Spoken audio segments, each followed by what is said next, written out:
Late? I would never be late, guys. I think everyone's clocks are actually just 1 minute too early, maybe. Anyway, actually, yeah, no, I was like 1 minute late. Just because I had sort of lost track of time, and I was recording more of Casanova. So I think you guys will probably forgive me, hopefully. Hopefully. Anyway, I'm gonna turn that down for a second. Hi, how's it going, everybody? Happy... Well, it's Tuesday, so not much to be happy about, but hey. At least it's like 2 o'clock, for me at least. So for most people, they're like mostly done work, for the most part. Mostly. Time for more Dutch bit, indeed. Yeah, we're gonna see what we can do with Belgium in today's Netherlands playthrough. We'll see. Anyway, hello everyone. Hi, Rudra. Hello, Greater Texan Union. Hello, Mr. Overheat. Hi, Adrian. Hope everyone's having a good day so far.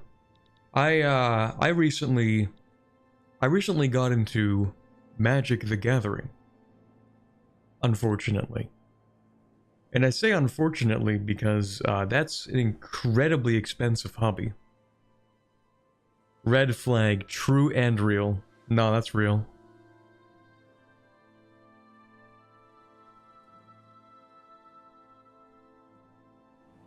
Did you know the United Netherlands and Kalsaraj have the same color? I did not know that.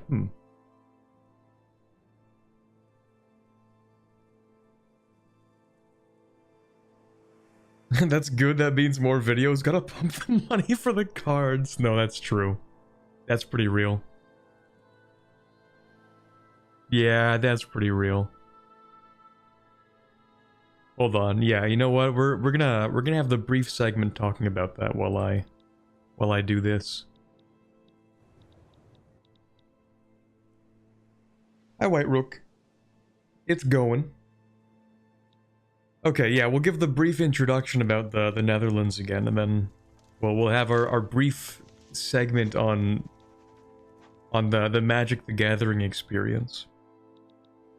So last time playing as the Netherlands, we had a really solid start, I would say. In my humble opinion, I think we had a pretty solid start. We do have Mexico, we do have Haiti, we do have a little bit of West Africa, and we of course expanded our enterprises in the east to also include Siam and their subjects, and Dynam, who we will have to actually reduce the autonomy of. Another thing I forgot about, actually, is that since we are a sovereign empire, we have the Alliance of the Hag here, we can actually invite people into our power block and then subjugate them. And so I'm starting to think that would be a really good idea with like Oldenburg, for example. Or maybe if I can even steal Denmark from Russia. Which is not going to be an easy thing to do, but I think might be doable, possibly. We'll see. Yeah, so I'm gonna look into maybe expanding a little more economically into different countries today, probably. Which brings me to the issue of Belgium. See, Belgium has been the most defended country on the planet for the past almost 3 decades. They have the protection of the first, second, and third, and likely 4th greatest powers. Actually, is Prussia the 4th greatest power? They're the 5th greatest power. Is Austria the 4th? Yeah, okay, that makes sense. So they have the protection of everyone and their dog, which makes it a little hard to invade them. Alternatively, I'm thinking, and I don't know exactly how well this would work, but I'm thinking there's a chance for us to play ball with Belgium here, where we set aside our differences and instead try to bring them into the power block.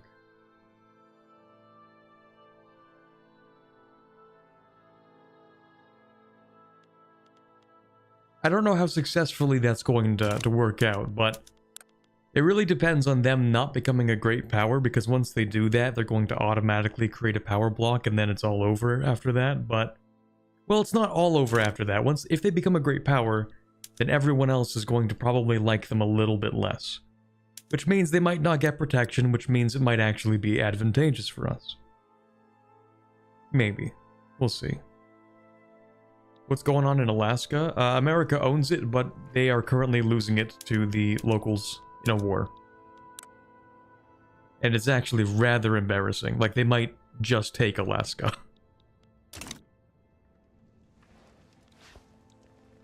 Also, the United States lost the Confederate States really early into the game, and so they've been kind of, yeah. They have not been having a good time. Ally Athabasca. I don't even think I can.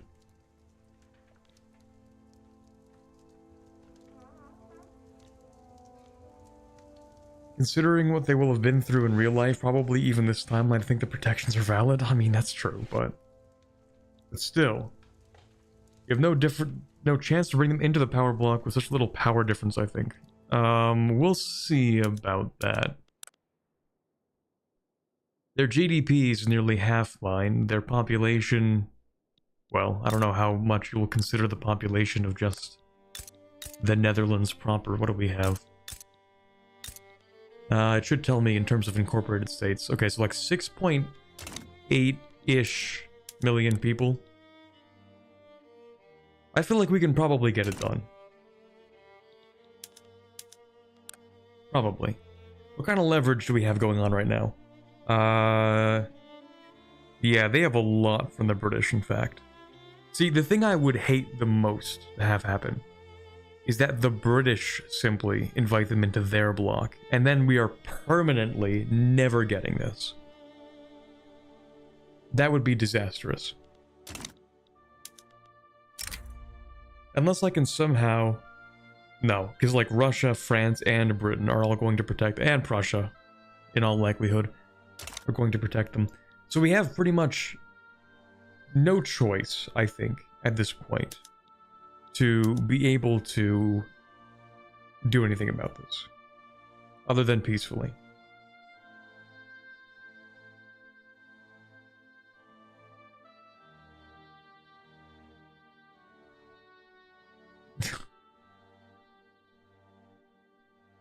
We should forget the goal of this and just focus on making Athabasca join the kingdom. Okay.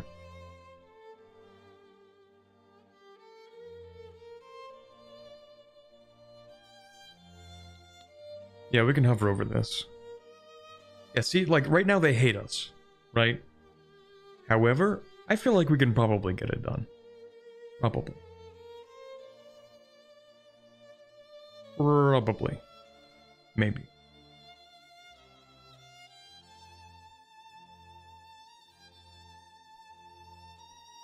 Probably. The thing is, like, what advantage do I have from continuing hostilities with Belgium? Like, what am I gonna do? Invade them? Yeah, let me start this Diplo play and then die and then end the run. That sounds like a really good idea. Anyway, other than Belgium, of course, I'm also thinking about doing this with Oldenburg. Because I could annex them, it would get Austria involved, which kind of sucks, probably Russia too. And ultimately, I don't think they'd be very difficult to invite into the power block. So I'm going to guarantee their independence. I'm going to ask for investment rights as well as trade privileges. We can actually make that mutual. And then, what are the other things that give you an advantage? Let me check. Let's see, what do you have?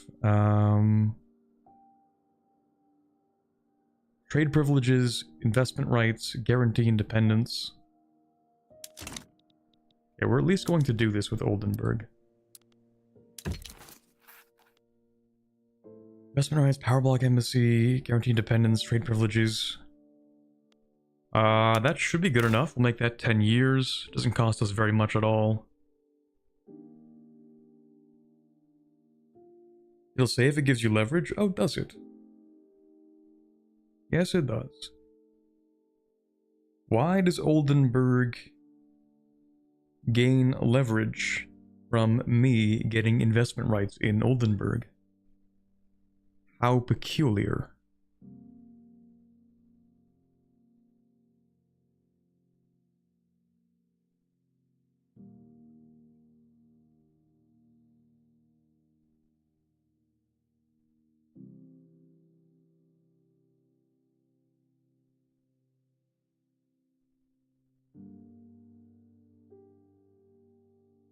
It's the other way around.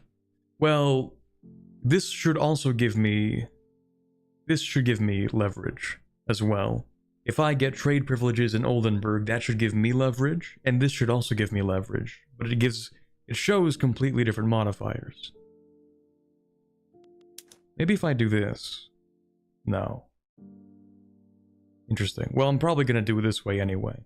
So I receive trade privileges, I get investment rights, and a power block embassy, and I will guarantee them. Only because I don't want to spend as much maintenance. Wait, no, hold on. If I gave you trade privileges, you spend the maintenance on that, right? I guess that's fine then. Makes them more reliant on us. Does this give me leverage? No, it does not. Do monopolies give me leverage? I don't think so. No, but I feel like I should actually still ask for company monopolies. Actually, what do you have in here?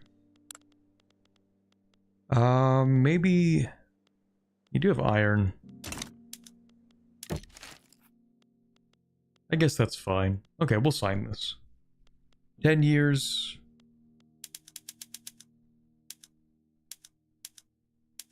Huge names for these treaties. Sure. That's not a concession, though. Hold on.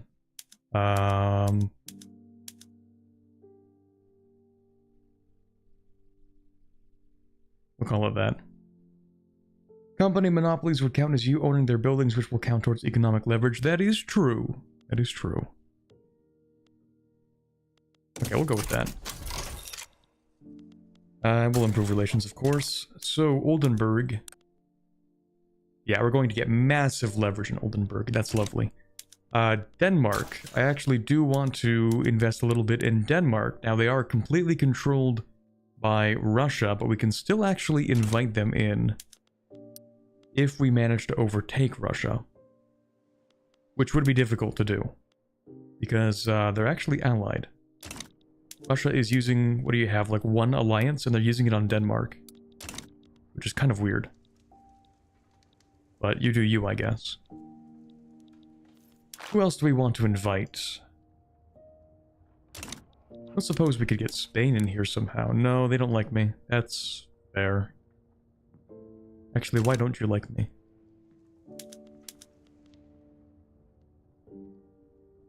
That's because... Oh, we have a rivalry. Yeah, that does that. Usually. That's true. That's pretty true. Who else could we try and bully into joining our power block? Actually, to do that, we're going to need more rivals to get more... everything. We'll rival Brazil, too. And so I was going to invite Brazil. No, I don't think so. We can get more influence. Any Italian states left over? That's a good point. We could go with the two Sicilies. Currently in the Metternich system. Bruh. Oh. Italy is being thoroughly controlled. Never mind. But Sardinia-Piedmont? Not quite.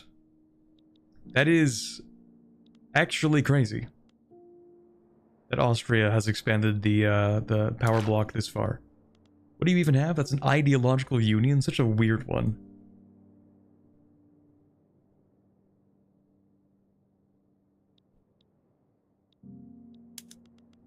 But we can see what we can do here. What kind of leverage do countries have in here? There's a little bit from the Council of Nations. That's the French one.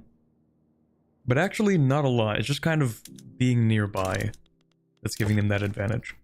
So what if we guarantee your independence and you host a power block embassy? And actually we should improve relations with you first and then you'll be more receptive. Grab Greece and grab get a little vassal of Byzantium, or a Byzantine vassal. Good idea. Unironically, we could actually start influencing them. It would be very, very funny. And of course, because it's funny, we should do it.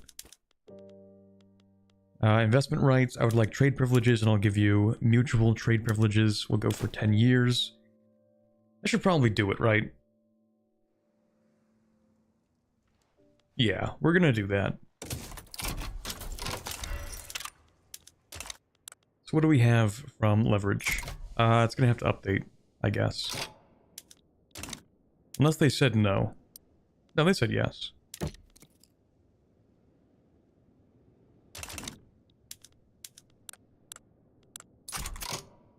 It just isn't updating. Okay, that's cool. Anyway.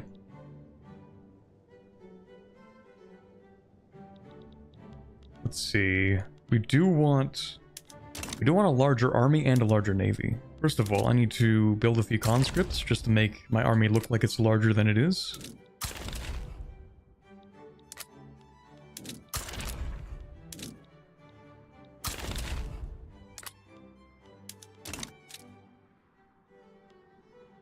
And then maybe I want a larger navy as well. What do we have? Spain has a larger navy than I do, and I can't have that. Because we're rivaled and they don't like me. So, gonna get another one of these guys. Naval Commander, upgrade to level 2. And actually, there are a few things I want to do, because I've realized now that it's 1865, and I actually have not been building a lot of universities. It's kind of a problem. For us to get anywhere, we're going to need a lot more universities. Actually, speaking of which state does not have what I need here? Like, which one of you... domestically? Oh, never mind, okay. Right, because we have the stuff in Timbuktu and Mali. That's why. Screw it, I might as well give all of them the most modern stuff.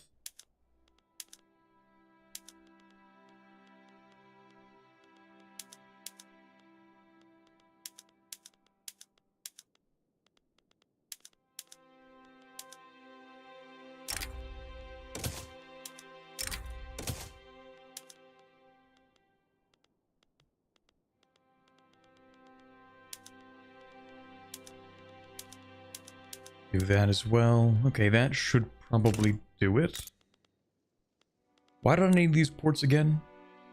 Because of... nothing, actually.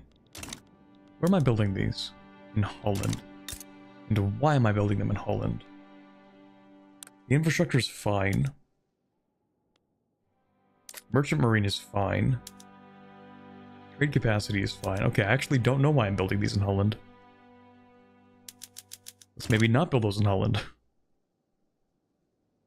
Or didn't build universities because he's still haunted by dreams of taking exams after graduating. That is very true and real. I did have a nightmare like that a few days ago. Great stuff. Oh, also, we have way too much money. Suffering from success. Hold on. Let's build up some more construction sectors in here and here. Okay, so as I was going to mention beforehand, before we got into this, I got into Magic the Gathering. And the way that this happened isn't so much that I got into it, as much as my friend got into it. And now he's making it all of our problem. I'm joking, of course. He's trying to get the rest of us into it, and it's actually succeeding. He started with one friend on tabletop, and then he got another friend into it, and then he's like, "Hey, do you wanna try Magic the Gathering on tabletop?" Because they have it now. I don't know how long they've had it for. But I said sure, and I remember just how much I actually liked playing it. Because I did play it to an extent back in high school. Hold on, let me see, where do I want this? I could use this for... maybe I could get Japan into the power block. That would be amazing. Or at the very least, see if I can, like, open Japan. How strong are you? 1110? I could definitely open Japan. Anyway. Much money import opium from Afghanistan, real.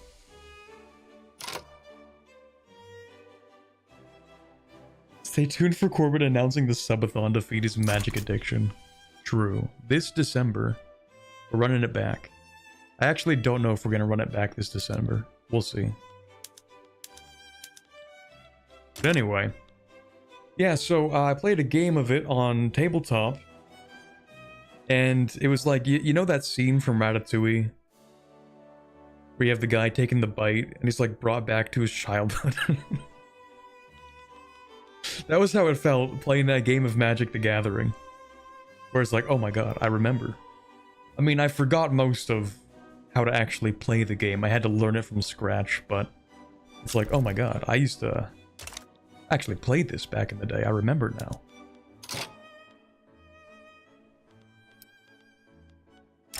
So then immediately following, I downloaded the app on my phone. There's a Magic the Gathering app. I'm gonna be honest, it sucks.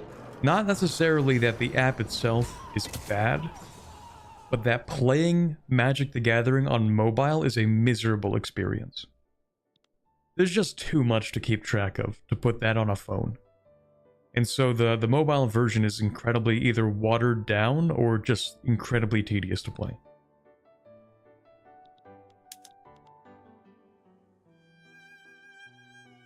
So after that, literally I think the day after I downloaded the app, that was Saturday actually. The day after was Saturday. My friend was like, "Hey, do you wanna hang out today?" And I'm like, "All right, sure. I'm not doing anything." So I went over to his place, and he's like, "Okay, this is all a trap. We're playing Magic the Gathering." Because he has 2 decks.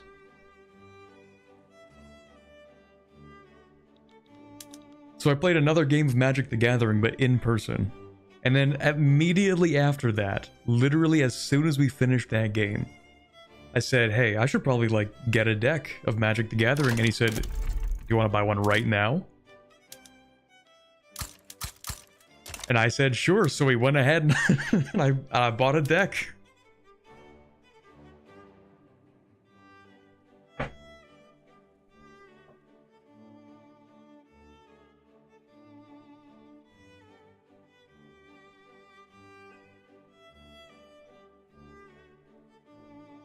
Christmas subathon is bad because we can't incentivize you to play games for 2 weeks straight. I mean, you can. It kind of worked last time, didn't it?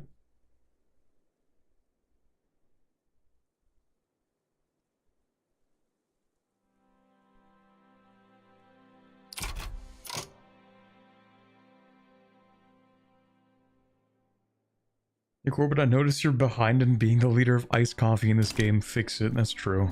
That's true. Pretty real. Actually, you know what I should do right now? I should buy the Suez Canal.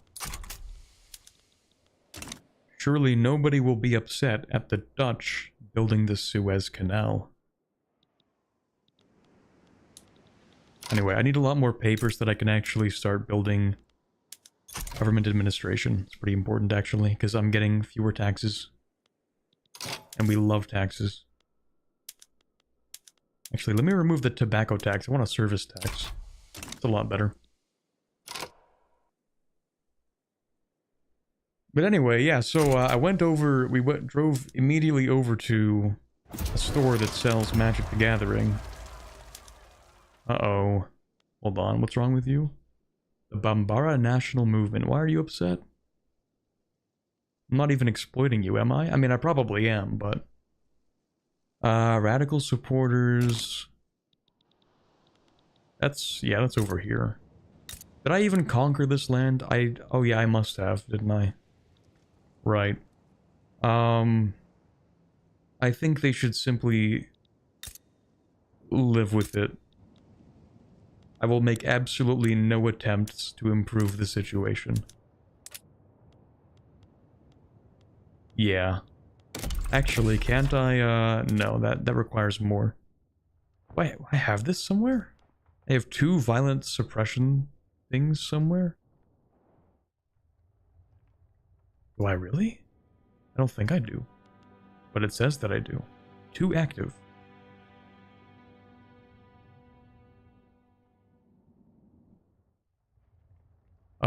nuh-uh. I don't think so.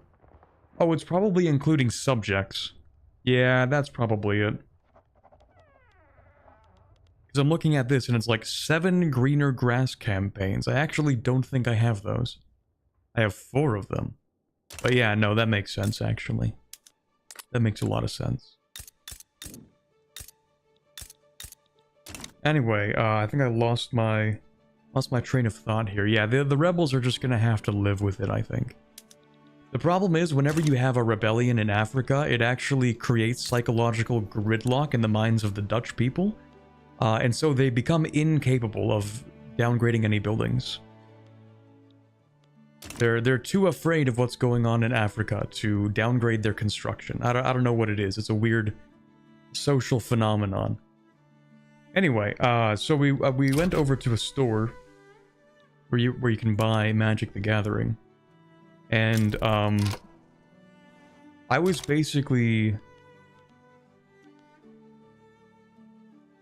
Well, let's start with this. On the way there, we talked about the price for the decks. And he mentioned how there's a promo going on for Final Fantasy and Magic the Gathering. And I'm like, hey, I played Final Fantasy 14. The one MMO that I actually decided to commit time to.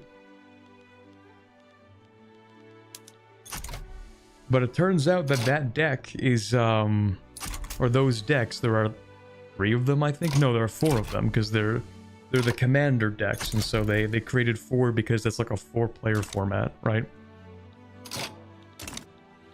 But the thing is, those decks are really, really expensive, because they're novel, I guess. You know, they're like they're a special kind of deck. And we were making fun of how expensive they were. But of course, as soon as I get there, and I start looking at the decks, it turns out the store we went to sells everything at market price. Which is crazy. You know, like, even the playmats had different prices based on how popular they were. Like, that's the kind of market price we're talking. Like a thorough, rigid, however popular this thing is, that's gonna be the price of it, right? And even the decks, like, you could get a deck for like $40, but you know that it's bad because it's $40.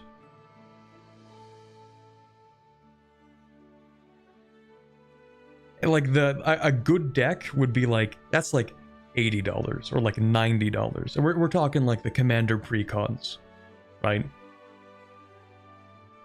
And so looking at the Final Fantasy ones, I'm like, wow, that's crazy. That's like $125. That's insane.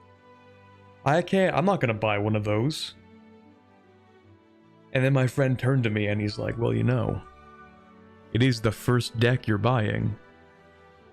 And it's only a little more than some of the other decks you were gonna buy anyway. So long story short, I ended up buying the Final Fantasy 14 one. I actually got peer pressured into buying the Final Fantasy 14 one.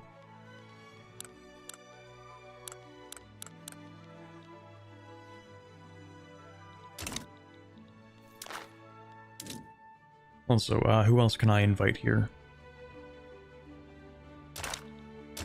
Yeah, what am I doing with Greece? How do I have 0 leverage in Greece? This genuinely does not make sense.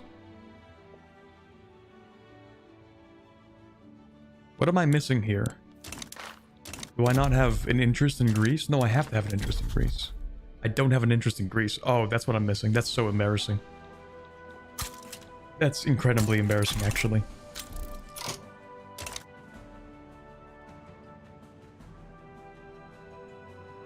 Anyway, the story doesn't actually end there, because what ends up happening is I go up to the front desk, I grab the deck, and I grab a bunch of card sleeves. As you should, because of course, at this point, it's more than $1 per card. So I'm buying the card sleeves. So I bring those up to the front counter, or what I think is the front counter. And Like, it has a bunch of monitors on it. There are like 2 guys there. No one's actually lining up to buy anything at this point. It's just like me in line.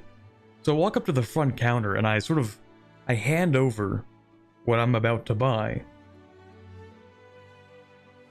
And the guy at the counter, he just kind of stares at me. And I'm confused at this point because I'm pretty sure this is it's the cash register, right? Like I'm trying to buy the deck and the card sleeves. And he's just kind of looking at me. And because he's not saying anything, I'm a little confused. I'm like, wait, hold on. Am I the idiot here? Is this not actually the front counter where you buy stuff? Do I look like an idiot? And so I ask. I'm like, is this the place where... And he cuts me off and he says, yup. And I say, yeah, okay. And he says, okay, yeah. And then he takes it and scans it. And it's like, what? What is this interaction, man? Like, you know, usually you go up to the front counter and at minimum, you know, you expect the cashier to like acknowledge you as you're trying to buy something. But this guy's just kind of looking at me. It's so weird. It was such a... I've never had an interaction trying to buy something like that before. Like, I don't know what he was doing. And so, I mean, while he's ringing up the items, I try to, like, you know, get things moving again by making a joke. I said, you know, I thought maybe I was wrong because this counter doesn't have a lot of space for scanning stuff, and it didn't. There were like a bunch of computer monitors around. But he doesn't say anything when I make that joke at that point. He doesn't reply or anything, and I'm like, okay. And then he just tells me my total and I buy it, and then I walk out. It was just the weirdest interaction I've ever had with a cashier.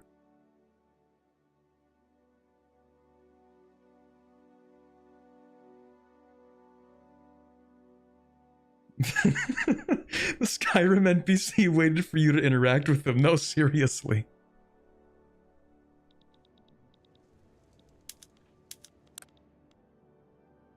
It was very peculiar.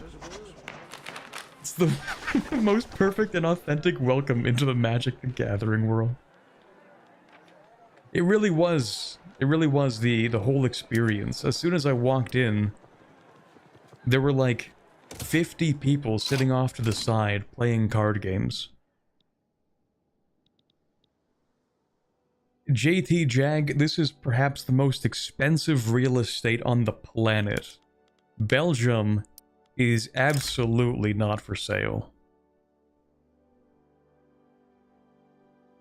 I can't actually think of a single province in all of Victoria 3 right now which would be more expensive than Belgium. And I mean that sincerely. Like, genuinely, I don't think there's anywhere else on this planet which would get you killed as quickly.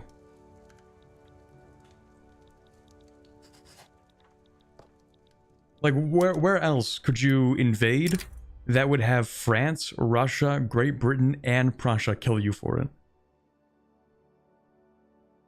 I could invade Britain, and it would be easier than invading Belgium.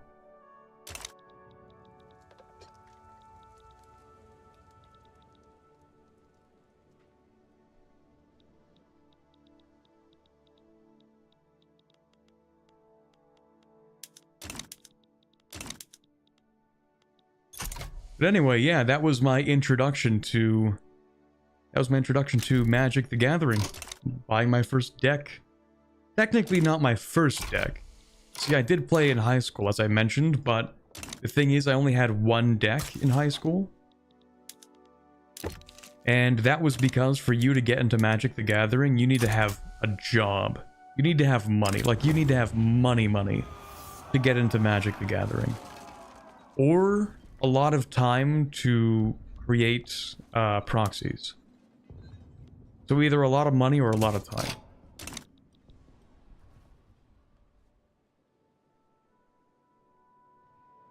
Cashier ends up being a gatekeeper, sees your Final Fantasy deck and says only posers need gimmicks on their decks.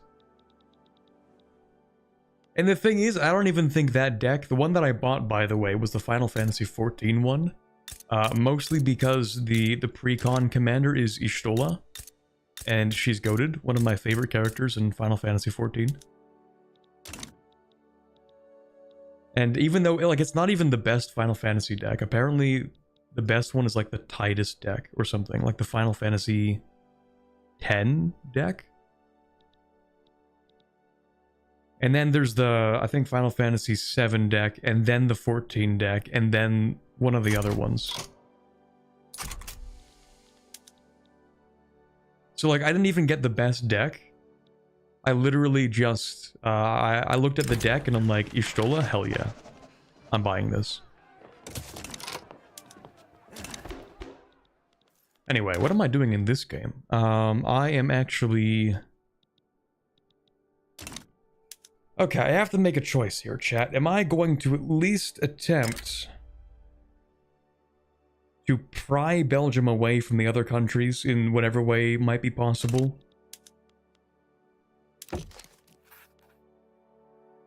Actually, you know what? You know what? I might be able to ally a country.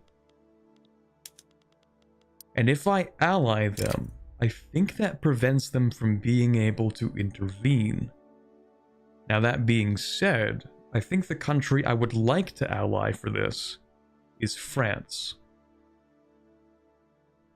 Because I think France and I combined can probably take on Russia and Britain. Probably. The only other issue is that Britain, you know, has a navy, and I kind of need to have a navy. Oh, it turns out I also need to ban a bot on Twitch. Let's go. Let me just go ahead and we love Twitch bots anyway. Yeah, anyway, we're gonna try and be friends with France. France actually is not a big fan of me. Also, we have a strong anti-French league. That's a really strong anti-French league.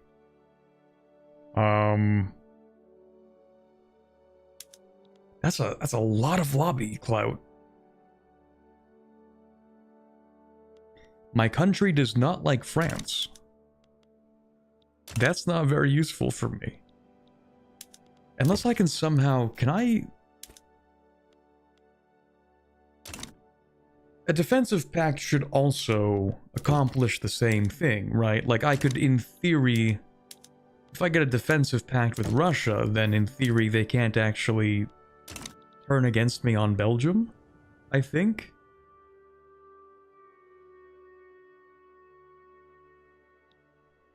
And so, in that case, maybe I can just... Like, let me see here. Like, I think I can get an alliance with Britain. Like, this seems doable at minimum, right? Let me just go ahead and make sure that I have enough actual Diplo power, influence. But I think I can get an alliance with Britain. They want to give me military assistance? Sure, that's fine. So, alliance with Britain... Just an alliance like this is fine. I think 25 years is solid. Just because I don't have any plans to fight Britain, really. Unless they do something really egregious. But at that point, I'd just break the alliance. Yeah, we'll go with this. This is cool. Because, yeah, I do want to have an alliance with Britain for a long, long time.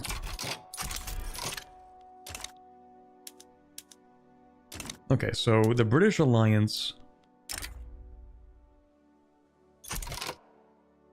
prevents them from actually supporting Belgium. That is lovely. France, I imagine you're not too happy with the fact that I just signed an alliance with Britain, but can I interest you? Can I interest you perhaps in a defensive pact? No, you hate me. That's fine, that's reasonable. What if you give me military assistance? And trade privileges, mutual trade privileges, and I'll even give you investment rights. Okay, now we're talking. I think we can work with this. I think we can work with this, actually. I'm a little afraid of letting France just tear my country apart with their foreign investment, but we'll see. Yeah, their economy's double the size of mine. Yeah, that could be not great. We do also have to worry about Prussia. They do have a relative preference for Belgium. But I'm kind of wondering, would I be able to cook something up with Russia as well? Like, can I court all of the great powers into liking me so that I can invade Belgium? I feel like I could do that. So, yes, with France, we're going to go investment rights, trade privileges, all this stuff, so that we're friends. Maybe 10 years, possibly, maybe. I think we can work with that. Yeah, we can work with that. Does this do what I want it to? No, it does not. Okay, so that's not quite the effect that I was hoping for. So a defensive pact does not act the same way as an alliance. That's good to know.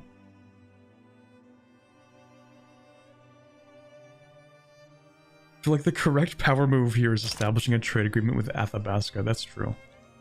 How did this even end? You guys should have beat up Alaska. You should have taken it in that war. Because they won the war, so I don't know what happened. Anyway. Right, so that complicates things. We do have a defensive pact with France. It is simply not enough to pry them away from Belgium. Humiliate Prussia? We could do that, yes. We could definitely do that. I think for that to work out... first of all, we don't need to improve relations with Greece anymore. We do need to harm relations with Prussia. And in fact, I wouldn't even mind taking the North Rhine. I think I would really like to do that. It's going to be expensive, but... if we can collapse our relations enough...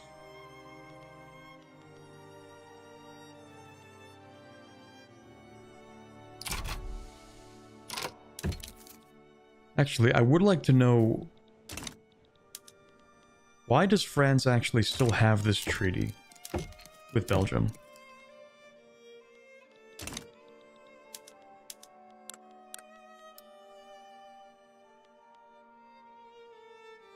They're kind of neutral on it. They don't really care too much.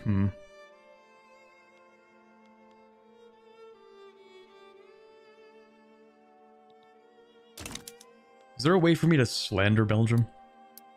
To make other countries not like them as much?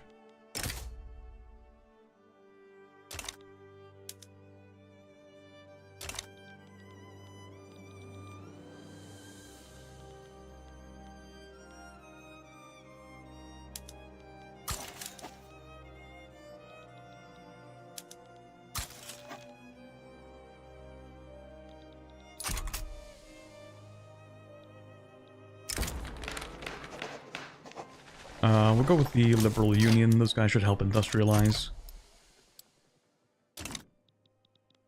But yeah, okay, actually, we're going to change our minds on Prussia. Let me see what we can do in terms of regime change. Russia gets involved. Great Britain actually doesn't like me enough to get involved here.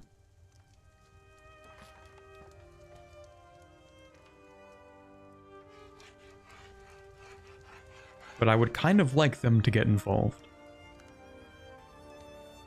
Not in a regime change, but necessarily, but in terms of taking stuff. Even the US would get involved. This might be tougher than I thought. Anyway, we need more paper. And I'm going to build more universities. And more construction.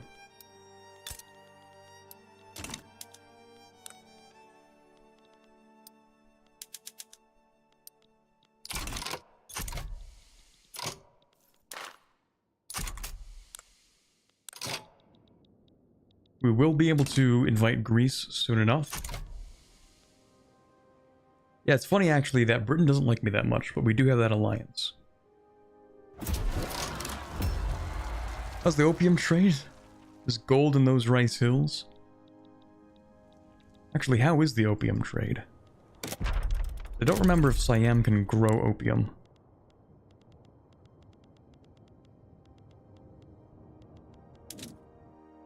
Oh yeah, what do you know? Well, it's going in that case. In fact, okay, we do actually have it applied. That's good.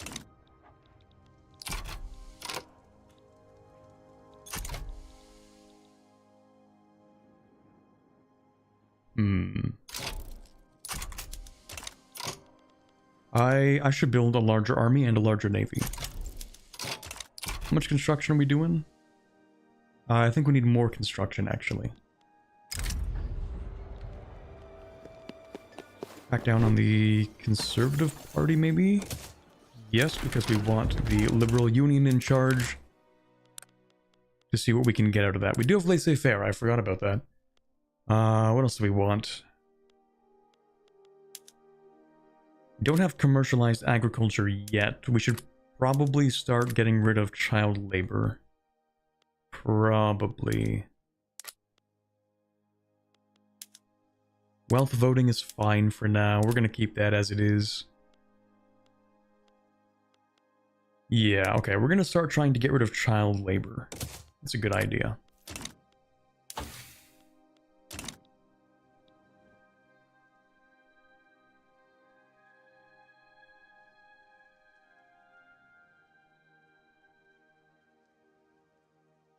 If you're in the same war as a defender... Oh, rather, if you're in the same war, a defender will not join with Belgium. Look for an easy war where you can call Russia, and France. Easier said than done, maybe.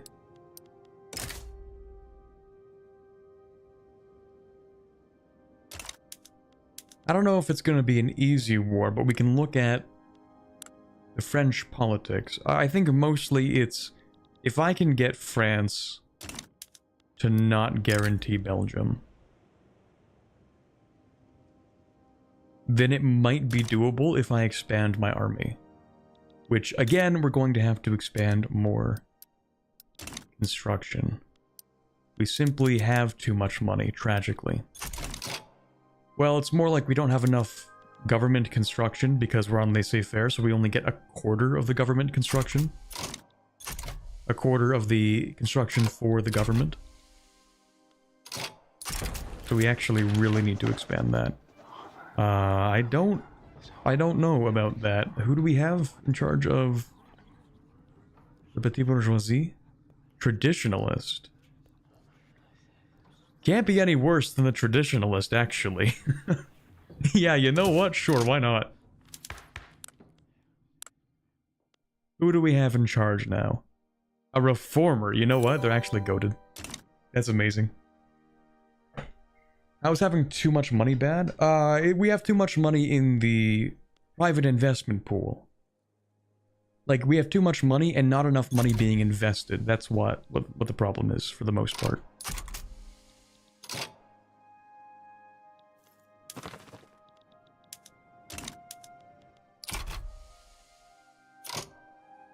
Oh, you actually don't like me. Why is that? Is the cohesion bad on the power block? It's not terrible.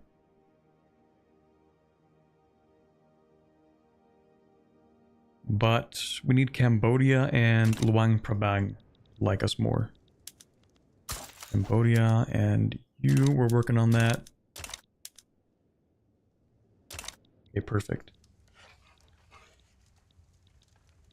That event is heavily weighted towards a reformer, by the way, as the event is meant to make you less racist. Ah, that makes sense.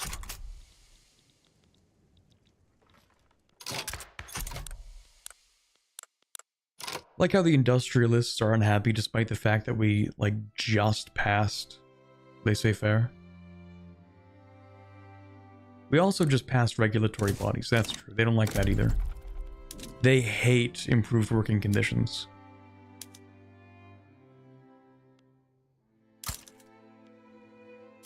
If it can't be cited as a safety violation, then the capitalists don't want it.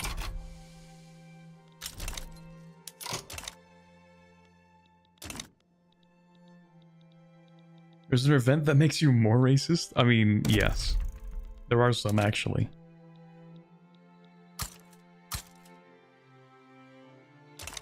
Do I not have any in here? You know, I should be building construction sectors where the iron is. That's what a smart person would typically do. Because, you know, there's iron there.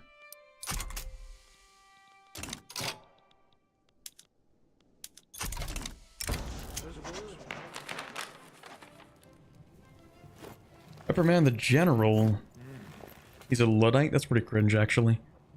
Evangelical Church could be a little less happy. But ultimately, this doesn't really do much. It just demotes him to Brigadier General. Like, okay. So like, nothing changes.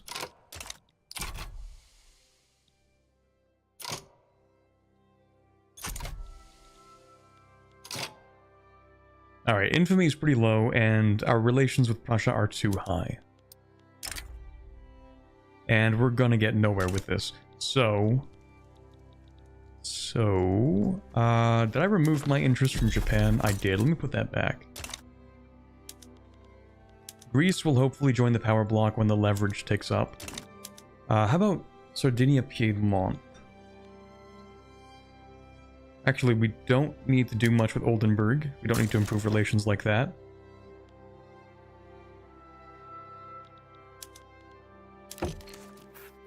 So I would actually like to bring you into my power block. And to do that,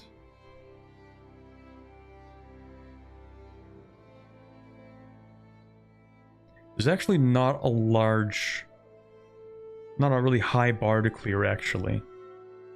Should be pretty doable. So we want a power block embassy, guarantee independence. Ooh, you guys actually don't like me that much.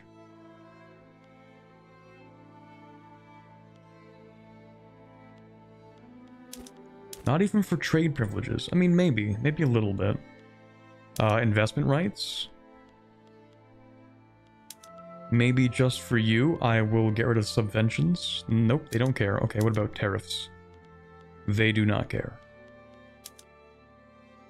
Obligation, maybe?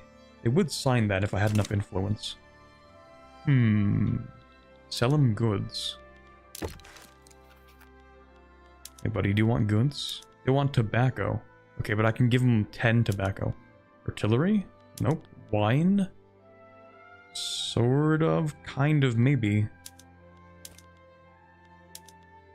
Actually, do you want to sell me goods? Hell yeah.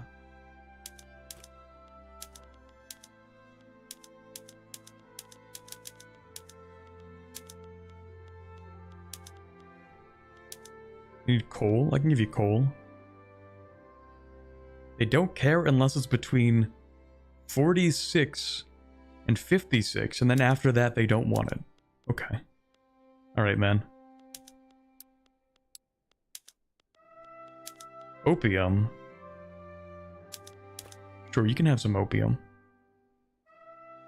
Every one of these goods transfers costs me Diplo power, though. I kind of don't like that. I think I'd almost rather just owe them the obligation.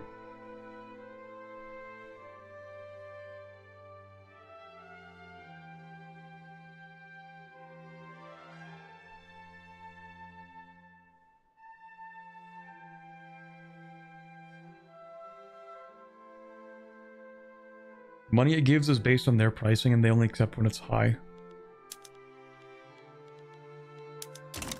I'm just thinking about still having a bunch of influence.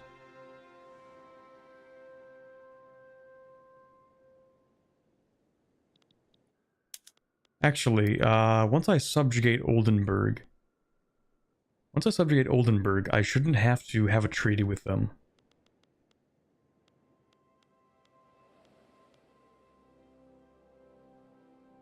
Oh, hold on, right. We need to renegotiate this treaty, because there's no point actually in them hosting a power block embassy anymore. They literally can't do it.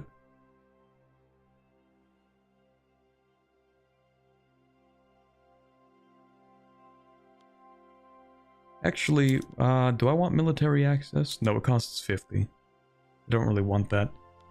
We'll make this a 15-year agreement. That should give me more points to work with. Yeah, we can just rival a great power, that's true, but I want to pick that carefully. Oh, also, am I done with my colony? I must be. No, I'm not done with my colony. I'm not even close to done with my colonies, never mind.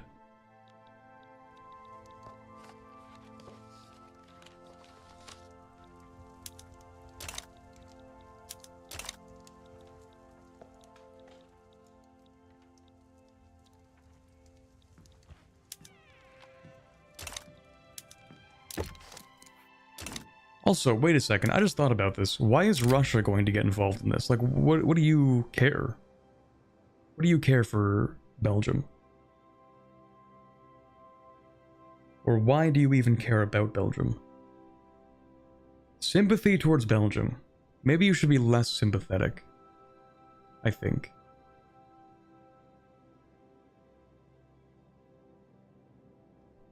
AI countries tend to have higher sympathy for the targets, for countries they have diplomatic pacts with, and for those who are opposing, typo in my Paradox game, literally unplayable, for those who are opposing a country with high infamy. Sympathy can also increase over the course of the diplomatic play as a side that gains powerful backers or accrues infamy tends to generate sympathy for the opposing side. Yeah, why should Russia care about Belgium? That's a really good question. And it literally is just the fact that they don't like me very much. We have big ideological differences in our governments, whereas Belgium has ideological similarities because they are Catholic Church and Petit Bourgeoisie controlled, where Russia also has the Catholic Church involved. So I'm wondering actually if I can just like sneak the church in here. I want to keep the liberal union as it is. Let me just see. Do we actually need to restrict child labor?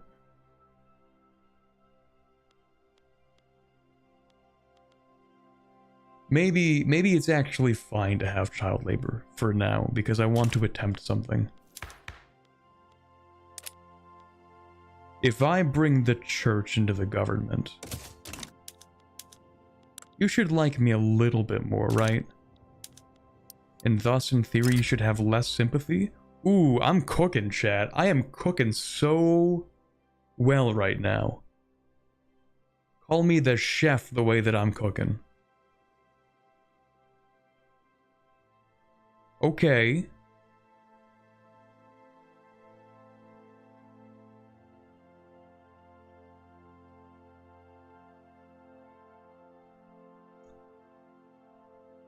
Alright, let me see here. So, Prussia and Russia are still a little bit inclined to support Belgium. That's pretty true.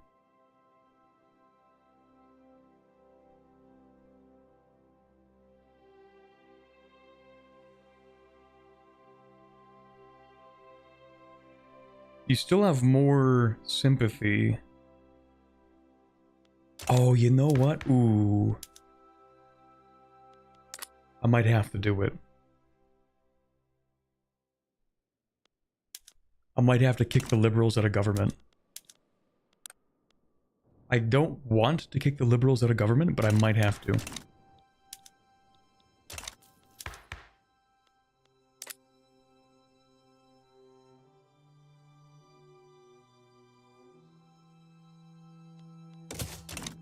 If I do this, we can still restrict child labor, I guess. It's not going to be very easy, but if I kick the liberals out of government, and then what if I...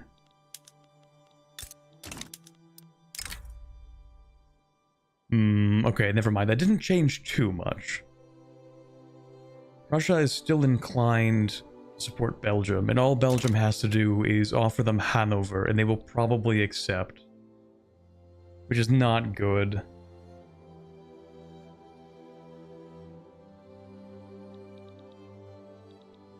I don't know what Belgium could offer Russia to have them join, because Russia actually likes me. I'm going to stop going to stop decreasing relations with the Prussians. Well, okay, so the thing is, I don't know what Russia would accept, because Russia actually likes me. Prussia, on the other hand, is cautious and would absolutely take Hanover in a war, which Belgium is guaranteed to offer them. France just kind of likes Belgium. That's their deal. But I think either way, what we're going to do is probably fight some other random war. Like, I don't know, maybe I'll take over Madagascar or something. Just literally any kind of war that I can use so that I still have infamy ticking down. Like, for example, I should be able to invade you, but you're a protectorate of the British, so never mind. I should be able to invade you. That's investment rights. And nobody's really going to get involved. Maybe Qing, but it's pretty unlikely, and also, what are they going to do about it? Qing actually likes me, which is pretty funny. In fact, hi Qing, would you, just out of curiosity, you would absolutely not give me a treaty port. That's kind of fair, actually. Offer an embassy. Oh, maybe they would give me a treaty port. Maybe they would, actually. Ask for money from Qing?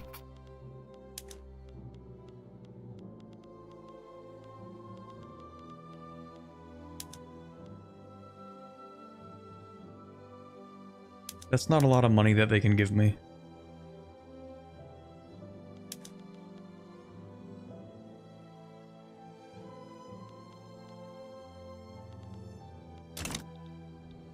Chat, what does a treaty port do again? I think they changed it for the update a little bit.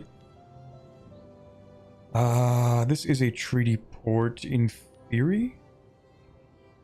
Maybe it isn't a treaty port. This should be a treaty port. Portuguese Western Guangdong. This is a treaty port, no? Yeah, okay, this is, but this isn't? That's so odd. Okay, anyway. So, the British treaty port, let's see here. You can freely trade with the world market through that treaty port. Tariffs, subventions, and embargoes do not affect treaty ports. And I get a trade advantage when importing goods through the treaty port and exporting goods through it. Okay, I see. So if I want to really tap into the Qing market with a treaty port.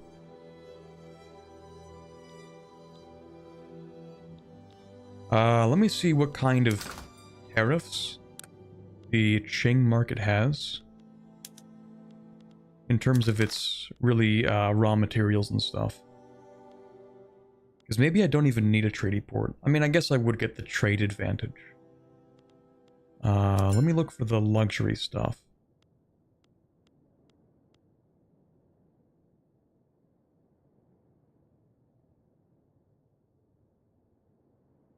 They do have some... Wait, they're importing opium. Oh, right. That makes a lot of sense, actually, doesn't it? They don't really have a lot of export tariffs on too many things. What about import tariffs on stuff that I want to sell them? See, like, we can easily get silk from China, but we can also get it from our colonies. We're trying to sell them oil, and they don't want to buy the oil, which means I think we should invade them. Yeah, I think we should do that. Aren't they still isolationist? Are you isolationist? No, they actually have free trade because they were forced into being open. Wait.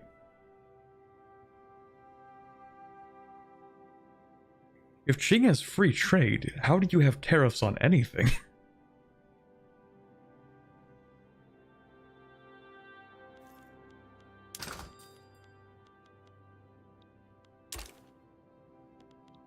How do you do that?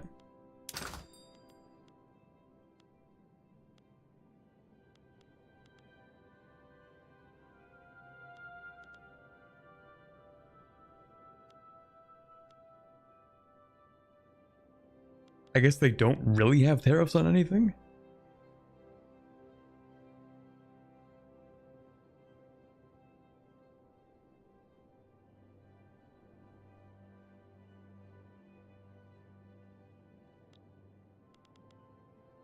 Okay, so weirdly enough, Qing is just importing oil, hardwood, engines, and coal. They are not doing a lot of trade. They're exporting... no, sorry, that's not the full market. My bad. Opium. Yeah, that makes a lot of sense. You know what? We could try to sell more opium to China. I think we're gonna try and do that. Grandfathered tariffs? I feel like it doesn't work like that. I don't know. I'm pretty sure when you get free trade, it should set your tariffs to a flat 0. But anyway, I could, in theory, actually lease a treaty port from China without having to invade them. I mean, I might do it eventually through the treaty port anyway, but until that time comes, can I get a goods transfer from you? You don't really want to transfer anything. What about grain? You don't want to sell grain? Yes, you do. Thank you. What about... No, I want to make fertilizer. What do you want, Qing? You want coal? Ooh, you want opium. Hell yeah. You want opium, buddy? Oh, they love opium. Absolutely. Okay. Listen, we're gonna sell you... We're gonna sell you 741 opium. They love that.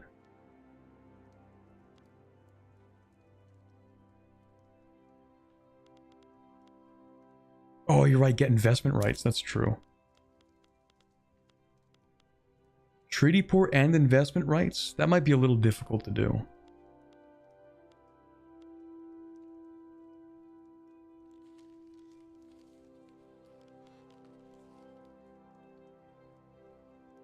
They have an insane province that gives huge returns. Sichuan?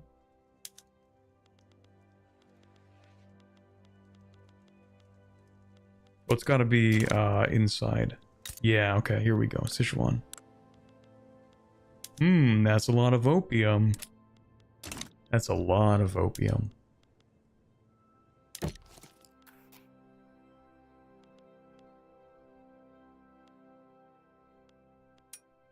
What if I give you an obligation?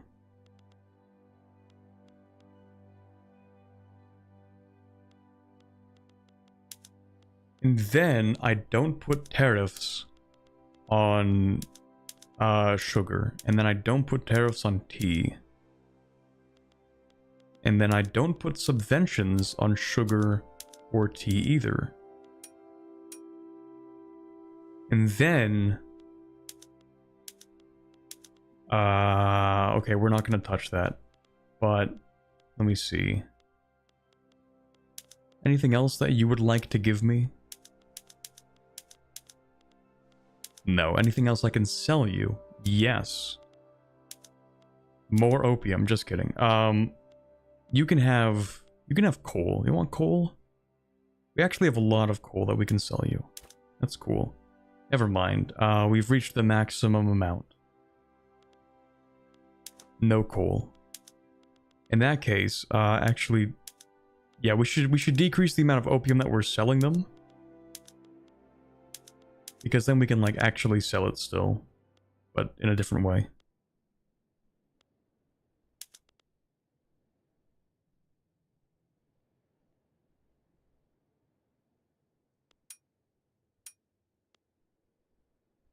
that a reasonable amount? Reasonable deal, I think.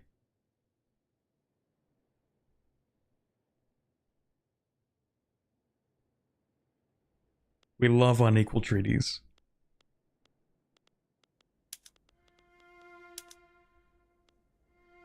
Okay, so 25 years, unless I can bump that up, I don't think I can. We'll make that 25 years, and then maybe we'll re-lease the port when we're able.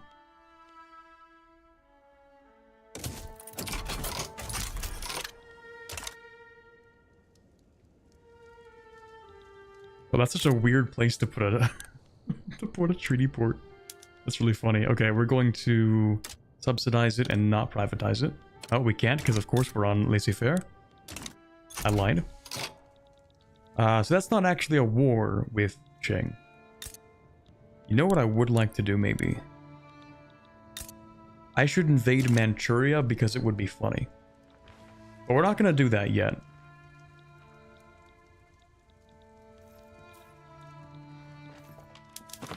Let me actually look at my subjects instead.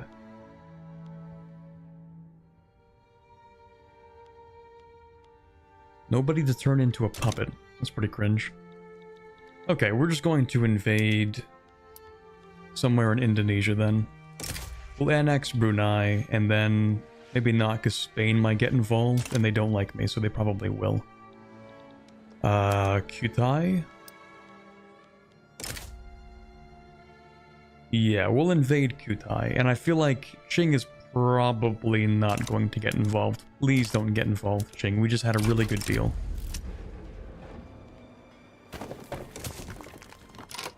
Please do not get involved, Qing.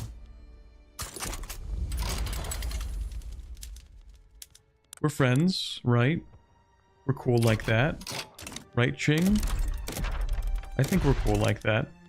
Also, why is my leverage so poor?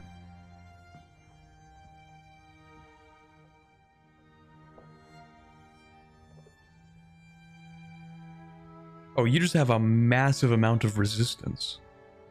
It's not that it's poor, it's just that they have closed borders, censorship, traditionalism, have a massive population, and are an unrecognized major power. Oh shoot, I gave them an embassy. Okay, well hopefully they don't become a recognized great power, major power. That would be bad. It'll probably be fine, probably. Probably.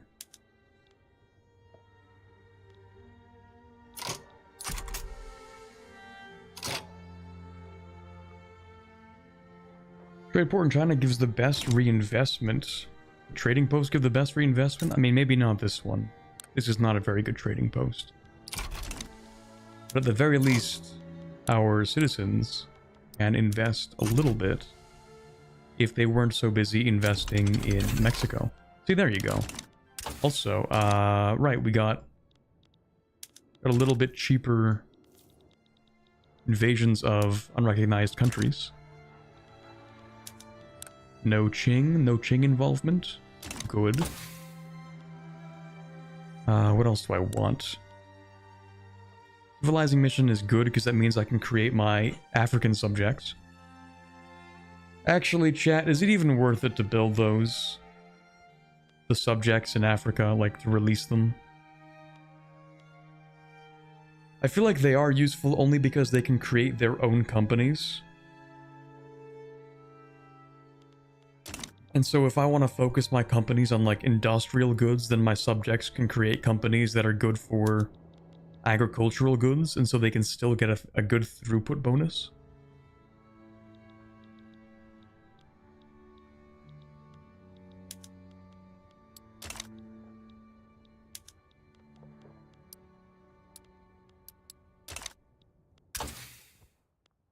Anyway, I think we want... Actually, let me think about this. What we want is steel-framed buildings, because that allows us to construct faster and for cheaper, kind of. So to do that, we're going to need to expand our steel, glass, tools, and explosives. Explosives gives us more ore to work with. This gives us more steel.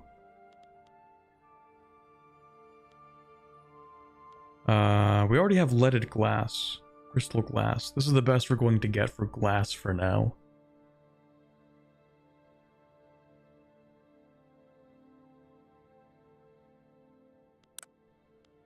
And then steel frame buildings, maybe?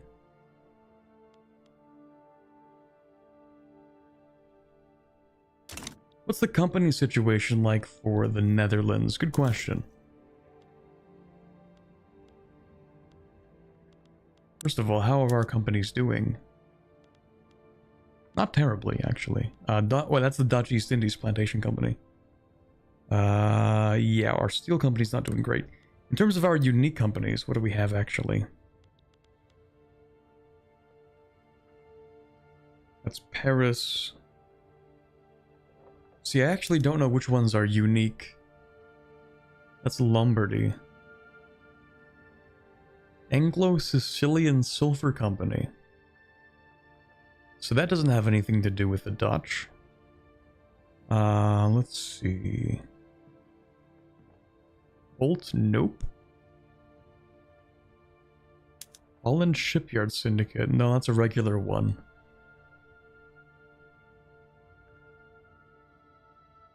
Definitely not the Norway company.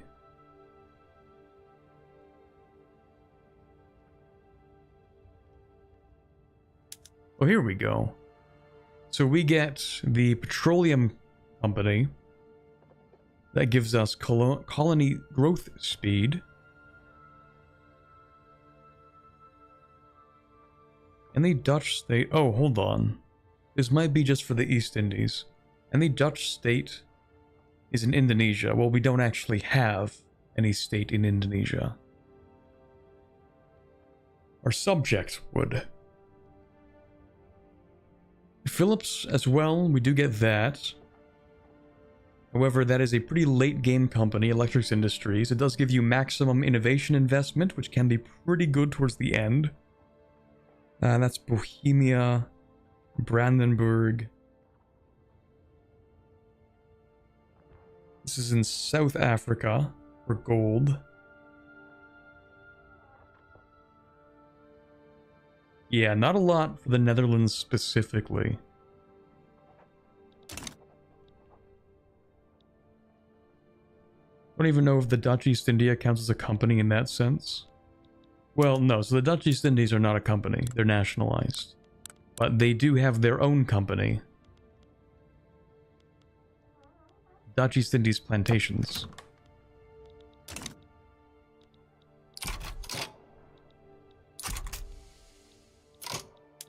Okay, so back to my maneuvering in Europe.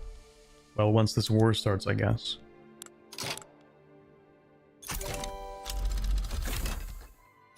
Oh, right, that's a good thing to have.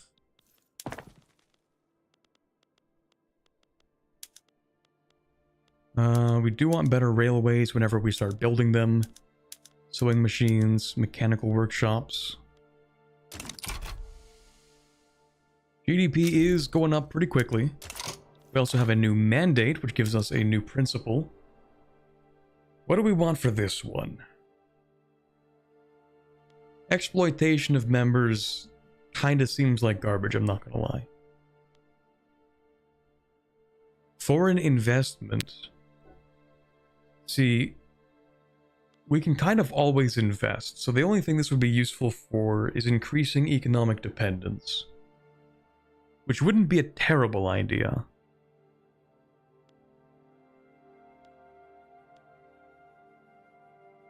Transportation infrastructure, maybe, for the economy of scale cap. And also for the less developed parts of the country. Balloon reconnaissance is pretty good. The increased battle occupation. Actually, this seems really good. Militarized industry. Food standardization is also really good for the reduction in mortality and increased standard of living across the board.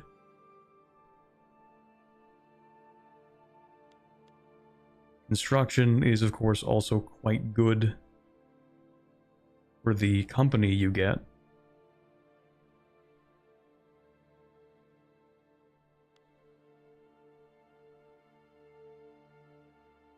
We don't need that right now. We don't really need this.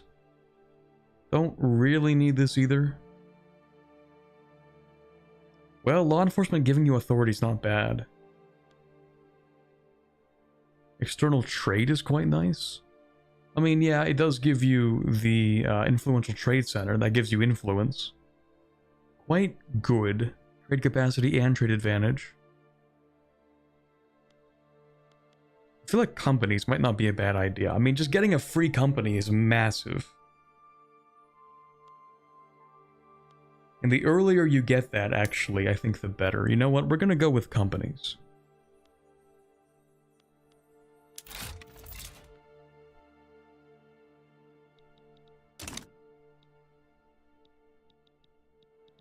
We love capitalism. Let's go. Actually, the funny thing about companies is that They're not even restricted to playing capitalist. Apparently, if you go command economy... let me see here. Does it actually tell me what it does? No, because I'm not hovering over it correctly. Here we go. So as it turns out, when you go command economy, you actually do get to use the investment pool for companies, but only companies. Which is pretty funny.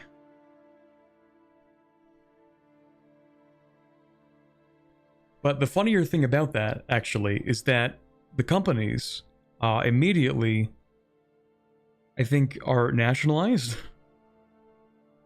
No, sorry, they're... Okay, you can't privatize anything, but they can remain private. Okay, never mind, never mind. So companies are allowed to build privately with command economy. Which is pretty funny. You can have government-run company headquarters. Man, I actually should try a command economy run. Not right now, because that's not the theme, but... I just haven't tried one in so long. Anyway, Belgium. What are we looking at? Prussia still hates me, Russia still hates me, and France is cringe. And also Brazil, just for the love of the game? I don't know. I did rival them, but I didn't expect them to try and get involved in Belgium. It's pretty funny. Anyway, as I said, I do want to actually start expanding the army. And actually, we need the investment pool to do more. Wait, hold on, I just realized. It's not that the investment pool has too much money, it's actually that they're not making enough money. So we're actually overcommitting. Not overcommitting, we're building more than what we usually build, just because the private sector is probably privatizing stuff. Yeah, the private sector is heavily privatizing stuff in China. That is amazing.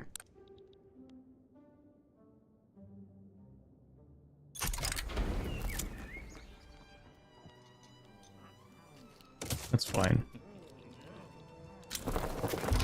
North Italian migration, that's cool. There has to be something I can do.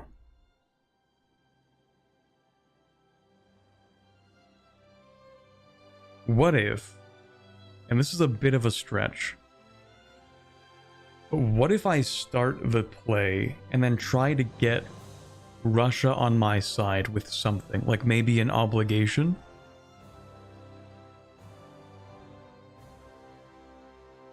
Because then it's me, Russia, Britain, which actually I don't know if Britain will come in on this. It might not. Even with an alliance, they might not.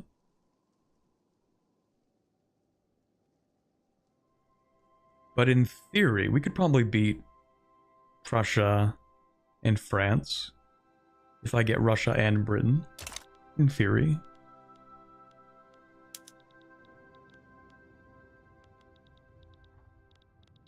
Oh right, we can't disband the army in Indonesia because there's a maybe possible revolt going on in Africa. I'm not even sure if these units have heard that news, but they can feel it, so they're not going to disband.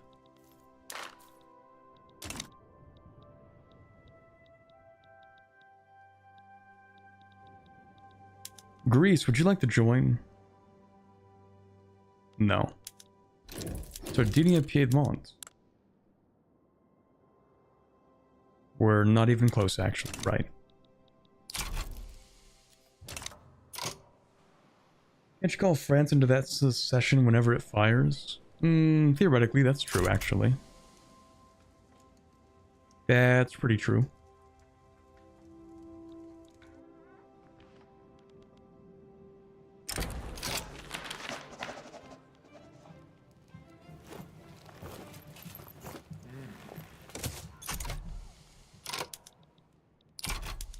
You know what? In anticipation, I'm actually going to expand the army. You're going to get another 5 units. And here, you actually need infrastructure. Okay, you're getting infrastructure, that's good. I'm just going to quickly subsidize all of the rails, because the infrastructure is too valuable to leave up to the market.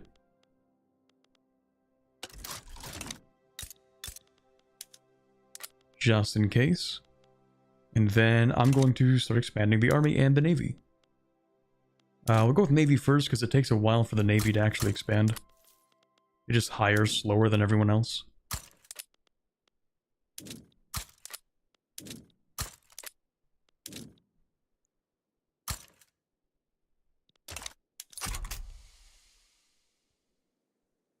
And then we're actually going to build a second army as well.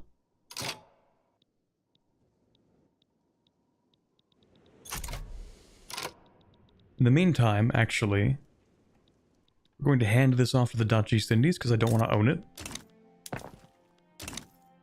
And for border gore, diplomacy, subjects. I could actually annex the Dutch East Indies. They would not accept, but interesting. Okay, so you can have, that's Dutch Guiana. That's Haiti. My bad. Dutch East Indies. I will grant you East Borneo. Maybe 68% chance for them to accept the annexation. Intriguing. No, I think I'm just going to have my colonies around the world. Oh, we can also do lowlands land reclamation, hell yeah. 200 bureaucracy to allow us to get more arable land. Sure.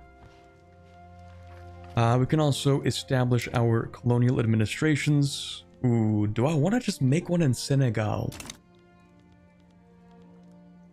Or do I want this to fire? No, I actually do want it to fire.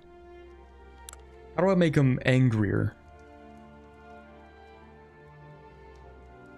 Oh, I have an idea. But it requires us passing limited or restricted child labor first.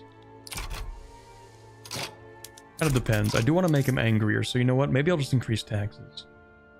Oh, but you don't actually... You don't pay taxes.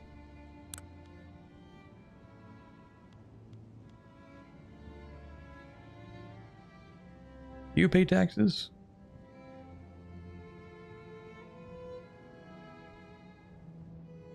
Taxation, 0. Yeah, no, you don't pay taxes.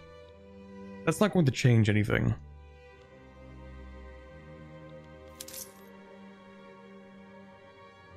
Actually, no. Increase radicals from political movements. It actually will make them angrier.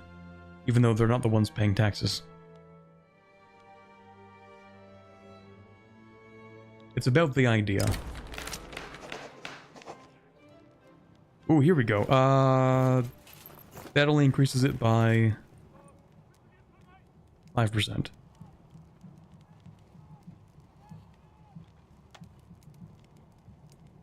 Barracks? Like, oh, the barracks in eastern Mali. And the armed forces are upset. Actually, I care too much about the armed forces. We will get our chance. Probably, hopefully.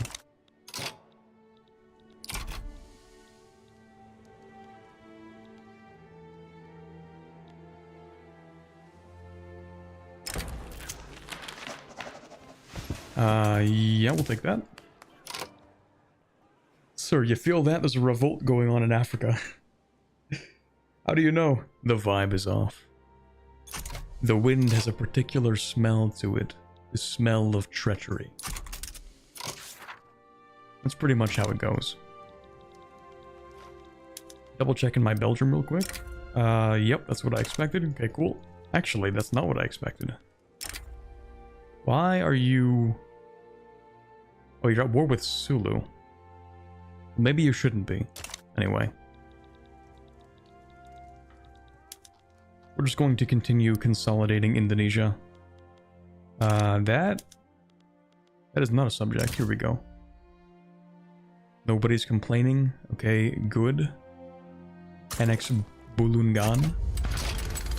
I'm a big fan that they added this annex country demand. It does make your life significantly easier.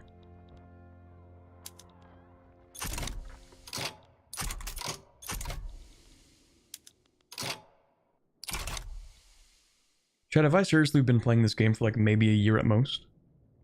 In this stream? That can't be right. It's been like an hour and a half.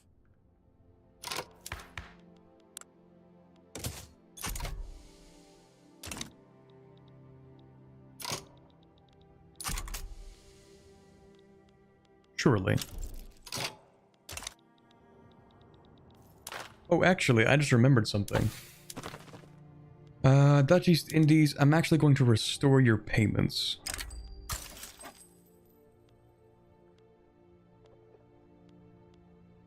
How's Mexico doing?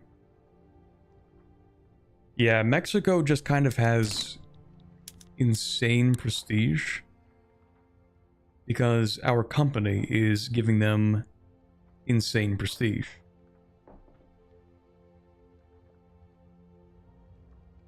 No, hold on. No, I'm wrong. I'm wrong because they have their own company that's giving them insane prestige. That's it. I lied.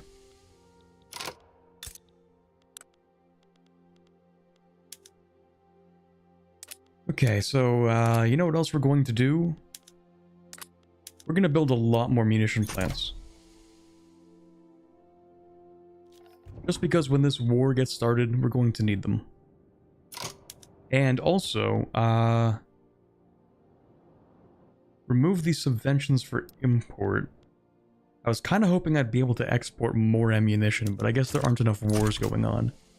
I think we should begin conflicts randomly around the world and sell arms to both sides.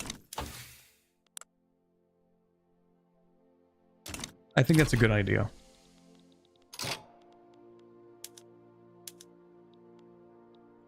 Stream started in 1865. Okay, I'm actually playing this game at a snail's pace. That's okay because we've been doing quite a few things actually. Right, you can't even disband an army of 0 people because the dust that makes up that army is aware of the revolution that's brewing.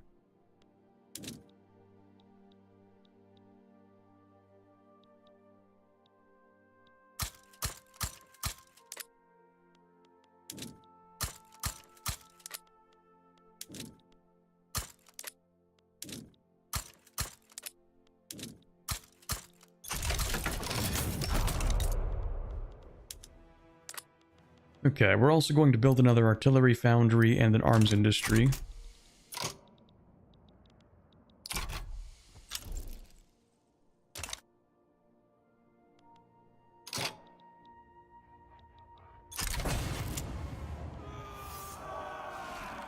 Oh, can we actually just spark this civil war already, please?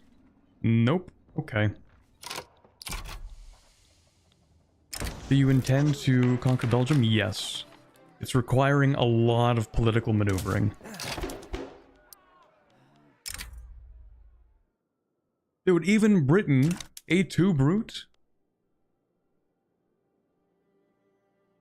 They just broke the alliance. Why would you do this to me? Why do you hate me, brother?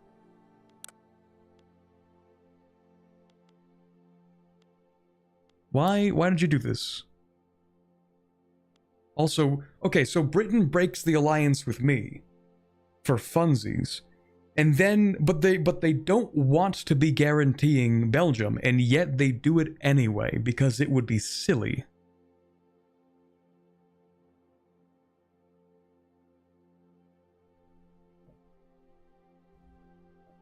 The alliance did not time out. We had that alliance booked for 25 years, and it's only been like literally a year or two, maybe. Like this stream in total has lasted 3 years of gameplay. Even the shortest possible treaty, the shortest one, still would not have expired by now. Why do you hate me? Can we please have this back? Don't do this to me.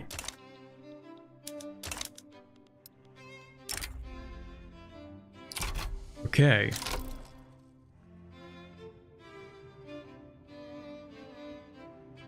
Is there a play that Britain is involved in that you can join them to prevent them from intervening? Okay, I think we're fine now, though. Just temporarily. I'm kind of hoping that Russia gets involved in a war. Why? What are you doing? You're opening the Japanese market. You know what? That's actually fine, and I don't care. In fact,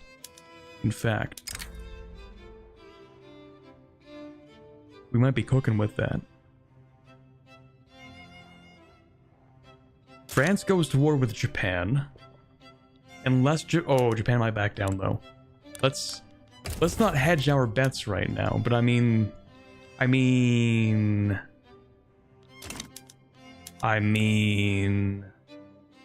that's a terrible idea, isn't it? Oh, that's such a bad idea. But I mean, no, it's a bad idea, isn't it?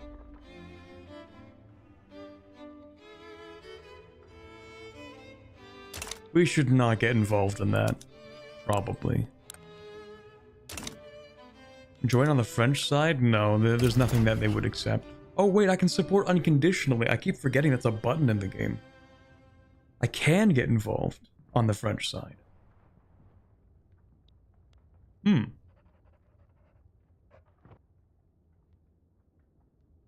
Yeah, okay. Okay. But I think Japan's going to back down. If they don't, that's when it gets spicy. Because then I still have to deal with Russia and Prussia. Russia, I'm kind of hoping I can get them on my side. I don't know if that'll work, but ideally.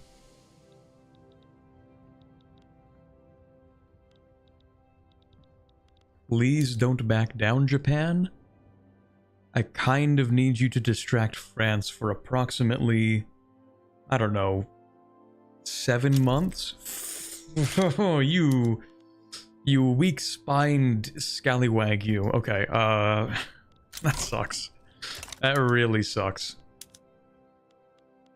Alright, that's a shame. That's really unfortunate.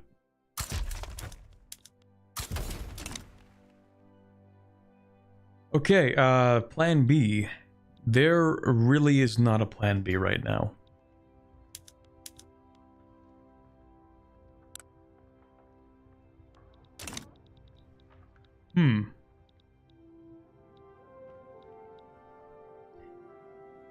Hey John Burr, how's Vic3? It is significantly improved over how it used to be. Especially the diplomacy, that's honestly the best change they've made.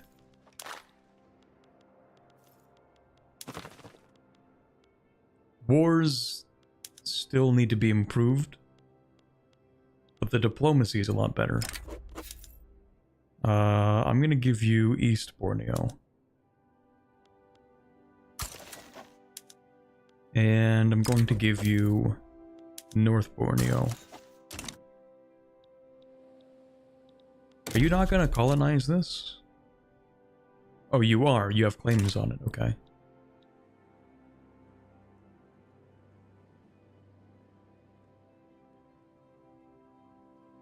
Is the game worth getting yet, or do you want to wait for the next DLC? What's the next DLC, chat? I kind of forget. I feel like they mentioned it would be Austria. Maybe.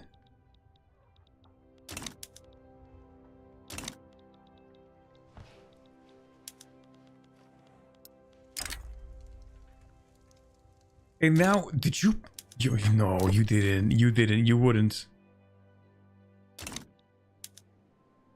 We're allied? Okay, wait. Riddle me this one, chat. How on earth is it possible for Britain to bypass our alliance and support Belgium? Genuinely, how does that work as a feature, as a mechanic? It's not announced? They had a dev diary about it, didn't they? I must be going insane. I might have actually hallucinated that entirely.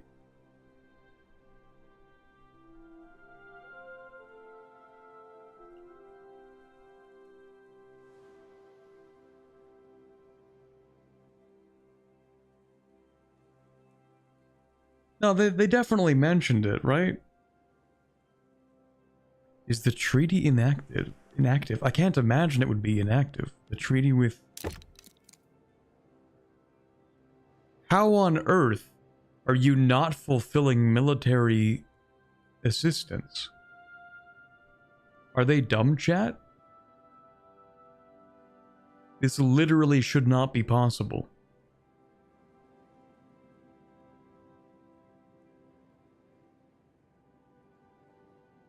What?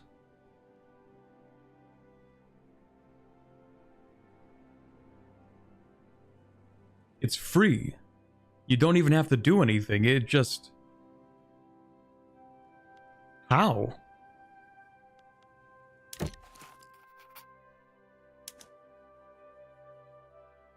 Okay, can we just have an alliance for 25 years then?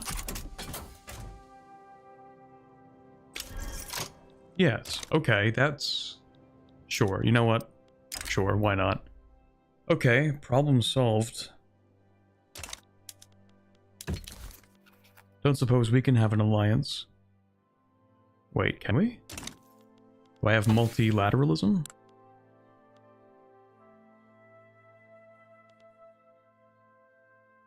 No. That's a Tech 4. Okay, maybe it'll just tell me that I can't do that, but after it's relevant. Yeah, no, okay, of course. They mentioned Austria and the Balkans as next in line. Okay, yeah.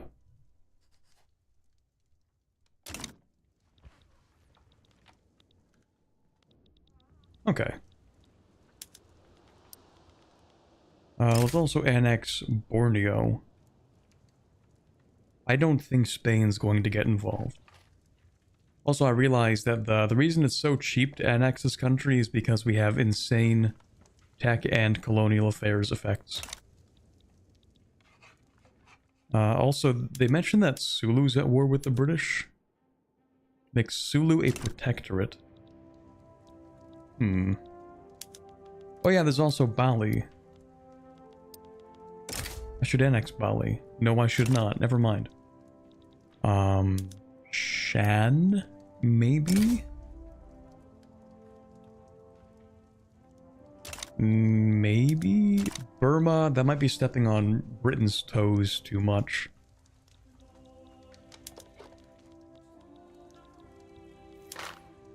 Insane that Britain just snatched up all of Central America. That's cool.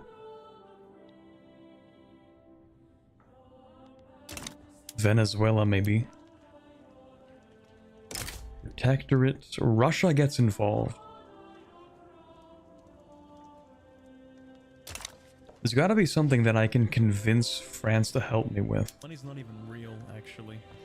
You know what should not be possible? You ignoring my pleas. You know I have the dedication and willingness to stand by your channel.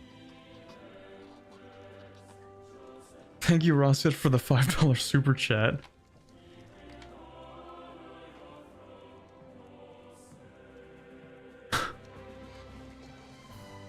The Vinland playthrough will happen when morale improves. I would actually like to do one for EU5.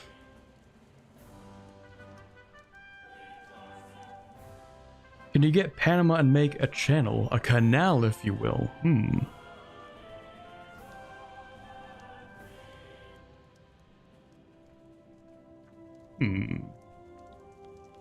Mayhaps.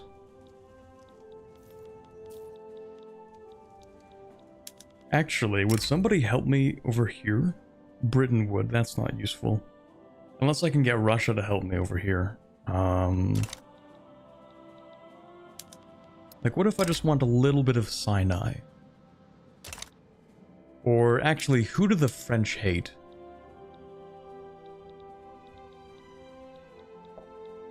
The French hate Prussia. Okay, here's the deal, man. Maybe we actually do just go to war with Prussia.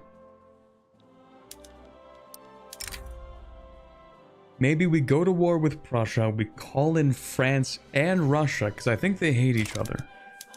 You hate each... Oh, no, they love each other. Oh, shoot, that's not good. Okay.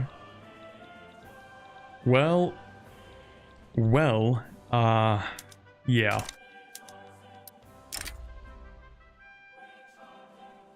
What if at the very least I can start a war against Prussia, and France hates them, so I can probably convince France to join. And then I use that opportunity to start a war against Belgium too. I don't even know if that would work. I just need to invade Belgium somehow.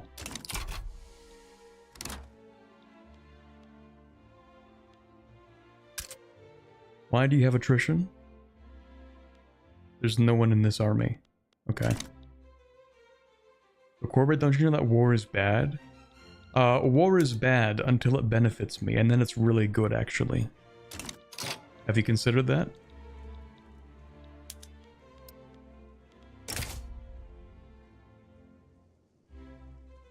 Anyway, we're going to annex Brunei.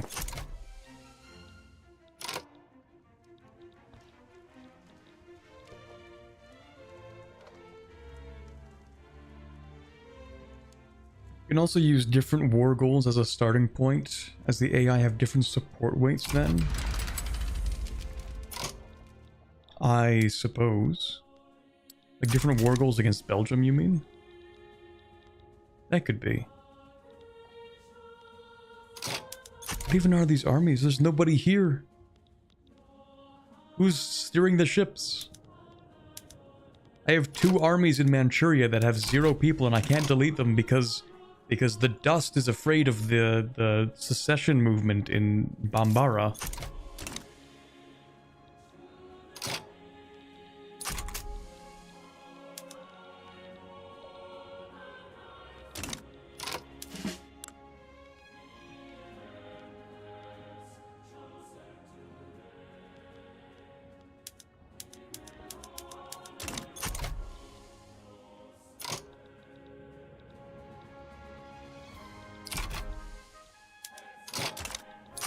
Okay, I suppose we could try that with Belgium.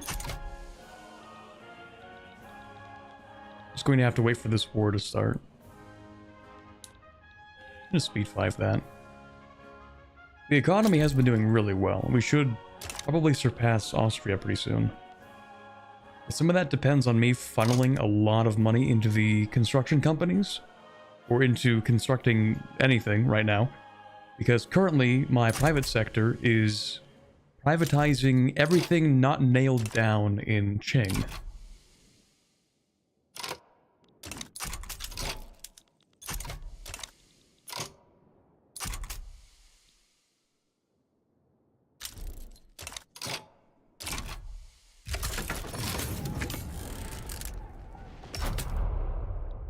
So Belgium. Yeah, let's see. What do we have here? Like, can I actually pull a fast one and liberate Wallonia? Because that would be super funny. We might maybe not get Prussia involved. It depends. Now we have the US pledging to join. That's amazing, dude. That is fantastic. You know, I was really looking forward to having yet another country trying to weigh in on this issue that does not concern them.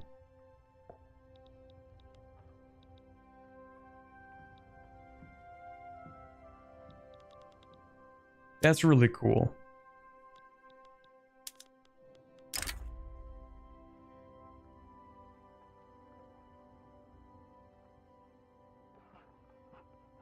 That's really neat. Okay, so what else can I do? Investment rights? Well, okay, yeah, so if I try to, like, liberate Wallonia, which would be kind of a power play, I'm not gonna lie.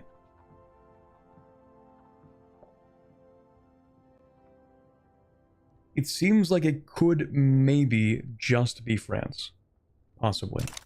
So, like, what I would want to do in that case is liberate Wallonia, and then, when no one else is going to join, return state for Flanders. Because then we just have Wallonia, and I own Flanders.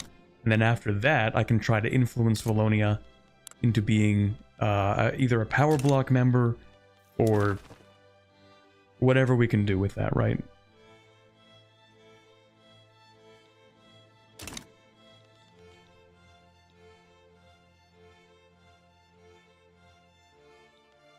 Maybe.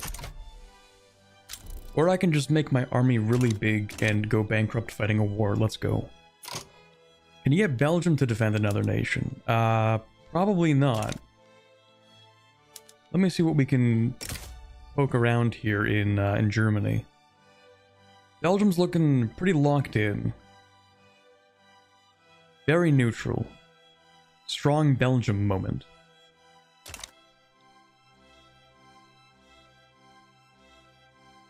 Save the game and check it, knowing Vic3 great powers will join against you. That's pretty true. That's the thing. In Victoria 3, there's like no reason to trust anything.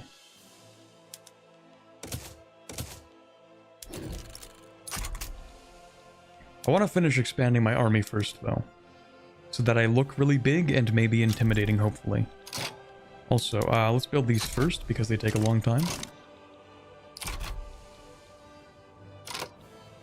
And then when I said that I wanted to get the Suez Canal, I wasn't joking. So I'm probably going to build some administration. We also need to build more innovation. Keep forgetting to do that. We need a lot more of everything, actually. Well, let's start with maybe paper. Paper, and also everything in here should have whatever helps them save on labor.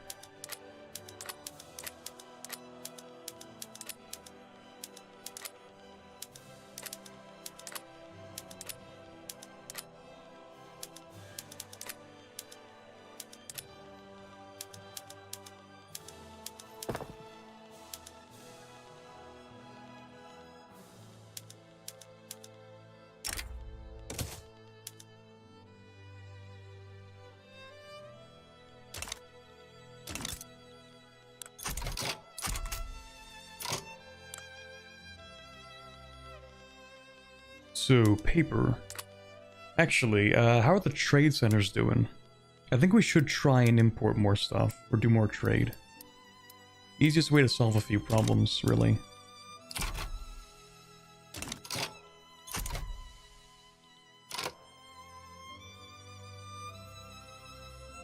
Just started an industry banned playthrough of America, let's go.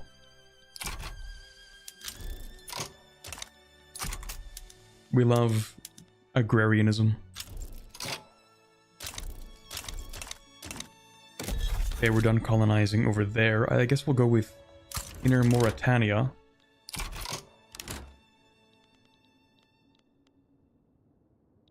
The movement's probably fine.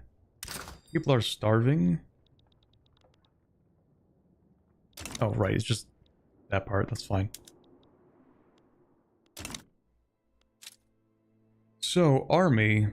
Our army's allegedly not actually that big. In fact, we're number 11 for army, really. We have 5502 projection. Right. If you go to the Japanese army, they have a bunch of units, but their technology is garbage, so it doesn't matter. I feel like they should rank this by army power projection and not number of battalions. Because who actually cares about the number of battalions? The army power projection is the thing that affects wars. Yeah, China number 1, true.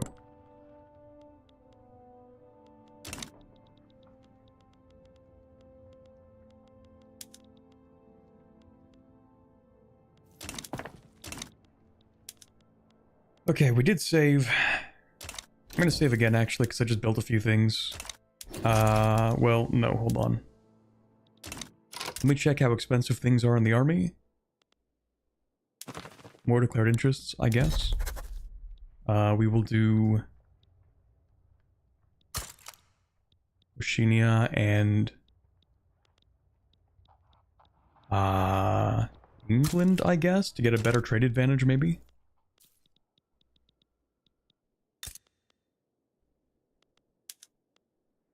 Okay, things aren't that expensive on the market, but that's because we're not mobilizing yet.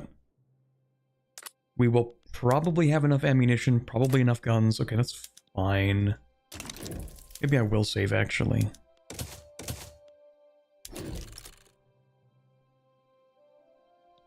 How's Luxembourg doing? They're chilling. They're fine for the most part. They actually have their own market, so they're fine.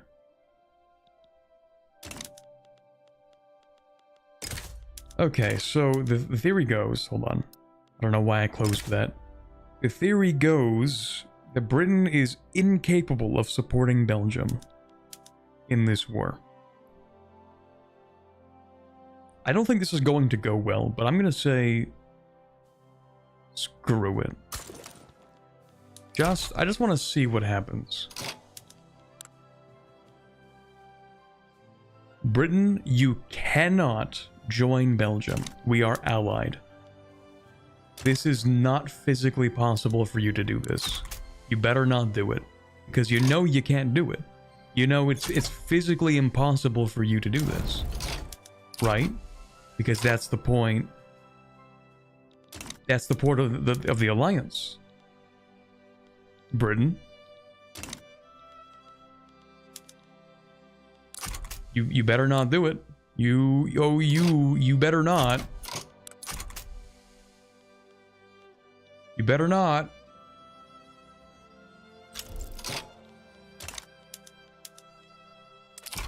Don't you dare. Don't you dare, Britain.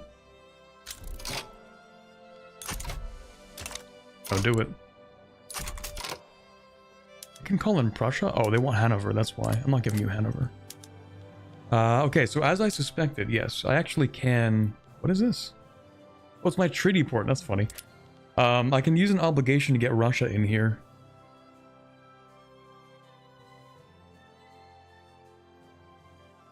You know, Corbett, there's a saying in Britain, alliance schmalliance, that's true.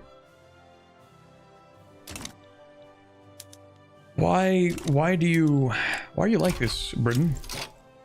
Well, there's France. That's a pretty obvious one. Don't do it, man. Don't do it, man. Please. Please, brother. Spain?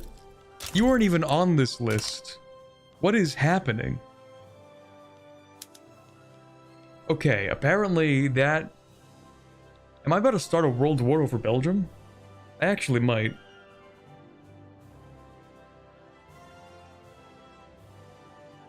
Oh no.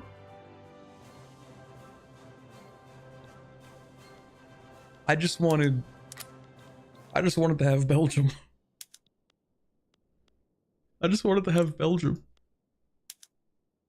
Okay, wait, I can actually call Britain in. I'm stupid. Enforce a treaty article of investment rights in Belgium? There won't be a Belgium, but they don't know that. Okay, pause. I'm gonna try something really quickly.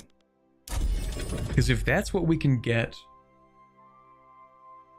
If that's what we can get with releasing Flanders, imagine what we can get trying to conquer.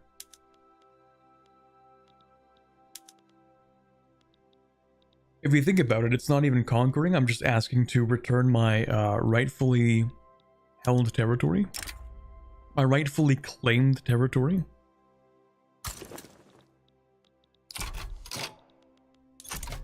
So let's just take a gander at this. Ooh. This might be doable. We'll see. We'll see. This is actually the moment where I don't want this to happen, but we'll see what happens there.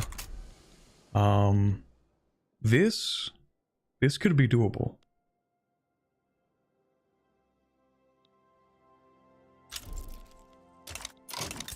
And it would be so nice to have this. Oh, that's an amazing state. I need that.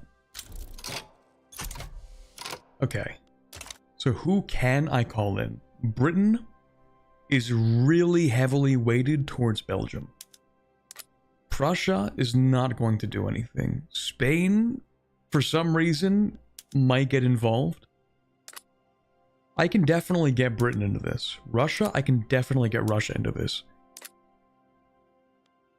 I think what we should do is start with Russia, probably.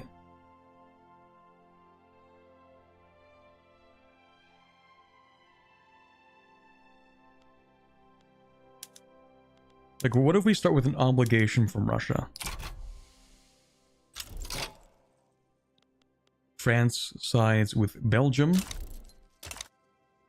Prussia hates France so much that they might not get involved on the side of Belgium. That's lovely. Attempt to sway Russia failed because France just joined, and now they will only accept if I give them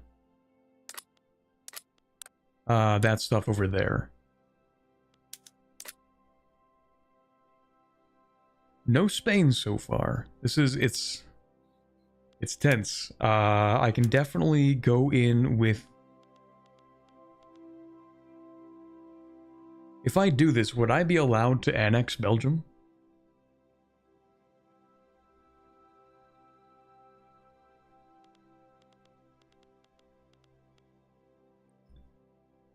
Maybe. Why do you even want Belgium? I don't want Belgium. I want Wallonia. Because it has 60 coal, 45 iron, and sulfur and lead. It is a domestic source of sulfur and lead, which we don't have. Do I even have coal? No, I do have coal. We have coal in here. So far I just have iron and coal.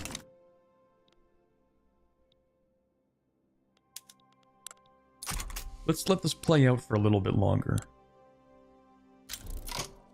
Okay, we have Spain. We have Spain in here for whatever reason nobody knows. But that actually doesn't bring in Prussia this time. That's so weird, dude. I don't understand how any of this works. It's just so odd. Okay, so now you actually would accept this. An obligation because you don't like Spain? Am I getting that right? Like, now I can call you in on an obligation, is that... Wait, do Russia and Britain hate each other? They do. I might only be able to pick between Britain and Russia. Because they hate each other.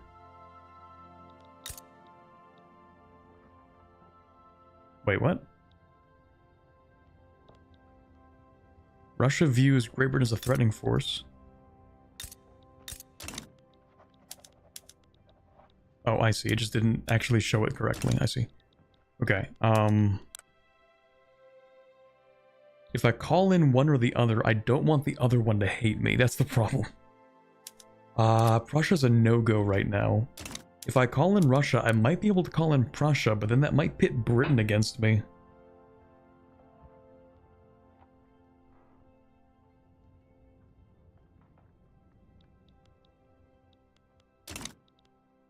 Call in on the investment rights.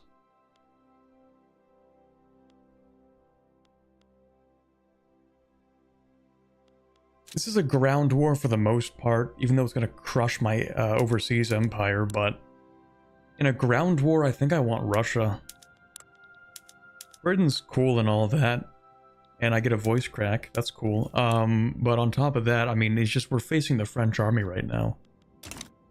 And I'm too afraid if I call in Britain that Prussia is going to hate me too. So you know what? I'm not going to call in Britain yet. I'm going to try and see if I can call in Russia.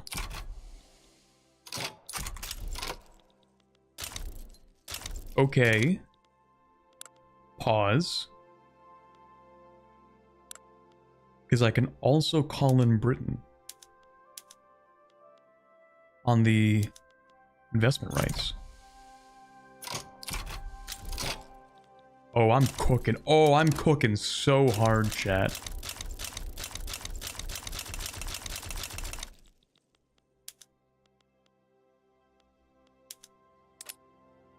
Oh, I can call them against France because they hate France. Let's go. Hold on. Hold on. What if... Can I actually... I can still tank Wallonia. How many do I need for that? 25 maneuvers. Oh, we're getting crazy with it. Hold on. Hey, buddy, you want to take... Alsace-Lorraine? Absolutely. Absolutely. You want that? I think I can give you that. I mean, what else do you want? Trade privileges? That is cheaper and easier to enforce. But wouldn't it be funnier? Wouldn't it be funnier, and wouldn't it actually lock up your expansion for the next several years if I give you that? Ah, but I mean, if I do give them that, then they aren't forced to war with France if they do want to take... oh, no. Oh, I have an excellent idea. This is devious. I know exactly what I'm going to do. I'm gonna have Prussia conquer Alsace-Lorraine, and then I'm going to turn on Prussia to take the Rhineland, and I'm gonna promise France Alsace-Lorraine again. Absolutely, that's the plan.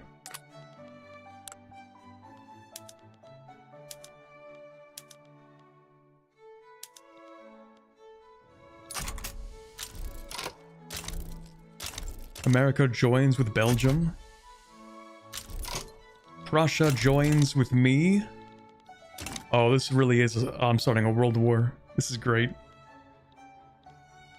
Hey, at least when you're starting a world war, you do typically want to have Britain on your side, so I think we're going to be fine. Canada might be a little screwed. It's just what it is.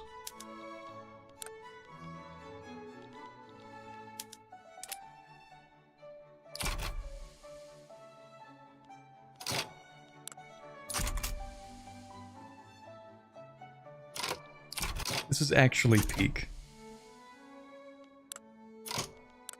We already mobilizing? Oh, we're already mobilizing.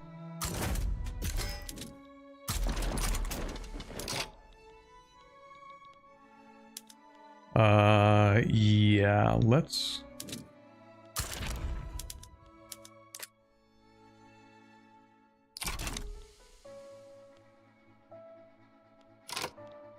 The fields of Flanders are going to be redder than the poppies. This is about to be brutal. Oh, we have front penalties. Supply shortage. What are we missing? Convoys. Nobody knows why, but yes, we're missing convoys. How? What happened? Suddenly, port connections became a lot more expensive? That's kind of weird. Okay, well, we'll build some more, that's fine. I actually shouldn't be subsidizing the trade center. I shouldn't be subsidizing any of them. Trade centers, like the entire point is for them to be profitable. And so if I want a particular thing in a trade center, I'll just add subventions for it.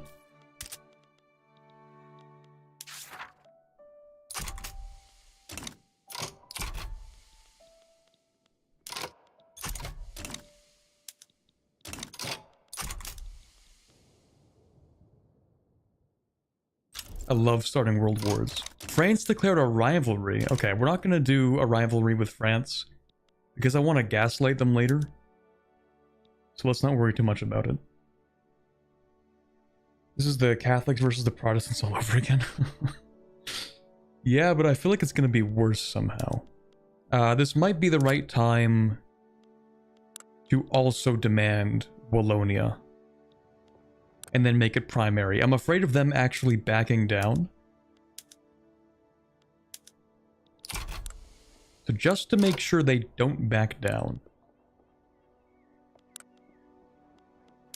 Actually, what else can I add to make them... Well, nothing actually, because they won't exist. This is the harshest they could possibly be.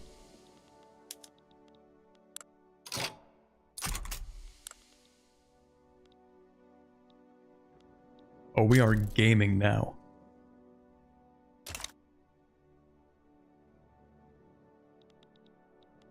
We'll speed things up a little bit just to start this war off. Take Congo from them? They don't have Congo. There is no Belgian Congo. I do actually have 5 units here, so you know what? I'm gonna upgrade them. And...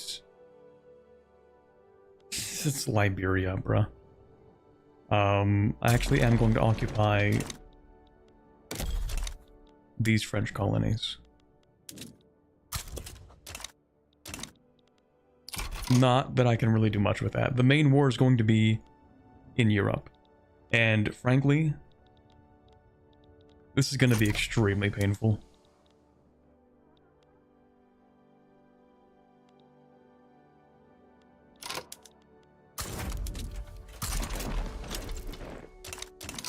Spain's embargoing me. I don't even have the Diplo to embargo them. Man. Oh, I can invite to a power block. Greece, let's go. I knew you guys were cool.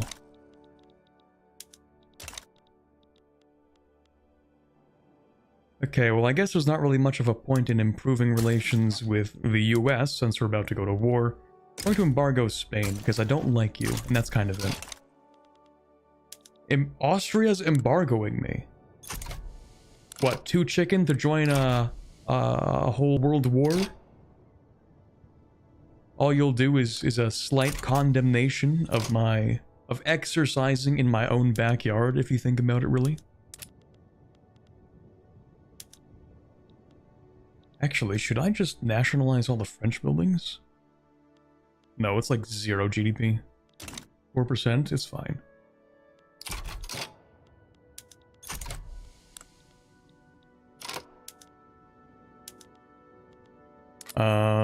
Yeah, this is gonna be something. I feel like with a war like this, canonically what should happen in your games is that as the war continues and as the casualties rack up, the terms of peace should ramp up dramatically.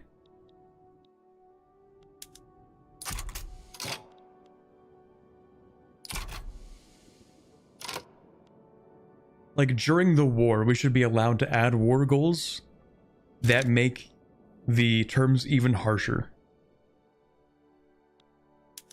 Because now, like, the stakes are higher, the economies are more devastated, there are more dead on each side.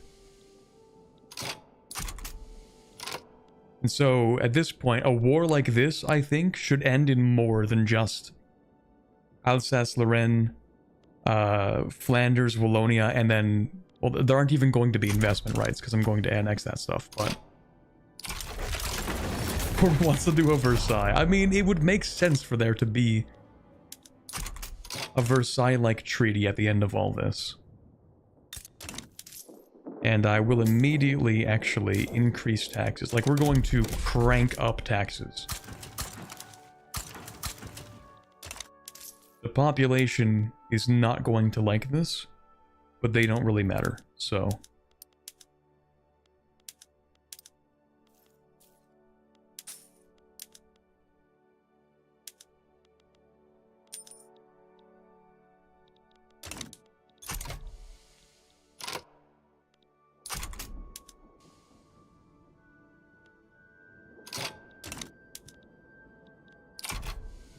Okay, starting off with a pretty solid defense against the French. Always good to defend first, if you can succeed. I didn't even notice how close that secession is. Oh, we really do have a 50% chance of it starting or not. We love gambling. There's already a giant mess in Africa. At this point, how much would it even matter? Let's go. Always gamble. Yeah, how we doing? Not great because we simply don't like defending. I don't know what's up with this, actually. This army is weirdly incompetent. But my other armies are fine. Let me actually go to my armies and make sure that when I'm defending... Let's not lend out our troops.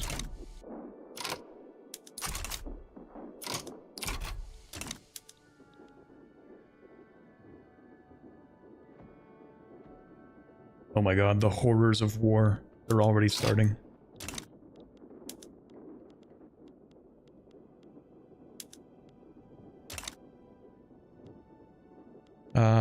open terrain makes sense. Experienced offensive commander. You experienced offensive planner and wrathful for pillaging. Then we'll get a supply requisitions effort for commander and a surveyor.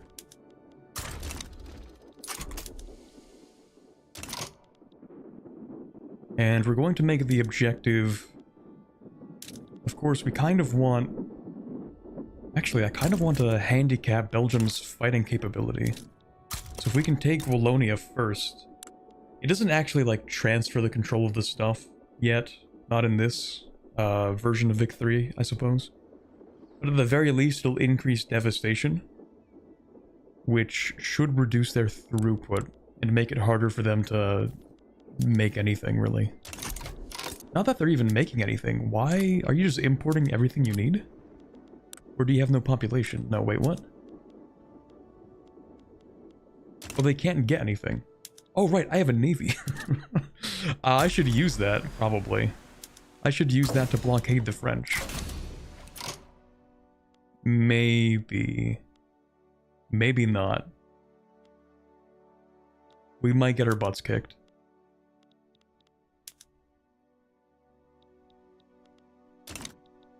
I also need more ports.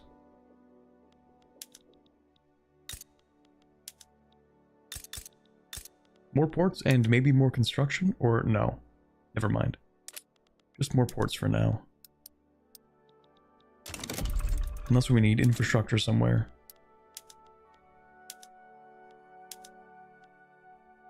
I mean, yes, but no. We only have North Borneo because I forgot to hand it over. Dude. This is the worst thing I've ever seen.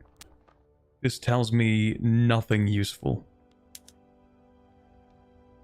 British Navy's there too? Yeah, but, like, they're not attacking each other, which is what makes it a little bit concerning.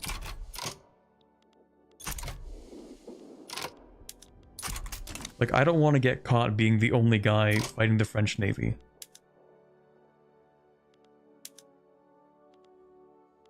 Actually, whose navies are there? Oh, that's not even just the British Navy. It's got, like, 5 different navies, and we're getting our butts kicked. Well, that sucks.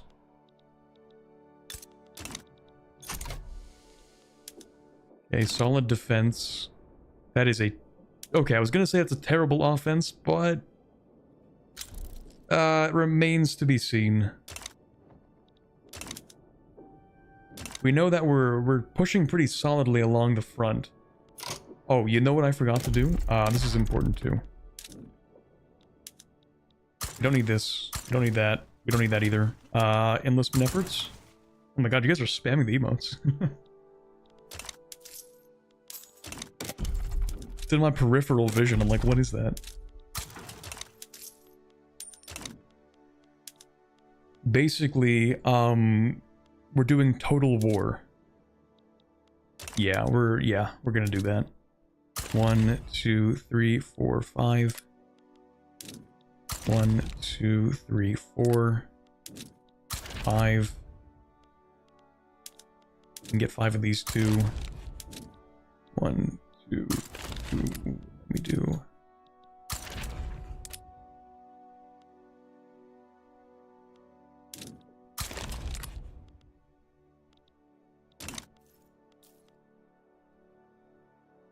This is going to collapse the economy. That's okay.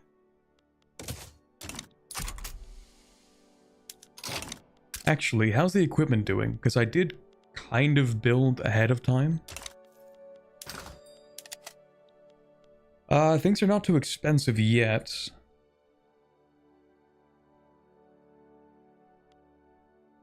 I don't even know if the industries are at maximum capacity right now. Sort of, not really. We might need a subvention on munitions.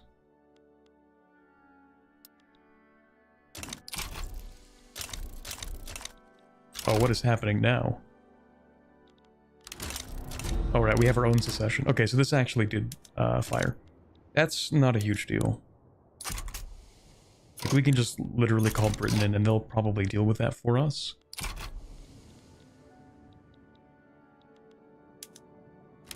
We're pushing the French back. Oh, they're pushing us back. Oh, shoot. I spoke too soon. And we're pushing them back.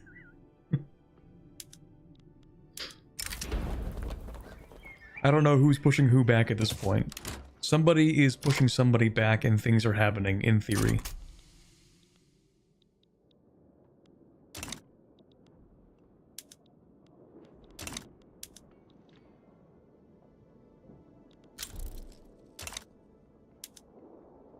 I don't even know who's winning or losing at this point. I think we're losing this one. Yeah, okay.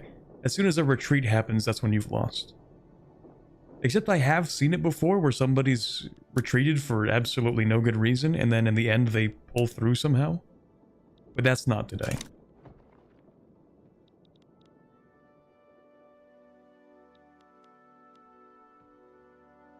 The economy is in shambles. The standard of living is huge because war is great for the economy or something like that.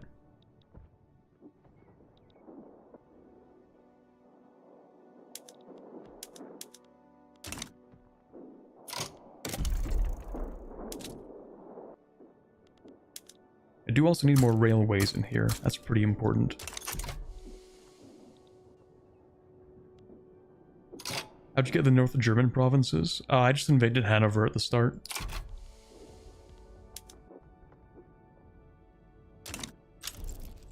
Am I making any progress, or is this an actual World War I moment? No, we're making some occupation progress. Yeah, okay, we're pushing them. Slowly, but we're pushing them. I forgot to raise those conscripts. Oops. That's pretty important. I am simply willing to die more, and I think it's working out for us. Yes, we have the uprising. I forgot to call France into this, actually.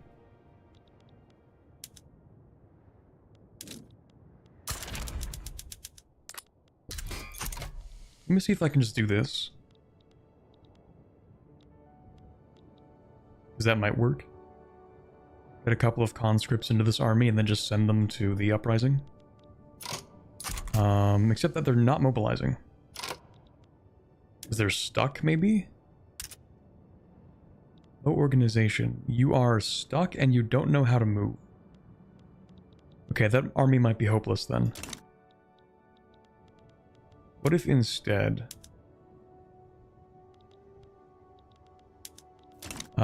can I do something like this?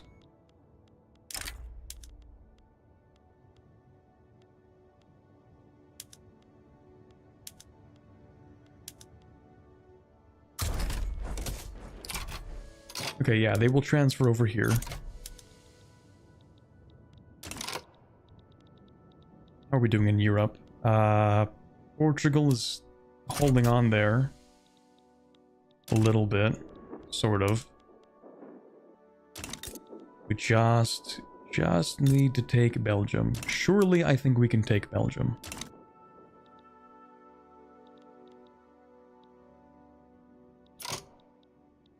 Correction, you're willing to let more people die. That's true. As we all know, when the economy's doing great, that directly translates to standard of living. That's true. Famously, that's always been the case. Okay, so mobilize, raise conscripts. See if we can get like one conscript in here. That's all it takes. It's one conscript. Do I not have a, I do have a port here.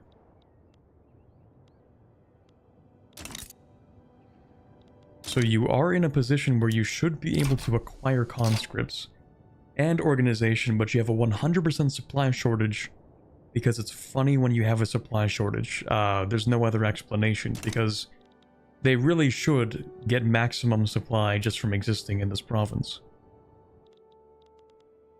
Should is a really key word here. So instead, because that's not happening, I'm gonna go send... I'm gonna go send 10 units from Europe down to here. Not against France, down to here. You're going to push back the uprising.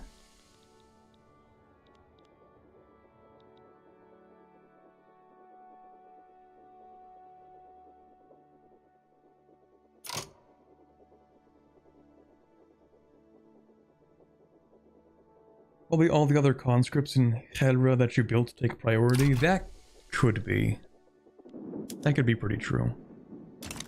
Okay, tragic that we lost this battle. New mandate, though. Hell yeah. It's a free company charter, I think. I should give you an industry... Oh, man, I keep forgetting that you can only give one of these. And I really wish you could give more, but you can't. Also, I have a free one. Why should I have to have... Oh, your laws forbid you from having a monopoly. I see, never mind. That's why you don't have a monopoly. That kinda sucks.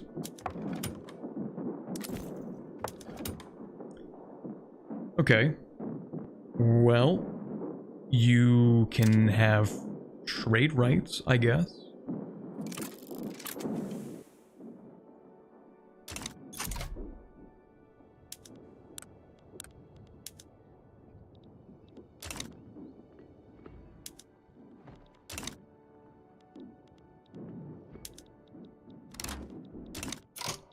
Okay, do we have the army down here? We do. Kind of. So the army here is actually going to push directly into the uprising. Cannot reach a Volta via land. I mean you can if you're willing to give it a couple of... Oh, that's the wrong button, that's why. My bad. Never mind. Just go and push into there. That's cool, thanks.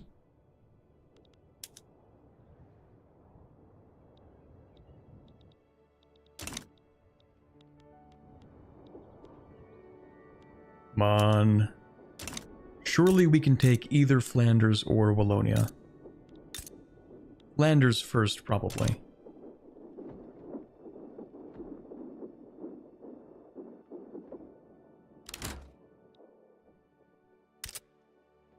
Low organization. Never mind. You have low organization. Oh, right, it's this army. This army is, like, not actually real. Just transfer to the other one, that's fine.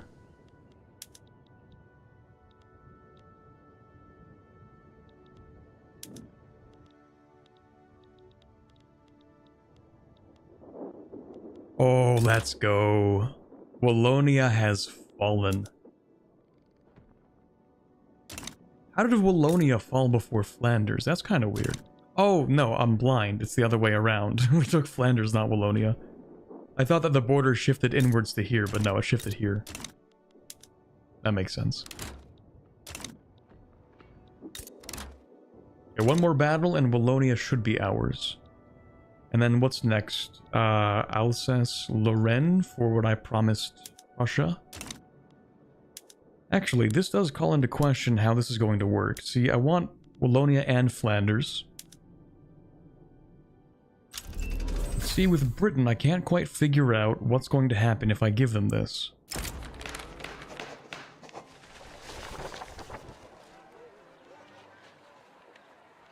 And maybe we'll just give that to the Conservative Party.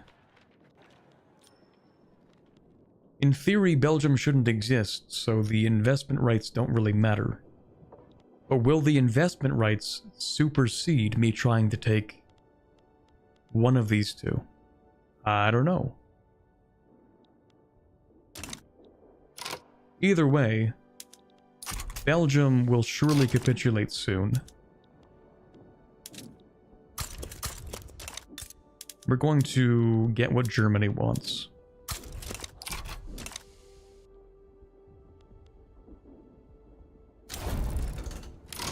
The US has left. We love to see that.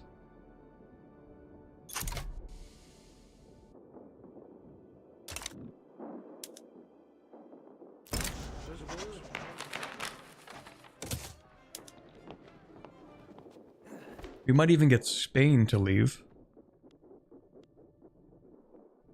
That would be nice.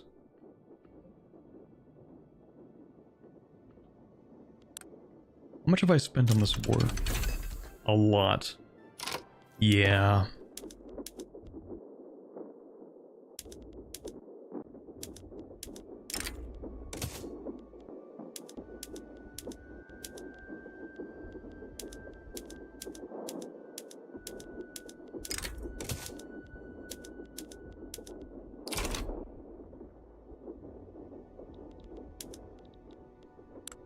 Okay, so let's find out what happens to Belgium. Hopefully I just get what I need. What is... Pause. Pause.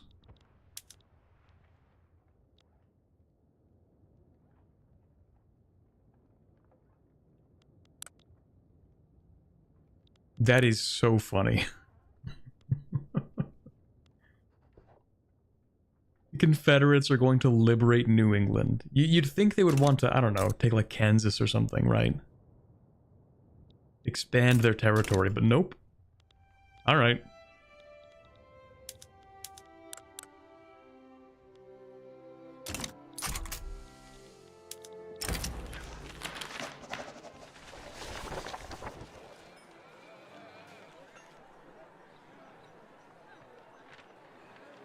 I think we're gonna keep the church happy. And the intelligentsia happy. The armed forces are fine for now.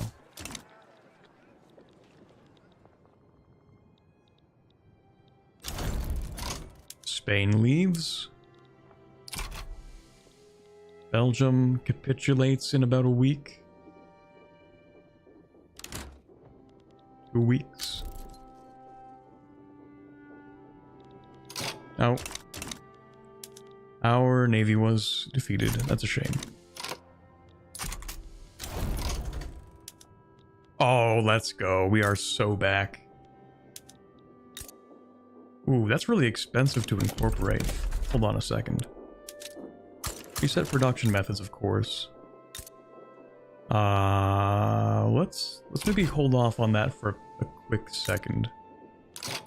In theory, anything that Belgium needed, they would get.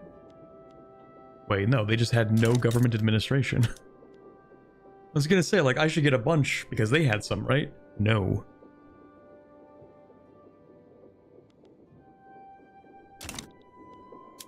Okay, what if in the middle of this war I proclaim the United Netherlands? That would be an incredible power move. Nice. For the first time since the Belgian Revolution of 1830, a single state has unified the territories of the Low Countries and declared a United Netherlands. I hear Flanders is to join us in our merry state soon. What a splendid weather for change. Something to mark the auspicious circumstances. Nice. Although, yeah, I don't know if I like that flag very much, but that's fine.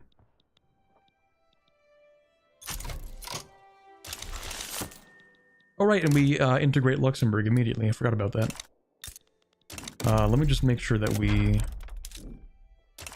It's already reset. Nice. Let's not forget...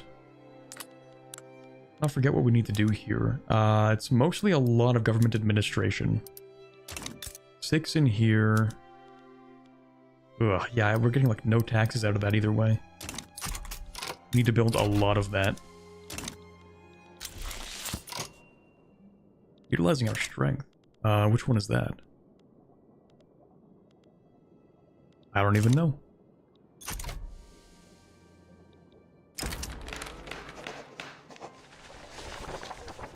Okay, so I actually do want the liberal... No, wait a second, I don't want this liberal party to win. Where are my industrialists? My poor industrialists. Oh, they will join the liberal party. Okay, maybe I should do that right now.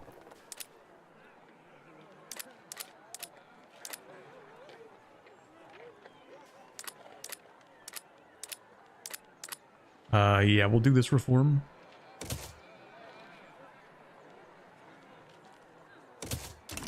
We'll see if that changes the okay, yeah, that changes the election a little bit. I think the people probably want the Liberal Party in charge. Probably. Capitulate? See, I could capitulate, but I'm doing a little bit of politicking here. See, what I want is I want Prussia to take Alsace-Lorraine. And then I'm going to be friends with France, and I'm going to promise them Alsace-Lorraine when I invade Prussia.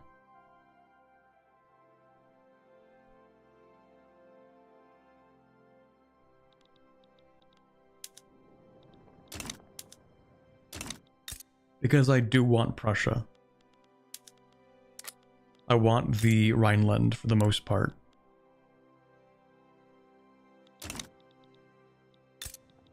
Actually, do you have anything useful in France? Good soils, okay. Maybe I do want France. Maybe I can be friends with Prussia and then beat up France. Well...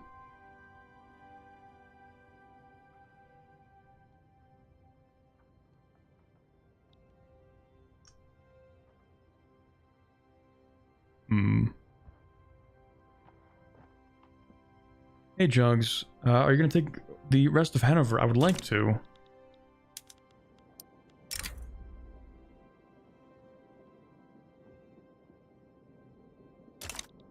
I don't know. Maybe we'll just be mean to France. Maybe I should take the French Low Countries.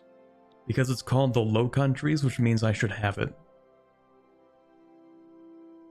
Walloon is now primary, and that's Francophone. Ooh, that's pretty true. Yeah, Dutch and Flemish don't even get like a Germanic culture thing. In fact, Dutch isn't giving me anything at all, but anyway. So yeah, we get Low Countries and European heritage. But like, that's because they don't speak German in the Netherlands.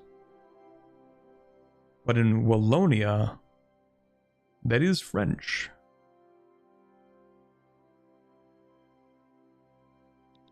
Yeah, you know what?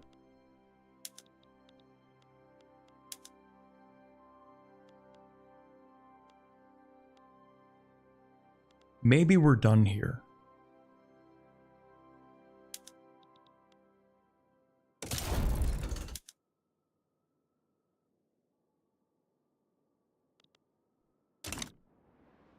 Yeah, I'm just gonna take the stuff that I want and then dip. Let's go. Thanks for helping me out in that war. Now, the thing about Alsace-Lorraine is that, actually, I just remembered I don't care that much. So now, armed with that knowledge, have fun with that. Although I think that made Prussia not like me as much. I feel like we lost relations for that. And they are now wary towards me, probably because I just backed out of that. Or maybe because I just annexed Belgium. That could also be it. Yeah, they're threatened by my infamy and the fact that I'm big now. And they don't like that.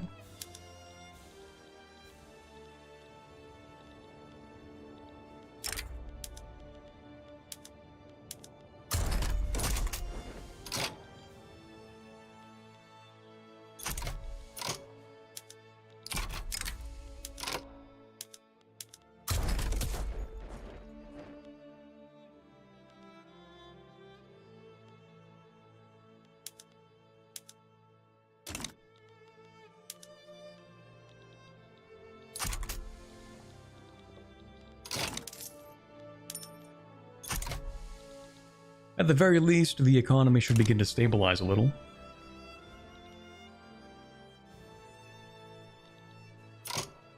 Backing down does lower relations, I believe. That's survivable. It's not a huge deal.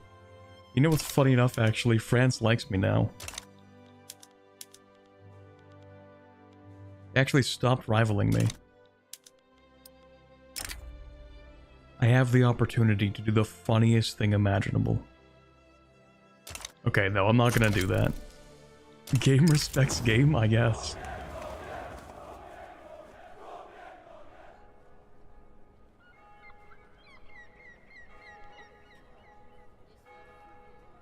I don't think it matters if the Agrarian Party gains momentum, to be honest.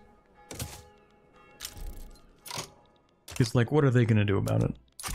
They have no support in the election. Anyway, number 3 great power is pretty cool.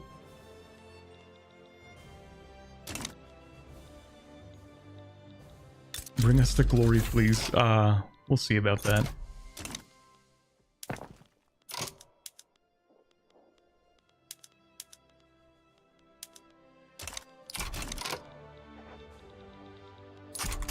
Okay, nice. We should finish this pretty soon. In fact, I can just finish that now. Oh, nice.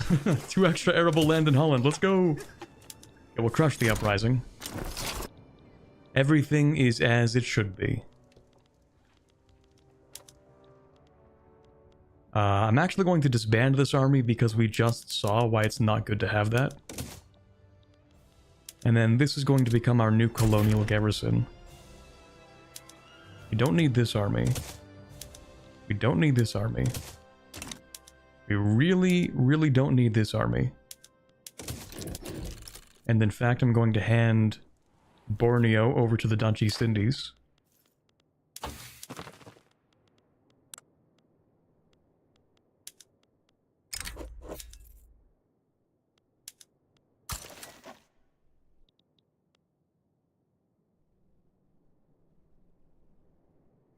Game stated that things are happening in null state several times for me today, so I expect it does give investments in a state that can no longer be invested in with just a roll. Oh, and they just roll with it? Okay. At least it doesn't crash, I guess. True. I mean, fortunately, it looks like it doesn't really matter too much. Like, yeah, they're not enforcing any investment rights on anybody.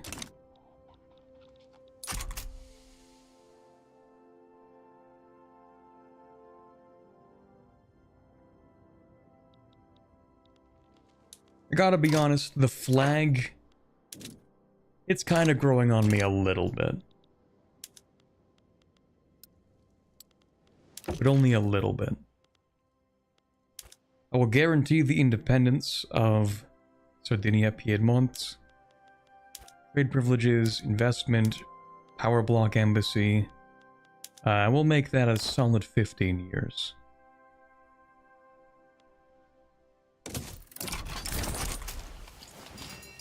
I think we're looking to probably support the raw industries.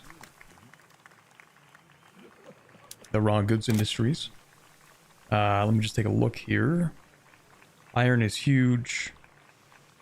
Coal is pretty big here. Iron's pretty big here. Yeah, we're gonna give a throughput bonus to the mines. You hold on to a single state in Indonesia, you can get that petroleum company. Ooh, I forgot about that. You're right. That is pretty true. Yeah, you know what? Hey, can I have that back, actually? Can I... What is that? East Borneo? Hey, man, can I have that back, actually? That's a lot. That is 25 in for me to take that back. Okay, maybe we don't do that, but... Maybe at some point we actually integrate the Dutch East Indies. That would be a really tough sell, actually, but... Well, darn. The flag sucks. Looks like a health hazard warning of some kind. Okay, you know what? I'm gonna look at the... Oh, hold on. I gotta let someone know that I'm streaming because they're asking me to join a server? Or a voice channel?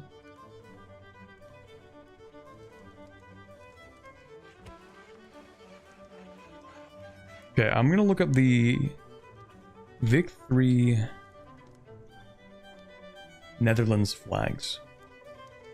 They have a list of all the flags on the Vic3 wiki, and so in theory that one should be there.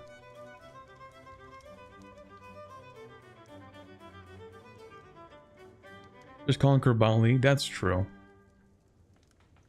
Oh yeah, I like how they made it so that all the American flags are just collapsed in their own section. They had to hand make each American flag for every state, didn't they? Probably doesn't take too long, but sounds tedious. Anyway, Netherlands.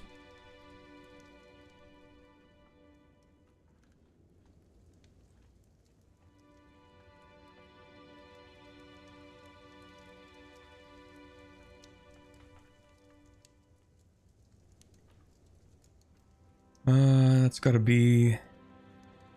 Here we go. Yo, the dictatorship flag for the Netherlands is crazy. The fascist one, looks kind of boring. The dictatorship one is crazy. That's just for the regular Netherlands, though. If you're an autocracy, you get the orange at the top of your flag, actually. Interesting. What about for the United Netherlands? Here we go. If you're a council republic, you have a flag that's at least a little bit better than usual. Like a little bit. Default flag kind of sucks. The republic flag is not too bad. Council republic flag is a little more inspired than most of the communist flags. Oh. I know what we're doing. Do I have the support for it, though? I don't. But I need the support for it. I need autocracy, chat.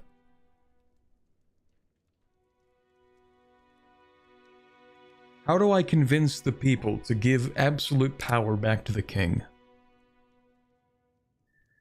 Could I manufacture a political crisis? I feel like that might do the trick.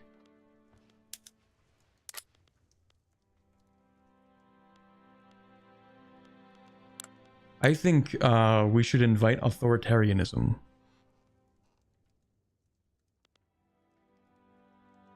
You can make a tier list of all the flags in the game. True.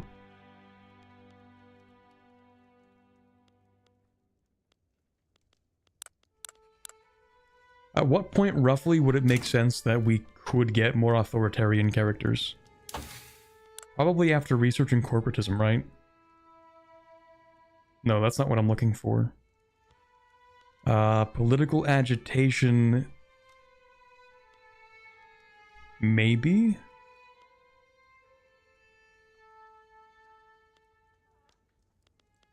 Whatever unlocks, like, the fascist party.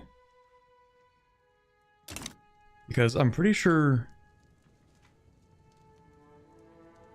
Yeah, so the United Netherlands doesn't have a fascist flag, but if we become autocratic, or single-party state, so that works too, then we become Burgundy.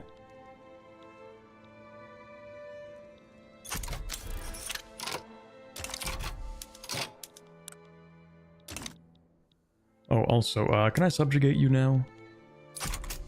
I've only played this stream for 4 years. It feels like I've lived a lifetime. We've done so much. Just 4 years? Seriously? I've formed the United Netherlands, conquered a good part of Borneo, got a treaty port with China, and became the 3rd greatest power in the span of 4 years. In color or as in the tag Burgundy? I think we rename ourselves to Burgundy. 6 years? Okay, yeah, it might have been 6 years actually. But still. Conquer India? It's going to be hard to get authoritarian the more tech you research, but easier to get single-party state after mass propaganda. Yeah, we might have to gun for mass propaganda. But before we do that, obviously we need to integrate everything. So we're building up a whole bunch of government administration. We're going to start integrating. I feel like these should just automatically be incorporated, actually. Given, you know, the fact that I use the return state thing. But oh well. It only takes 2 years.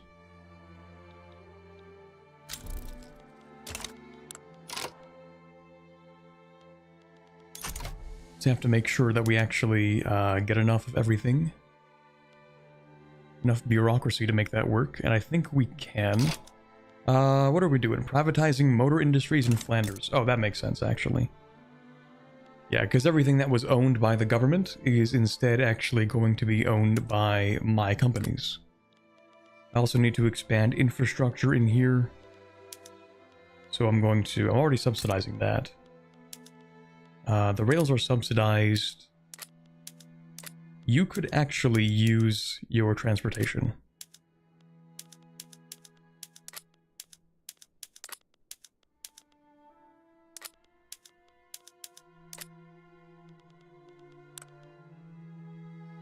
You still have low infrastructure. Okay, we're going to build up infrastructure. And more government administration because the tax is not quite being collected yet. Anything over here? And maybe, do you need more ports? No, you need more railways.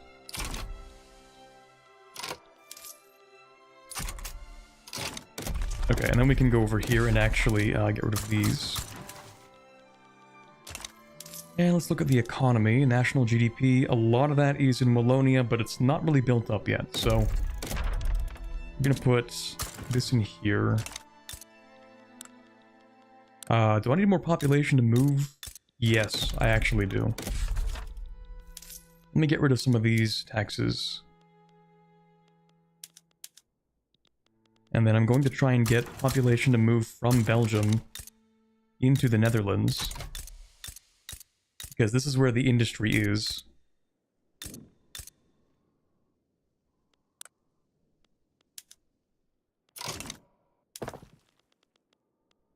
Let's see. See if I can actually just release that subject in Africa now. I forgot that I was going to do that. So here we have the Ivory Coast. The Dutch Ivory Coast, actually. Dutch Senegal becomes a chartered company.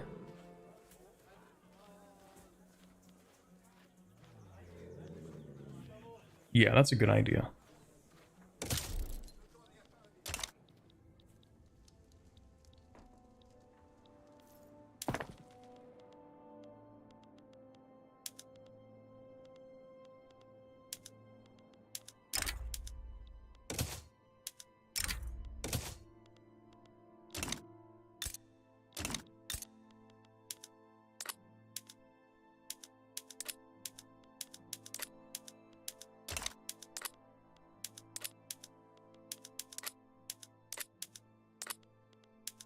Surprisingly, not as much industry as I kind of expected there to be in Wallonia. Just a lot of resource extraction for the most part. We also need a lot more explosives. Yeah, let's remove all of our tariffs on imports for a little bit. That's exports, imports. French mass migration? That's amazing. Political agitation, not mass propaganda. Right, yeah, political agitation. This actually gives you the fascist party.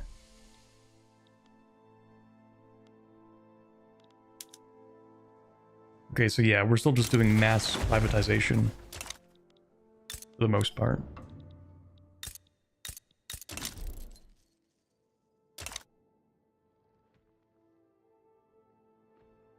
Things are looking pretty good right now, though. Does the make me a general thing work with Vic3? No, I don't think so. No. Unless...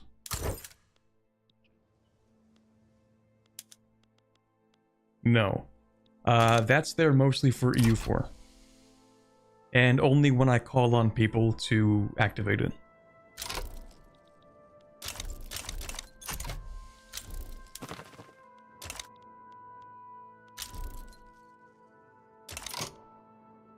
Okay, so Mexico we can actually turn back into a puppet. It's crazy how we only have a 2.7 times modifier.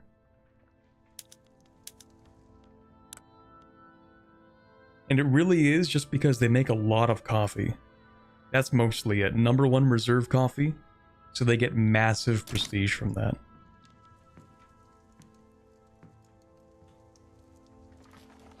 We make a lot of furniture, so that's cool, I guess. Do I have my steel yet? No, we will have our steel soon.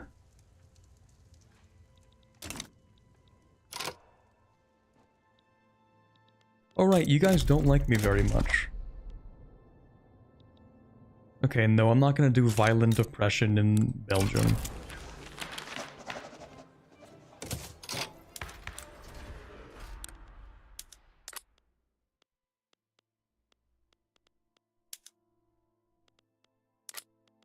What else do I want, though? Probably...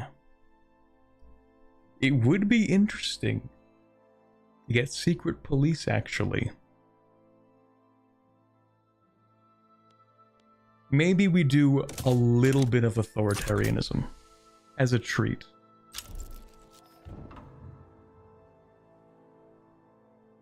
Did a lot of industry go bankrupt in the Belgian World War?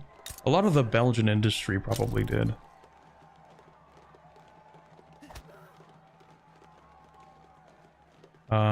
Do we need, like, is it fine if we get more radicalism? Probably a little bit.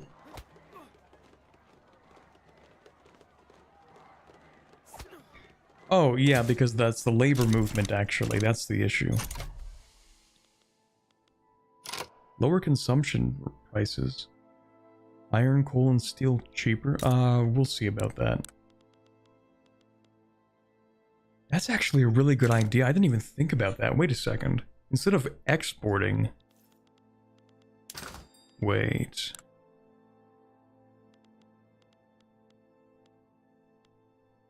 Is there a way for me to artificially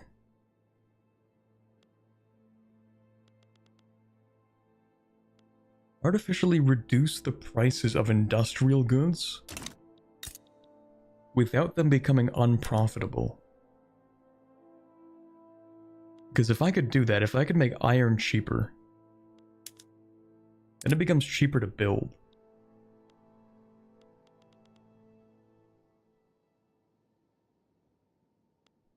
Well, iron I think we're importing actually, aren't we? We really shouldn't be importing any iron because we produce enough. I guess the imports are making them cheaper actually. Tariff on the exports possibly? Maybe.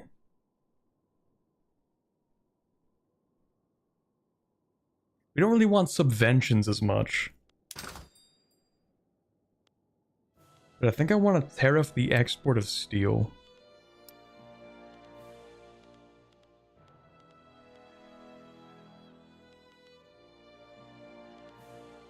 We'll tariff the export of iron too, because you know what? If we can import iron and make it cheaper, that's fine. Lead, we actually want to put a tariff on imports because we want to encourage production of lead back home.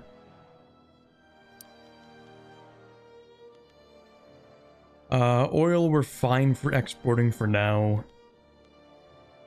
Silk imports are fine. We're just going to put a tariff on exporting silk, because it's cheaper to just have it the way it is. And then, what's the other thing that we need to reduce the price of? Iron, coal, and steel. We're not really doing much with coal. We'll reduce the import tariffs on coal, but we're going to keep the export tariffs high.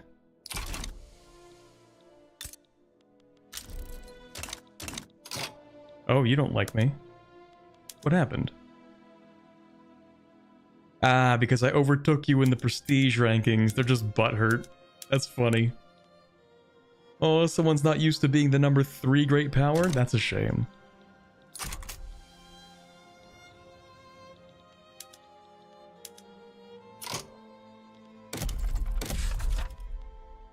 Okay, so on second thought, maybe what we do... Maybe we do a little bit, you know, just Just a touch. Just while we're getting the situation under control, you know? Uh-oh. Uh-oh. That's not good. Hey guys, what's up? They don't like the secret police. I can't imagine why. Really interesting. Yeah, they're really not a big fan of that. What if I pass it so quickly they don't even notice? I think that'll work.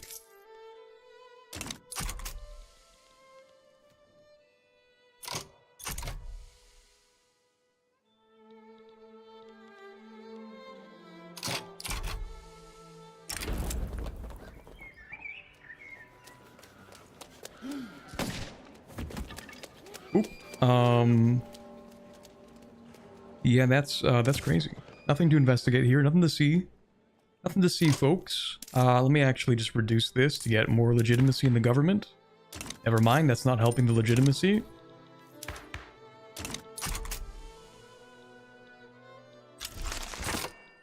Refined steel, huge. That is actually huge.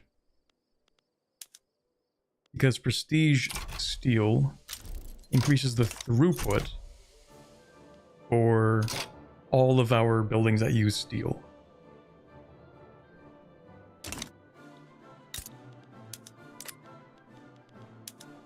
Which means tools get a throughput bonus, engines get a throughput bonus.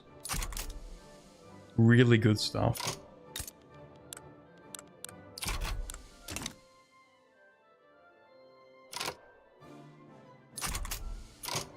How do they know about the secret police? True.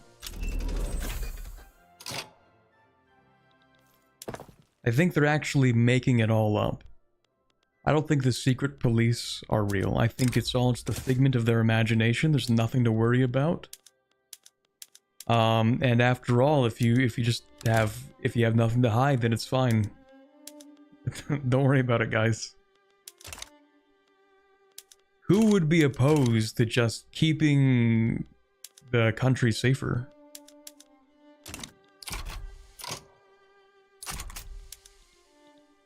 What that would be ridiculous.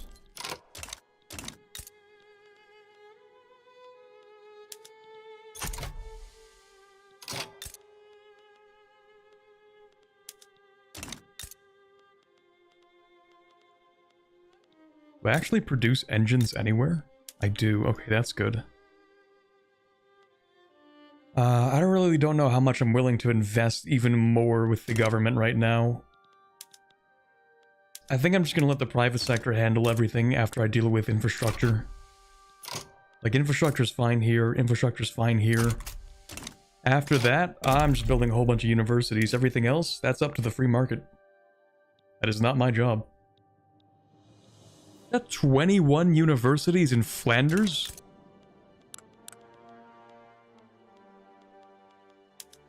Dear God, man. Okay, well, we still actually need more universities, which is very funny, but...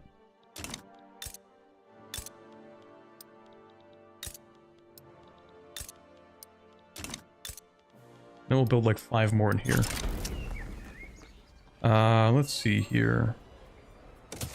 Secret police will be on everyone's lips. I mean, in a sense.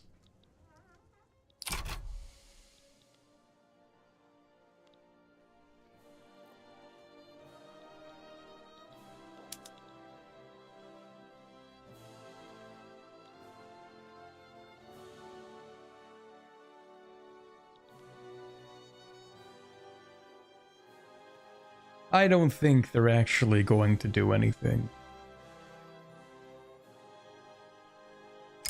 They don't have what it takes. An accidental discovery. Our agents have captured a Confederate spy. This is precisely why we need the law. Obviously. Clearly. This is actually really bad. Let's not the worst thing in the world, because they won't have that many troops.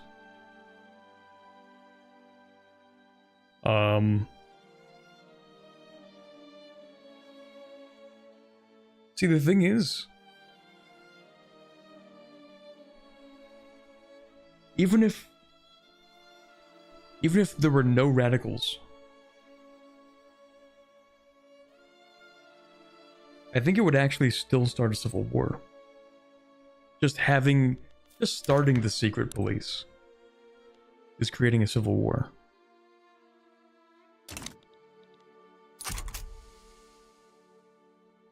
I really don't want to back down on this, but I might have to, chat. Please don't make me back down on this.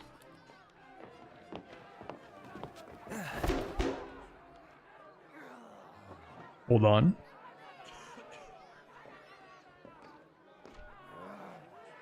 I can work with this.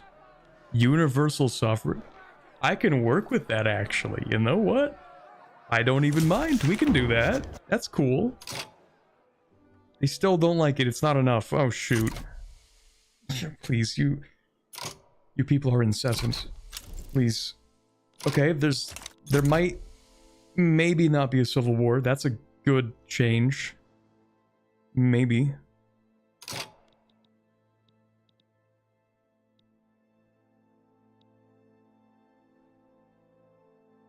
You could permanently block the North German Federation if you were to secure the Straits in Schleswig-Holstein. I think Russia actually has that under lock and key right now.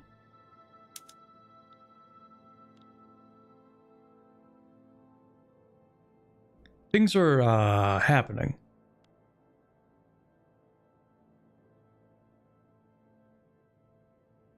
I don't really know who's winning this. Between Prussia, who just fought a world war, now fighting Austria and Russia. Russia did fight the world war, but like kind of sort of, and Austria did not. Wouldn't it be, listen chat, hear me out. Wouldn't it be really funny, and I mean an absolute hoot, if you will. First of all, I'm going to subjugate Oldenburg. But wouldn't it be really, really funny? Wait, Austria liberating Westphalia? Oh, that's so goated. They're so real for that. Okay, what if... Hear me out.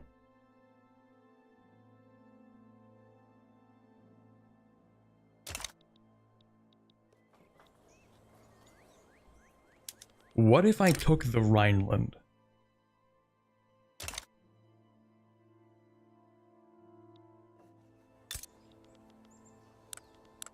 Also, it is raining crazy hard outside. Hopefully no thunderstorm, which turns into power outage, hopefully.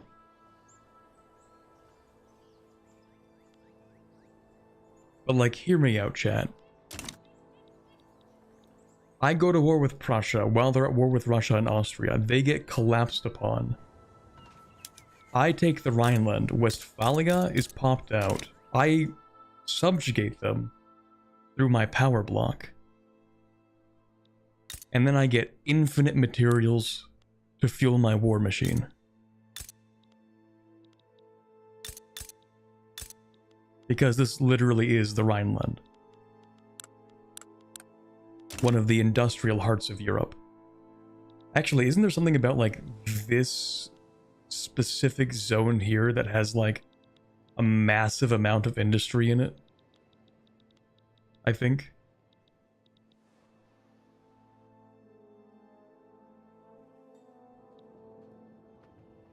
Sounds like the perfect crime. But of course I'm gonna save because it could go really, really poorly. But we'll see. Okay, innovation's looking a lot better too. That's good.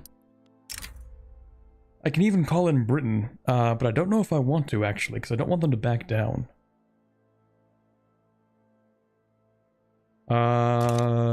Whatever, we're going for it.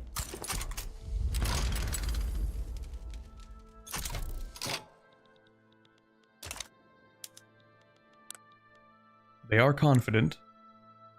What gives you that confidence? Well, I mean, you're super mobilized right now, I guess. 6255. I would actually solo you, I'm not gonna lie.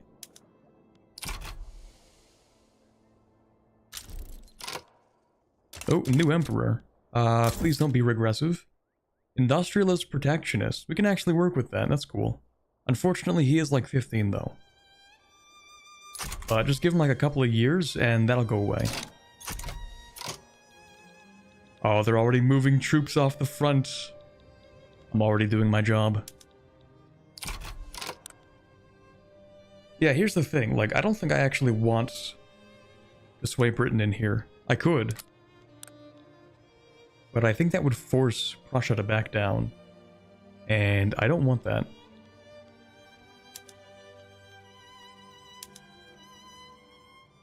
Chad, do you think I should add Liberate Westphalia just in case Austria backs out? Like, I don't know if they will, but just in case, you know? It would be nice if Austria does it automatically, but I'm not going to trust them. And then maybe we can also, I don't know about Liberate Pomerania. It might happen. I feel like we can do that, yeah. How far are they into this war? They got plenty of time left. Yeah, that's perfect. Because I'm really not looking for anything in terms of a treaty. Mostly for the infamy cost. I could ask for money, but like, yeah, that's a lot of infamy and it's not a lot of money. Enforce. No, that's a lot of infamy. All of these cost, in my opinion, way more infamy than they should.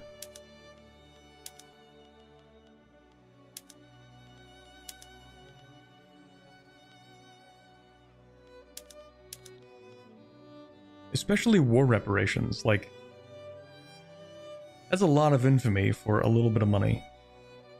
I mean, it's not a little bit of money, but it's an insane amount of infamy. Through Victoria 3 standards, the Treaty of Westphalia would have been like 300 infamy.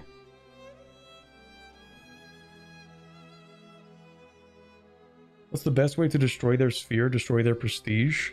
Well, yes, but destroy their industrial heartland.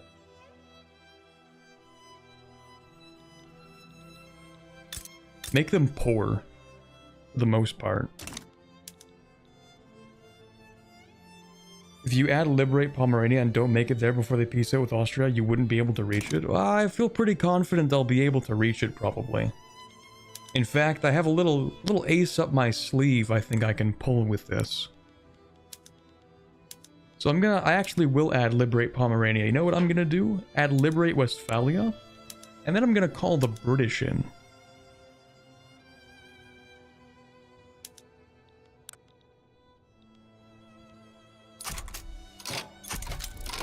And I'm gonna say Liberate Pomerania. I'm gonna make all that primary back. So now what are they gonna do about it?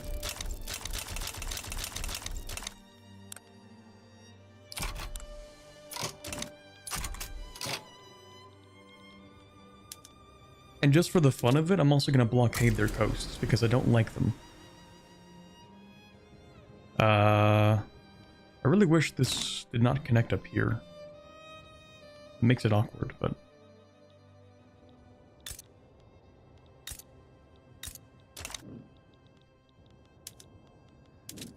blockade here then, I guess. And also, not just blockade, raid convoys.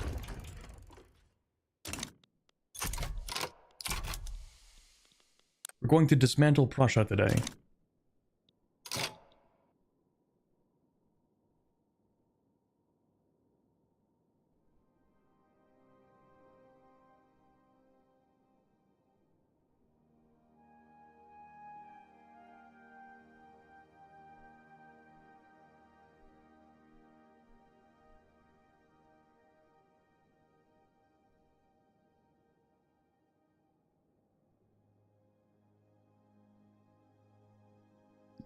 Everyone agreed to it after being completely exhausted.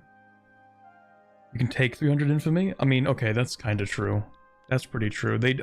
They also didn't have another war for like 20 years. So, I mean, that kind of tracks. Anyway.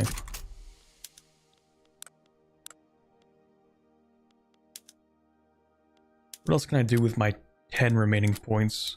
Did I say Brazil? Brazil joined this? That's pretty funny.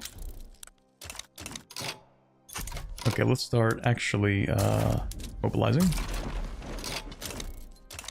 New mandate available. That means new company. Let's go. Speaking of which, how are my companies doing? This one's pretty good, actually. That's the Dutch East Indies. Hanover Premium Steel is actually not doing too hot.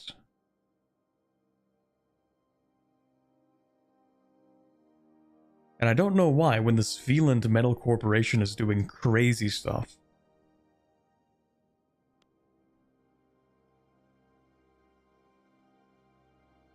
Weird. Anyway. New company. Actually, I've got an idea. Let's not use that company yet. Let's fix the tax situation again. Because I actually do have a pretty... Ooh, I had an idea, but you got to it first. Okay. We're gonna go with Panama then instead, because we do have Mexico, so we can kind of, sort of, somewhat justify it, plus America is getting absolutely destroyed. So we're gonna survey the Panama Isthmus instead.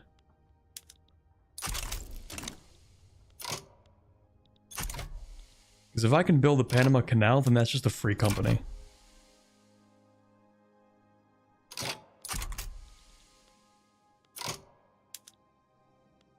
We might as well make this quick. We will mobilize the Second Army. And we are actually not going to raise taxes because we're still enacting secret police. We're just going to tank all of this. It's fine because we pay like nothing in interest. Actually, how much do we pay in interest? 0.7% interest rate. So that is pretty solid.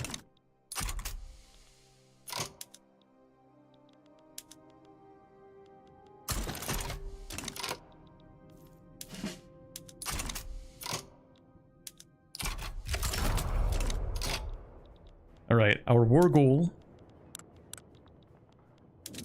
Strategic objective will actually be the capital.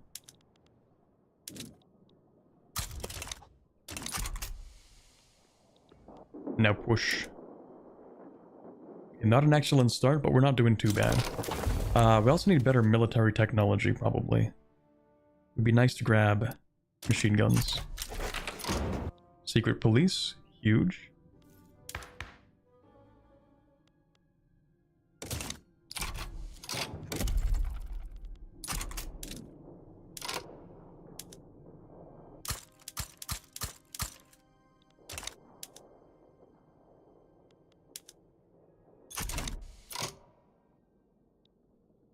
Okay, Flanders and Wallonia are looking pretty alright. We're going to get rid of these. And we're going to slightly raise taxes. Yeah, Prussia's getting absolutely crushed now. Prussia.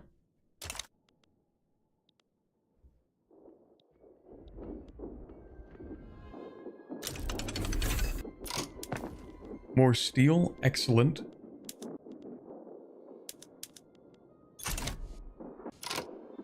How's education? We need more innovation.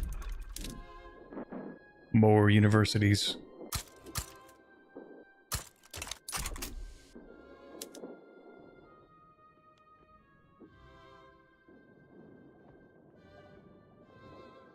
We must surpass the French, the Russians, and the Raj.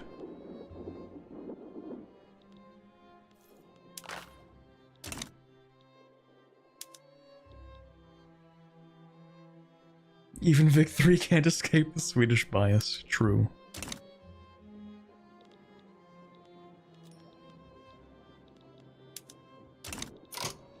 You done your war over there? Nope, you're just getting your teeth kicked in. Lovely, we love to see that.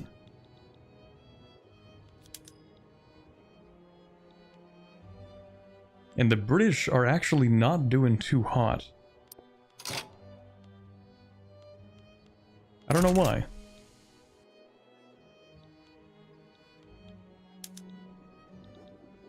Oh, we're crushing them. Oh my god.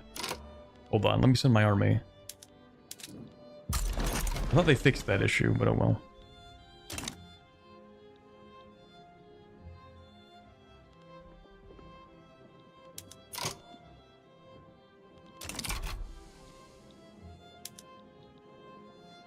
Absolutely shredding them. We'll be in Berlin in 2 weeks. Actually, I think Russia's gonna take Brandenburg first. Yeah, there they go. Absolute Russia L. There will be no unified Germany today. Okay, actually, I'm gonna crank up taxes because things are not looking great.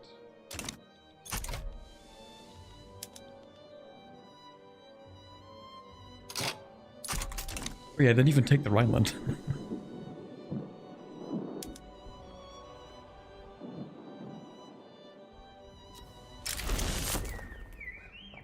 We actually will make a suitable offer for the area around the canal. I would love to purchase that. Acquire land in Panama. We just need to improve our relations. Totally fine. We can do that easily. In fact, I would love to get investment rights, all the good stuff we have here. Maybe you want something more than that. Oh, you're in the American... Oh, you're in the French market? That is so cursed. Oh boy. Okay. This is fine. What if I...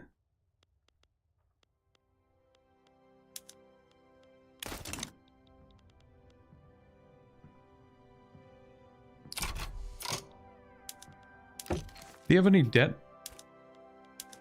You do. 49,000 in debt? Dude, that is the easiest thing to pay off. Just take it. Actually free. Okay, so that improves their relationship with you when you pay off their debt. So now...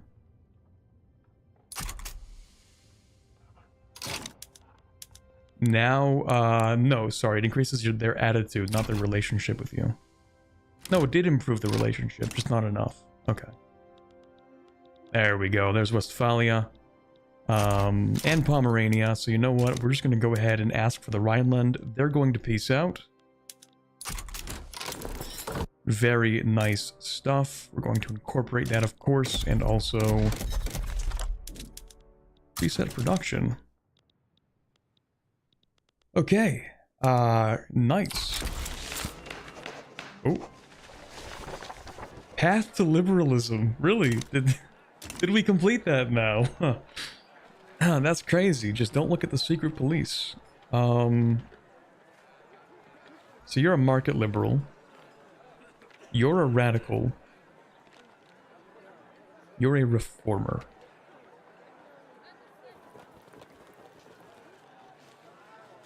We'll go with reformer. Because you're fine with stuff that I'm fine with. And we don't really need a market liberal, because we already have the stuff that we want from that.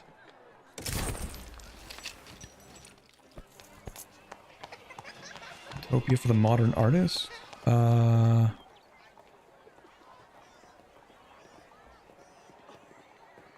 innovation is fine now. We do get some additional from the unspent. It's only +4 though, so it's not a huge amount. But regardless, I think it's better to just push through with the throughput, because that will give us even more passive spread, which is still worth it.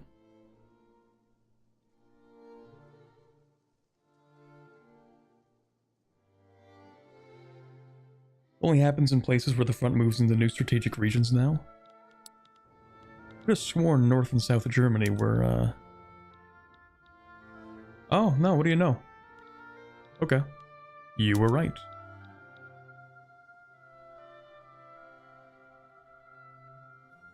Can't imagine the Prussian thought process of starting a second large-scale war after just getting out of the first one and then telling one of your strongest neighbors you don't like them anymore. Yeah. Well, now Prussia is in pieces. Actually, no, it's in one large piece. Just a smaller one than before. So Westphalia, we are going to aggressively bring these guys into our power block. Investment rights, trade privileges, mutual, of course, guarantee independence. They can even have transit rights, because I'm cool like that. We'll make this a solid 15 years. We'll also go with a company monopoly on steel and iron, and those are the big ones. Logging, I guess, just because we can. We do need to rival somebody for that, though. Also, did I finish these? Oh, I guess I did. Okay, we'll go with... This is probably fine.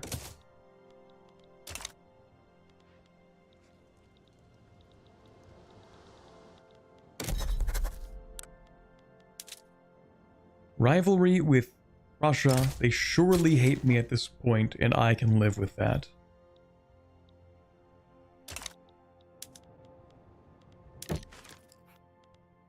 Okay, what else can I get out of these guys?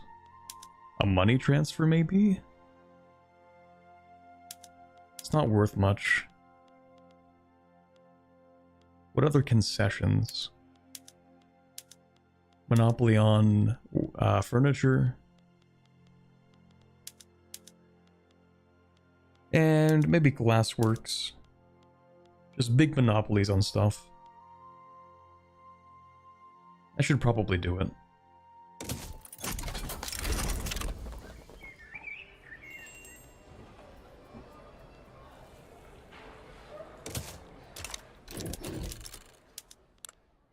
So Westphalia, yep, we're going to be able to bring them in. Lovely stuff.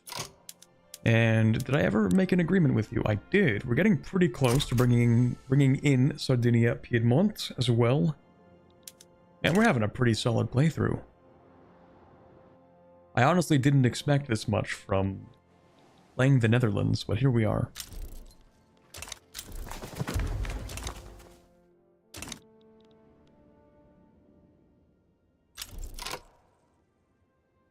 #1 refined steel producer as well. Let's go. Does that mean I can actually bring Mexico as a puppet? Yes, we can actually have Mexico as a puppet. Lovely. I think I would like to do that. The only reason we can do that now is because we are above the prestige multiplier. Beautiful orange Mexico. Yeah, they're giving me huge money. That's nice. You love to see it.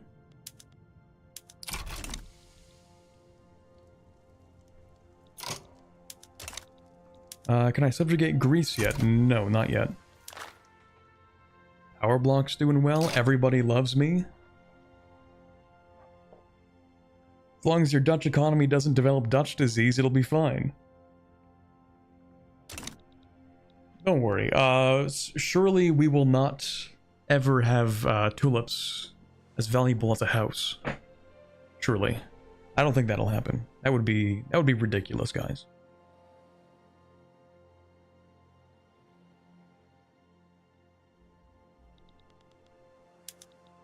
That would never work.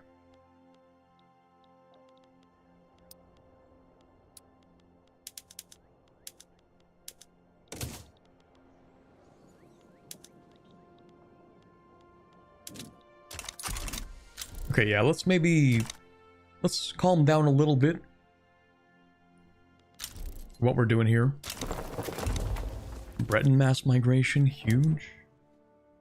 The private sector really needs to be building more. This seems like a really pathetic private sector. Although, to be fair, we do still have the 6th largest economy. So maybe it's not that bad.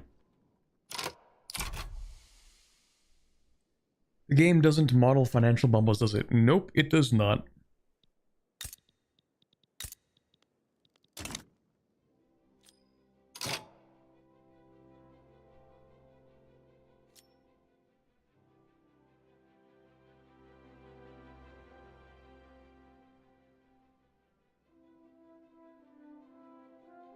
I thought it was about the tulips thing as well. Apparently it's a lot more recent, when the Groningen gas field was discovered and developed. The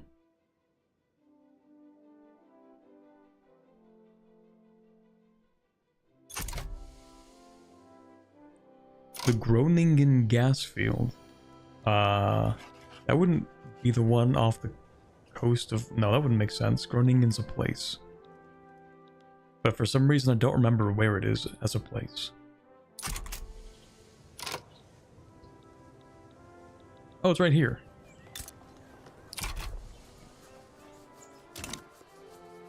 Literally the largest city in Friesland.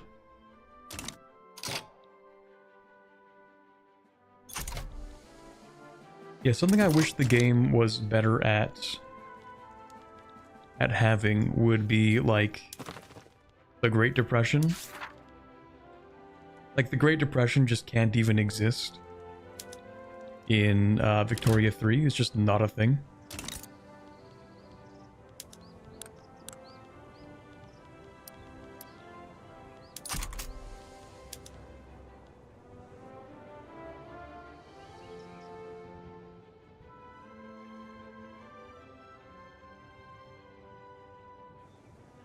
Yeah, it's gonna take a long time to build that canal. Let me see if I can actually speed up the process.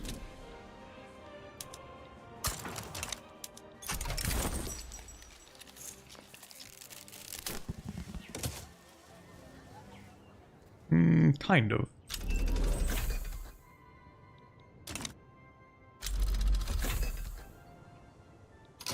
Yeah, those are the steel frame buildings. I think I'm going to swap like a handful over steel frame.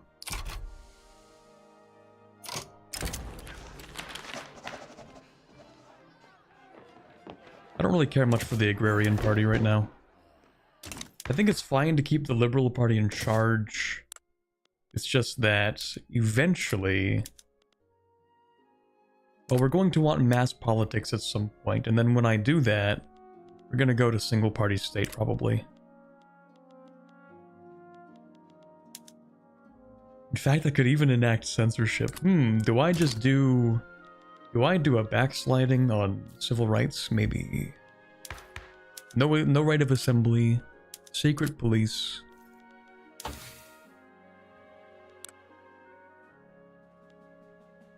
But maybe I should just wait until single-party state for that. And you can also get outlaw dissent. That's crazy. The thing is, running a super autocratic run doesn't really give you too much. Other than the fact that we get to change our name to Burgundy. Curtailing everyone's rights for a cooler flag. That is pretty much what we're doing. Unfortunately, you only get be Burgundy if you're a monarchy, so we can't even do corporate state. I've never even played corporate state either. It's funny that it unlocks cooperative ownership. I do think that's super funny. Wait, it gives you another company?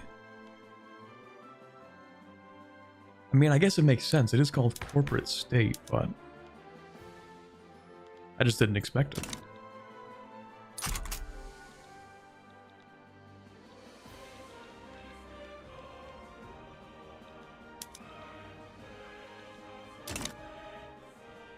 Sweden has an achievement for being a corporate state. Interesting.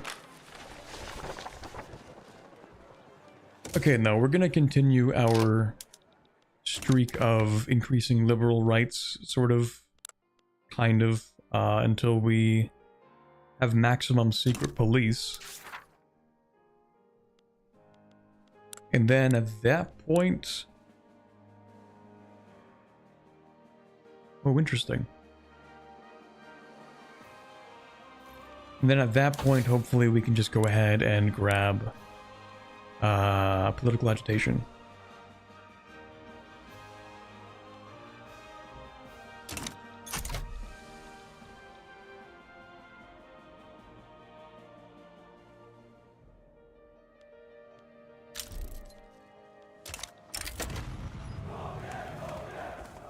That's fine.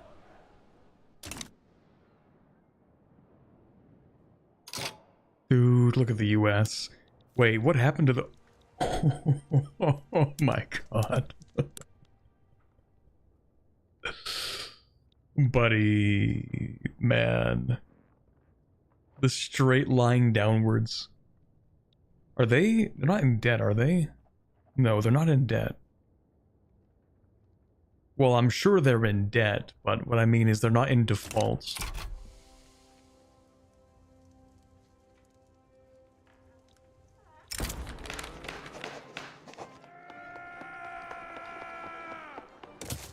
Right, yeah, we are getting the labor movement.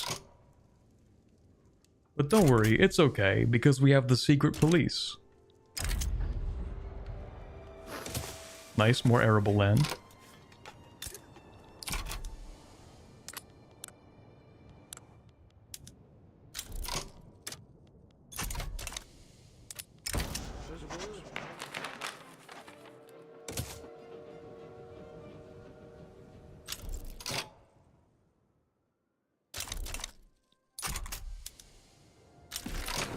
It's gonna take 4 years to build the canal. That takes too long. Give me road maintenance.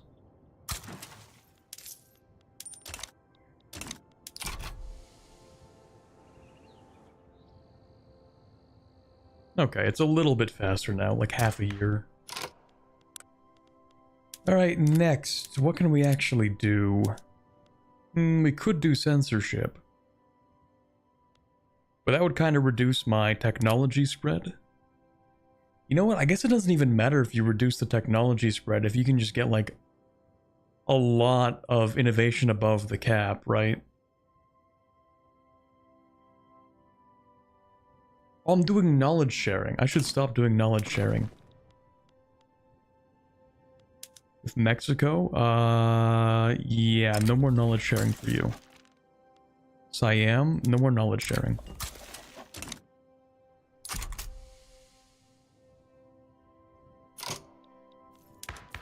One knowledge sharing is the equivalent to getting censorship.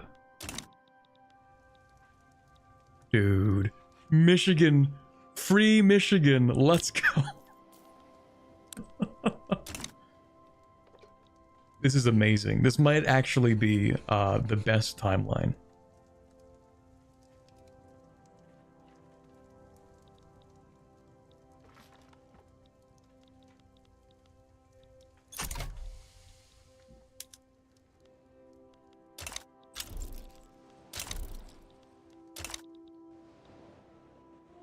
Corby uses secret police against labor movement. It's super effective.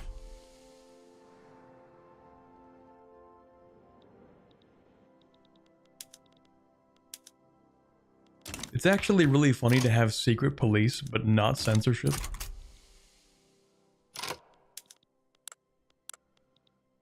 Like, what do the secret police even do?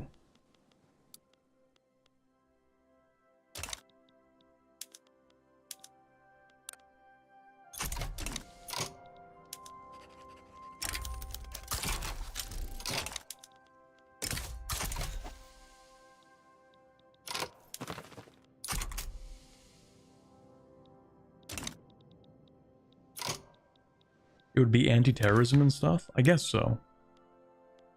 Anti-espionage?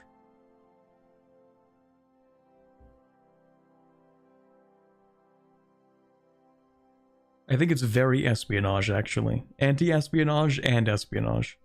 Minus 20% political movement activism.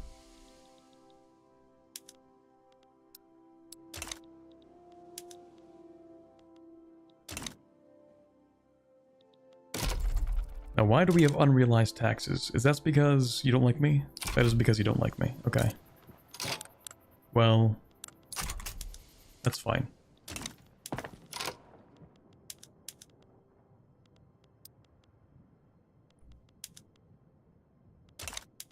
What if we do this? Is that better or worse? That is something.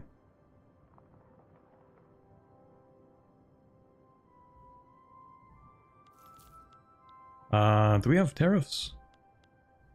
On porcelain? We should have import tariffs, but no export tariffs. We can export porcelain.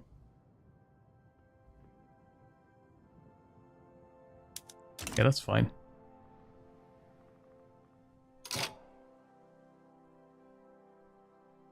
Plenty of anti-dissident work you can do without direct censorship.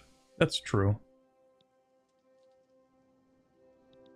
In fact, doing it without codified censorship laws might even be the... I'm using the word ideal loosely here. But like the easiest way to do it. Because then you don't have like censorship in the laws of the country, it just kind of happens anyway by coincidence. Anyway, for the fourth principle, what do we want?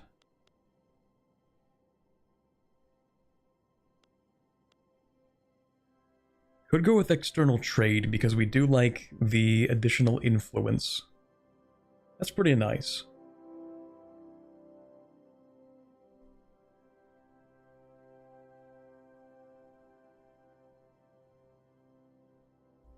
Plus 10 trade capacity per trade center, I think.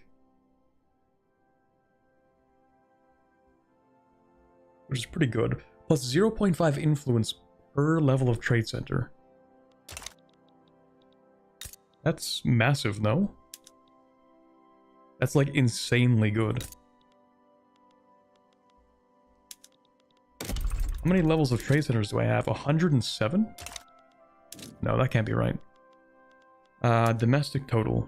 Maybe it is 107.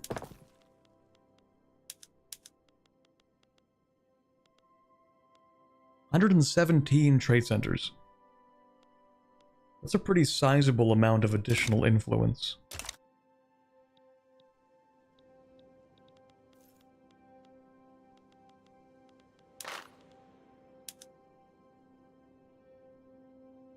Someone else recommended the advanced research. What does this give me?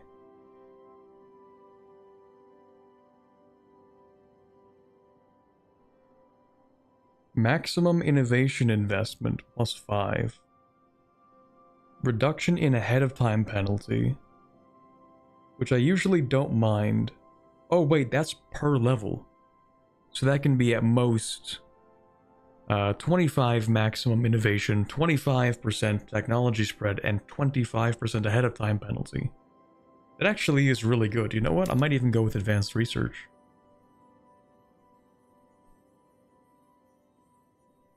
Because I feel like I didn't have enough research at the start of the game.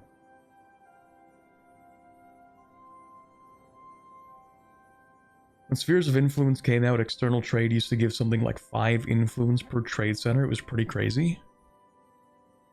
That is pretty crazy.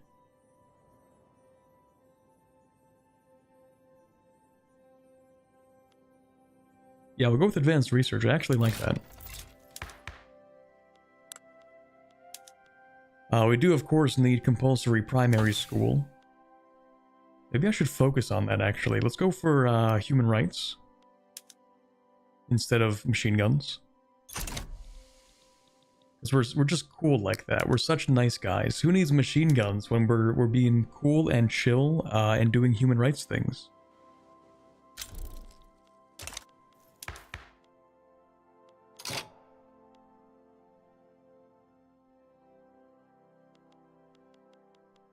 Why though? Why human rights? So that we can have children not work in the mines.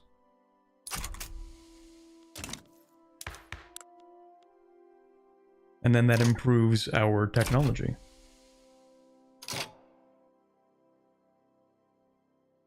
We will get the machine guns, don't worry. It's just not our immediate priority while we're still waiting for the infamy to tick down.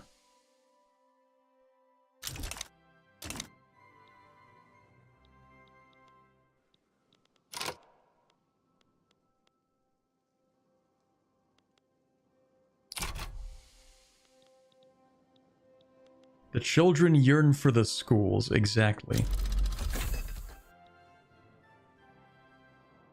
Evil Vic3 player be like, we should let the children have education.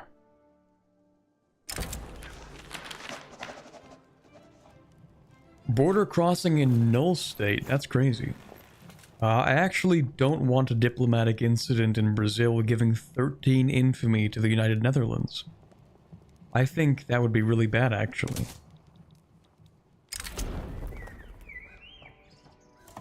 Royalist movement? Yup, we love that. Because the Royalists should also be in favor of a one-party state, right? Oh, they're just in favor of a monarchy. That's boring. I mean, I guess that makes sense. I would have thought that they would also want the king to have absolute power.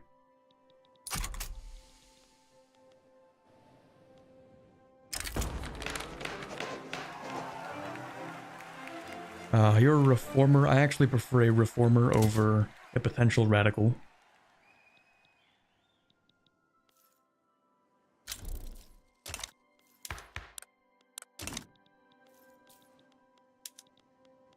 It still feels like the construction sectors are lagging behind immensely. I can't tell if they're just privatizing stuff or if they just have, like, no money.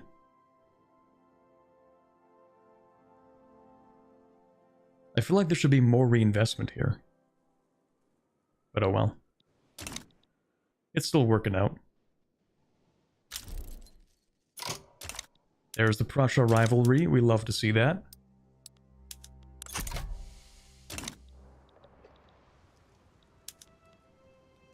He said monarchists, Prime Minister Corbett, not absolutists? I guess.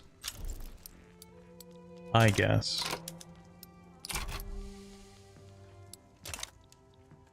What's the argument from the perspective of a monarchist that isn't an absolutist?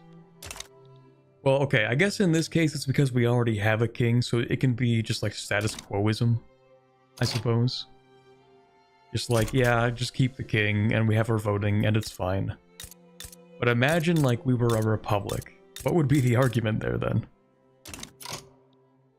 I mean, Great Britain IRL? Okay, yeah, okay. Outside the perspective of status quo.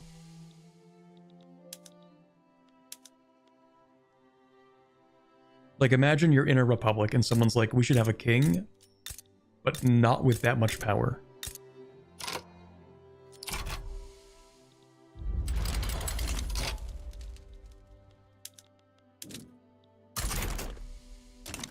Mostly silliness and LARP. Seems to be. What's up with this? This is my subject in Siam, and that's the Malaya uprising. Okay, you should be fine. Probably? Probably.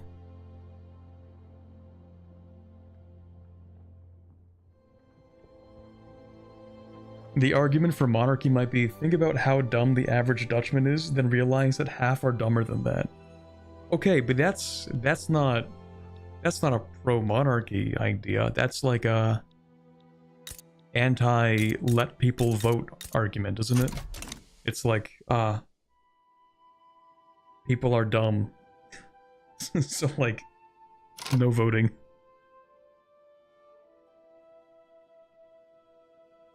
The king is the beating heart / symbol of the nation argument, I suppose? Yeah, I mean, that's like, it makes sense if you have, like, a monarchy that remained a monarchy over time, and then people just vote for their government, but there's still a monarchy.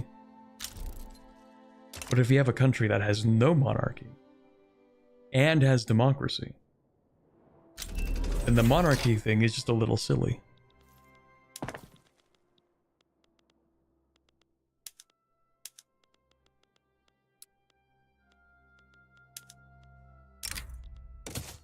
We're asking the heavy-hitting questions here in the Corbett Vic3 streams.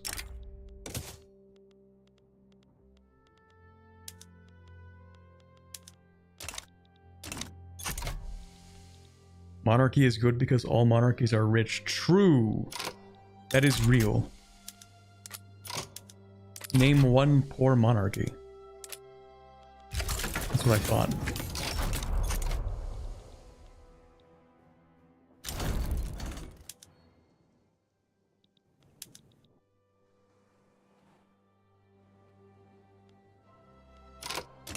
Okay, how are my industrial goods actually?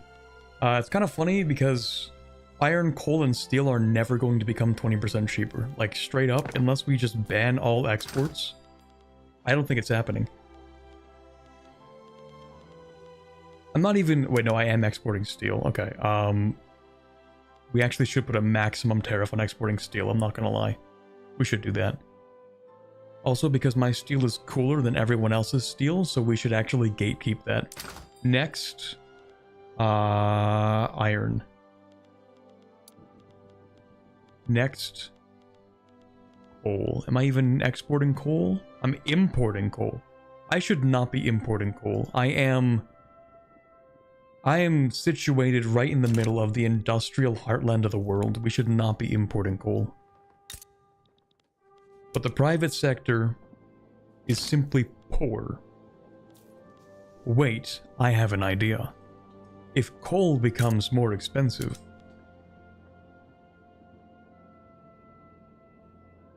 maybe this is a bad idea, but if coal becomes more expensive, then never mind, it's because everything is owned by the British.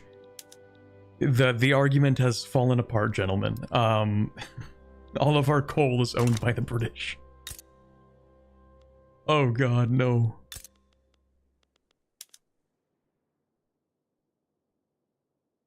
Well, not all of it. Not all of it. Some of it's owned by the British, but a lot of it is owned by the local headquarters. Which is kind of okay. Sort of. The one in Flanders, right? Yeah, so at the very least, the people that are getting the profits are, I think, the Flemish capitalists. And so these are the ones that should be reinvesting. So this is basically capital in the country, right? It's not a big deal. The local HQ still siphons dividends off to Britain? Oh, that's not good. And I have laissez-faire. I can't even nationalize anything. Well, shoot.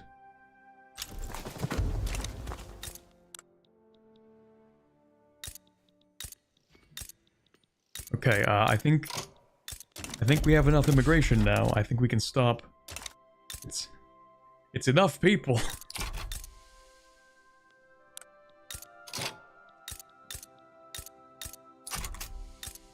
Where did that even go, actually?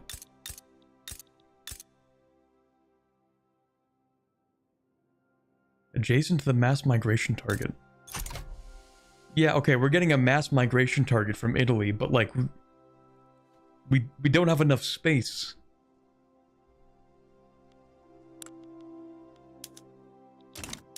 The industrialists need to build faster.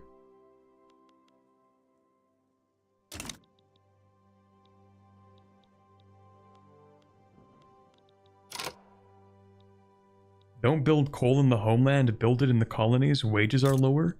That is so obscure, but I love it, so I might do that. Well, in reality, coal's gonna be built wherever the capitalists decide to build coal. I don't really have a big choice in that.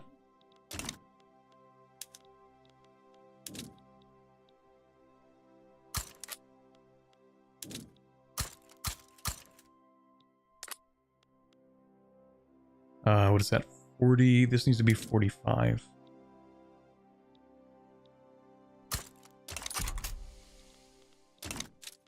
Just even out that second army. And then the Navy can also be expanded.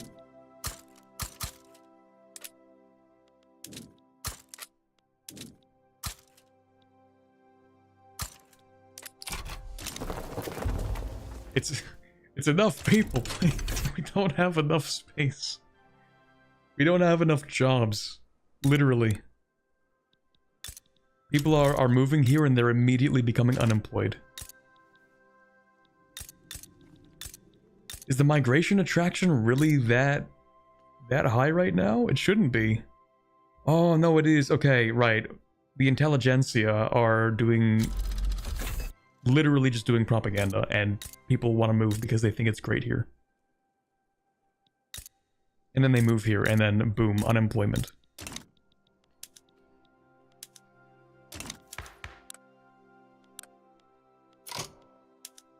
There has to be a way we can, we have so many jobs we can make. We just need the capitalists to invest harder.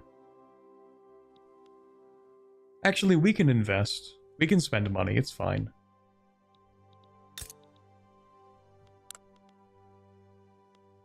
Me, when I'm complaining about the fact that the capitalists aren't spending enough money, and then I remember that actually I've raised their taxes really, really high. And I'm refusing to invest myself. Funny how that works. Well, actually, I don't think the taxes affect that too much. A little bit, but not that much. In fact, screw it. I'm keeping the taxes high, and I'm gonna build myself. Do the British still have investment rights? That's a really good question. They do not have investment rights. In fact, nobody has investment rights. But maybe they should. Taxes don't affect it, reinvest? Okay.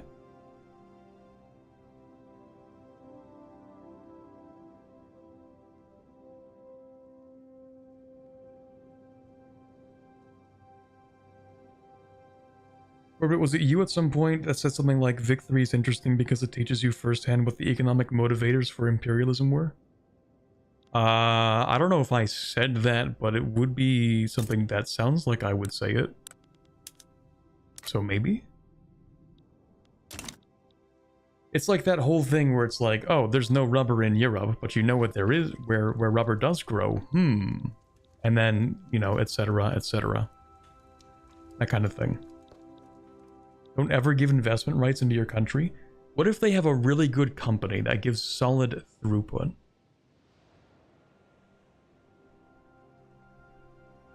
The reason you're not setting up a company? Yes, because we're going to set up the Panama Canal company in about a year. And then once you do that, it actually gives you a second company.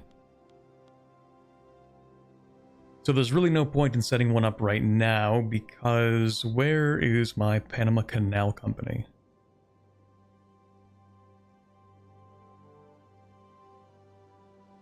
I might have missed it. Or maybe it's in potential companies.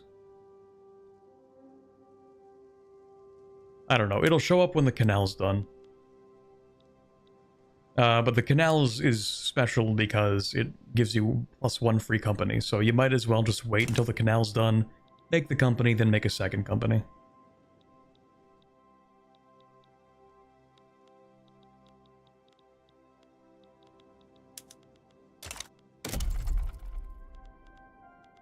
Anyway, let's build stuff. What do the people need? We have massive technology. We actually have a really good standard of living as well. And I don't know if I want the state to build clothing because... Actually, no. What does our company produce? We don't actually have a clothing company, do we? So maybe the state actually should build clothing. Yeah. Who owns this? What? Oh, right. We gave the French some investment rights earlier. Why are we consuming so much clothing? I guess people are just richer, that's why. But yeah, no, we should definitely set up like a clothing company after this. That might even be the next one. But for now, what else can I build? Furniture, a company should handle that. Transportation, hey, that's a really big one we can work on. Because, guess what? We have actually no railways in Holland. Which is kind of embarrassing for being the capital of the third greatest power. No railways? Unfathomable.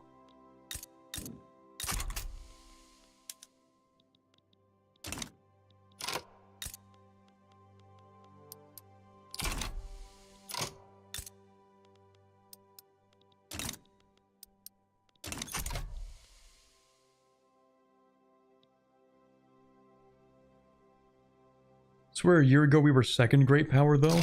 Yeah, things change. They can change based on, like, if you're at war and you're mobilizing conscripts, then they can raise your prestige. Or your army projection size. Who even is number 2?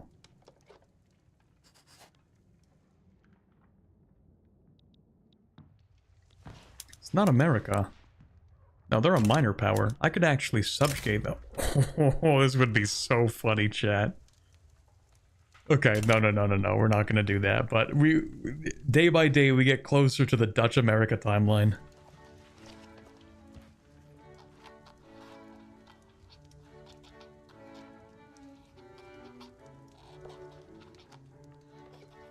Subjugate New England. You mean New Holland? We actually could, it would be so easy. You know what we can do, chat? What if I get the Americans in my power block?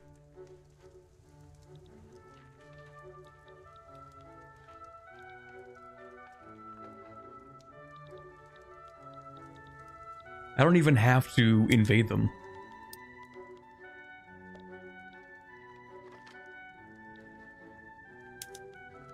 Why is Mexico defiant? We're literally chill like that, what do you mean? Overbearing suzerain.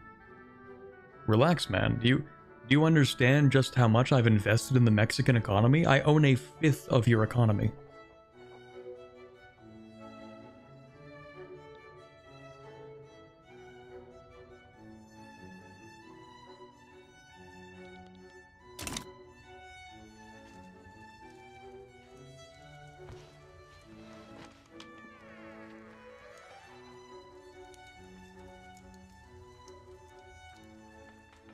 Anyway, I guess France is the second greatest power? Yes, they are, okay. 84-14 projection. If I put a little elbow grease into it, I could actually solo France.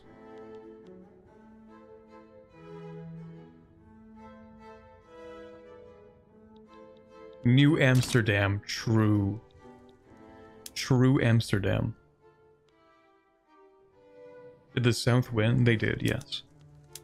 Not only did they win, but a second war happened.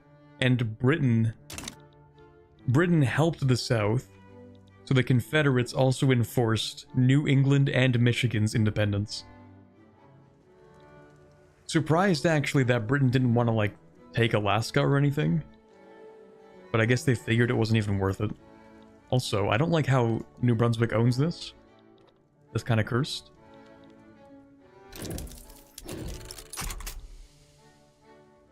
One must imagine the Yankees happy. Yeah, they are not having a good game.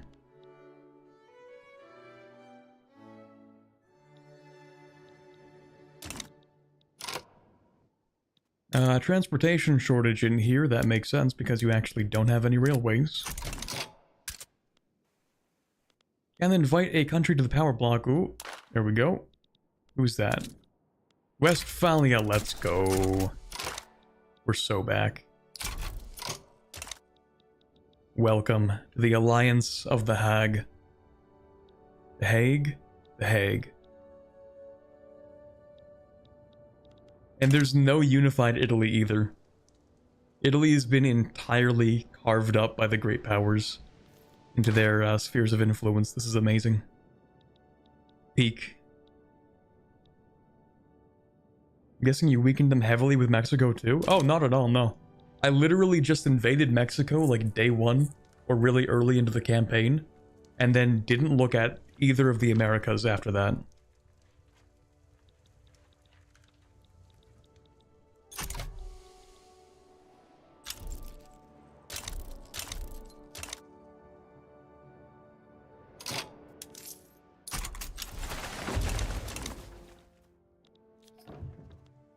They were just cooked from the start.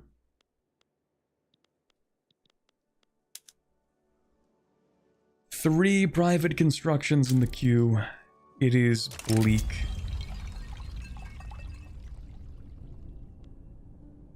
I would like more influence, actually. Thank you. Because I want to... First of all, I'm going to wait 2 weeks to grab this. Ooh. Victories against socialism. You know what we have to do, though, chat.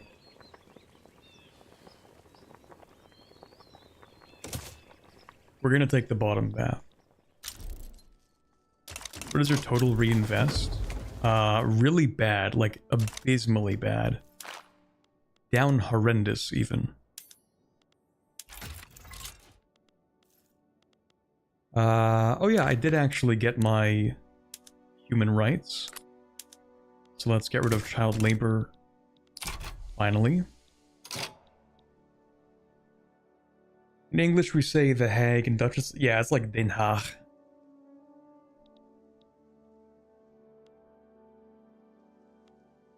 This is really low reinvestment though, isn't it? It feels super low.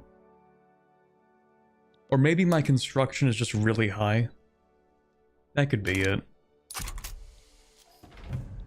Maybe I should downscale construction a little bit. Or at the very least, I should be modernizing my construction. Like swapping it to this and then maybe downscaling.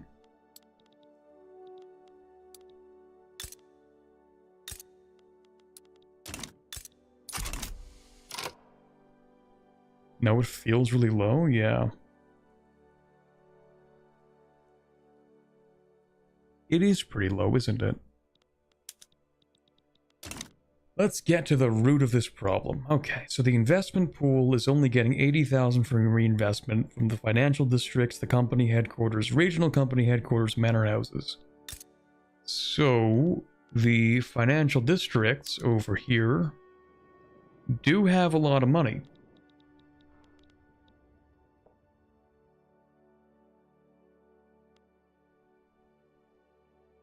But they should be making more money.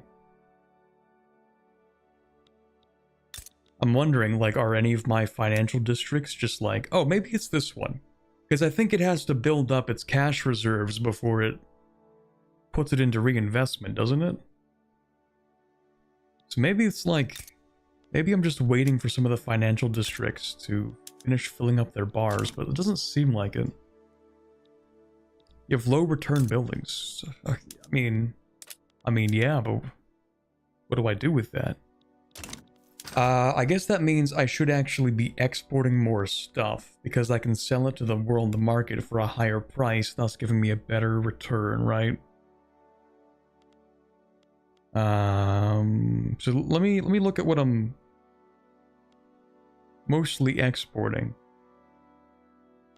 We have really high exports for glass, I mean, there's that.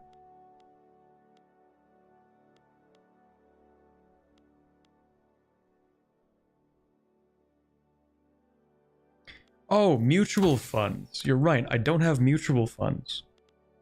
Okay, I still have to wait a little bit before it's worth actually getting the machine guns. No, you're right, we need mutual funds. Remove the tariff on coal? But I don't want to remove the tariff on coal. I want to make... well... no, maybe I will... well... the thing is, I also kind of want to complete this, but it seems nearly impossible. Lowering consumption prices, but like... but the thing is, it's counterintuitive. I don't even want the prices to be lower. I want to make more money off of exporting these things. I was trying to accomplish this, but economic dominance does not want you to have economic dominance. Anyway, yeah, I'll remove my export tariffs. The things that I want to export.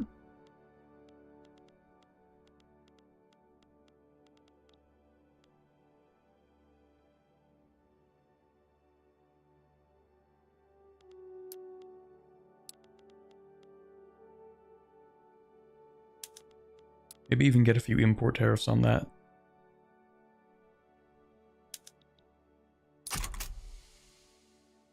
You want to keep cheap coal and iron?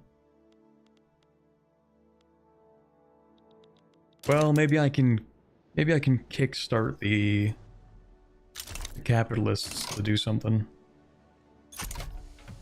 by improving the value of domestically produced coal and iron.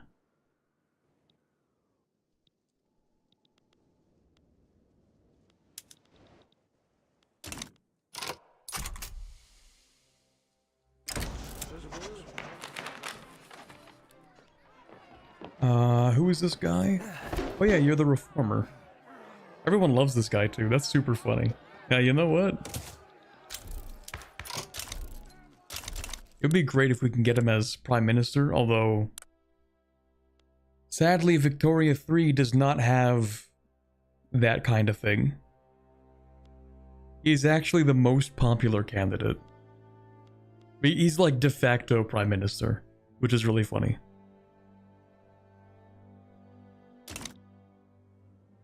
Importing base goods and exporting finished goods are basically selling your country's industrial capacity. Well, I was hoping to get cheap raw material imports so that the population could focus on manufacturing and exporting manufactured goods. The problem is, I actually think the world might be too poor to be able to buy that stuff.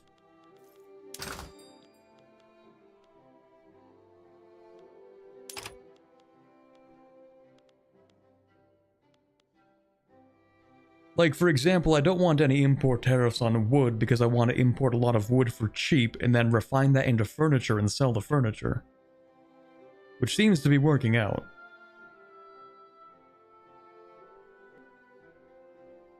Well, you see, have you heard of gunboat diplomacy? That's pretty true. Might be worth downsizing it completely. Or swapping it completely and downsizing? Maybe. Like, let me swap this over and then maybe... downsize.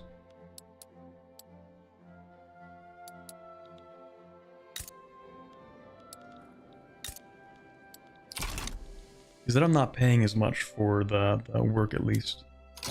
Oh, you know what? Maybe that did it. That can't seriously be what solved the problem. No, they're just spending a bunch of money right now. Never mind. We actually... well, hold on. I don't think we're looking to swap until we get monitors, right? Oh, also somebody died. We'll get you. I guess what we can do is upgrade the man of wars and change some of ours.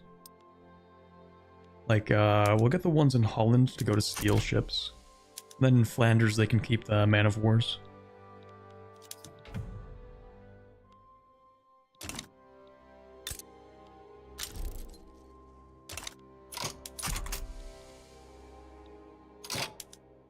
Then you know what, actually? We can definitely export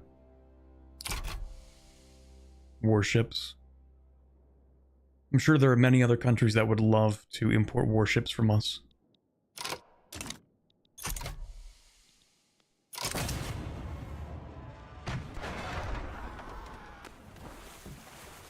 I think we want the... maybe the increased offensive capability? What do these even have on them? 50-50. Okay, and monitors have improved the defense. So in theory, defense is like a generally larger number. And so we want to improve the defense more. Probably.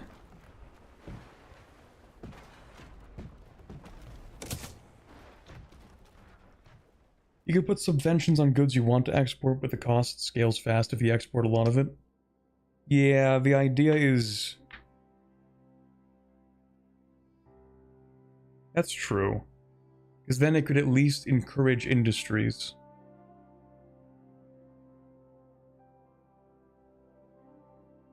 Go invest right, get investment rights on other countries and build up their trade ports. True.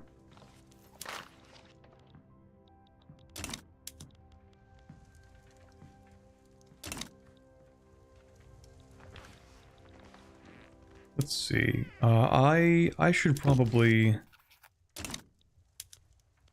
I should sign horrifically unequal treaties with Japan, I think.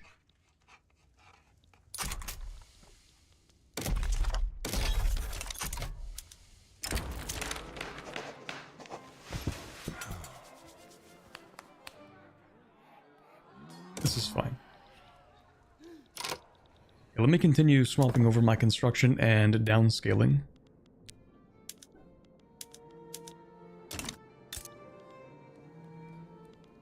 You do not need all that. Oh, I absolutely despise the fact that this is in order of the size, because whenever you downscale, it pulls a switcheroo on you, and I hate that.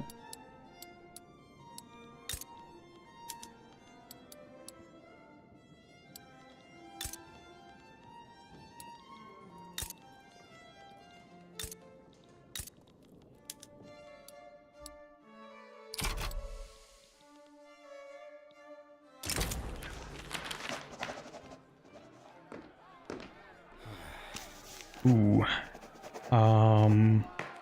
That's fine. I'm pretty sure the party's still... Yeah, it's not a big issue. Not gonna change anything. We still have too much construction. Surprisingly.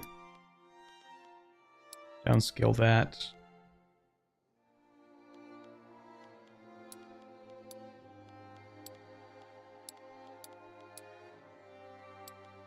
Yeah, that should be fine. I think I also maybe want to... Like, let me know if this makes sense. I think I want to decrease taxes on things. So maybe services. And the idea behind that is that people are going to have more money to spend.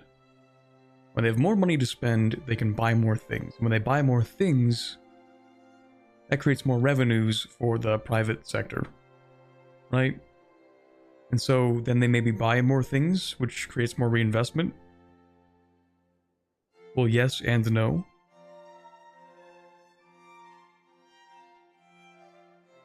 It changes spending habits.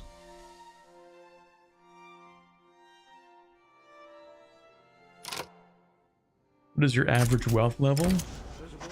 Well, currently it's 14.9. But as soon as it hits 15, it's going to change a few things.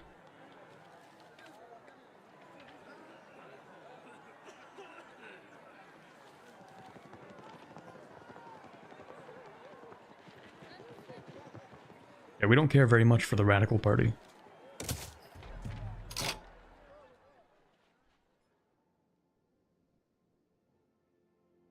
That's standard of living, not wealth level. Oh, I see.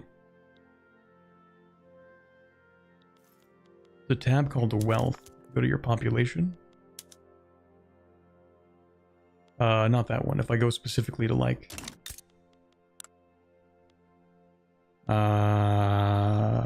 like the peasants.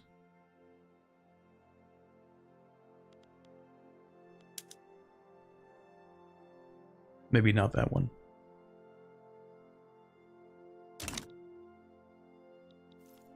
Population. Hover over your peasants. Oh, this is their income. Here we go.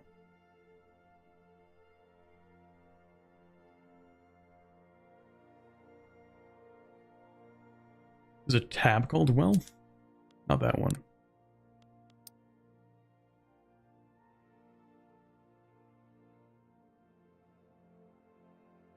Scroll to the bottom, there are laborers and peasants.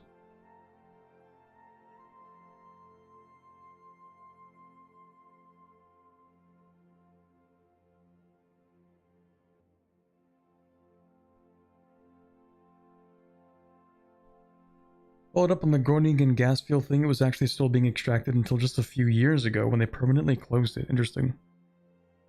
Hover over the people icon, it will show wealth. There are way too many icons in this game.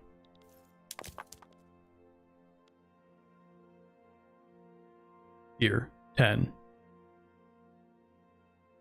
This is for peasants in Flanders. Show wealth and what they're buying. I feel like this kind of helps, right? Shows what they're spending their money on. Like, you mean like this, yeah? Where you can do, what they're actually spending their money on, that kind of thing. Like, clothing is just really expensive right now. So maybe I should just build a bunch of clothing. Maybe I'm dumb, and that's the solution the entire time. That could be. That's probably true. First of all, let me go to my national GDP and just make sure that I move things over to what I want. So, for example, resources, and I think also resources, and also resources. Wow, what do you know? And then what do we build in here? You build manufactured goods. Excellent.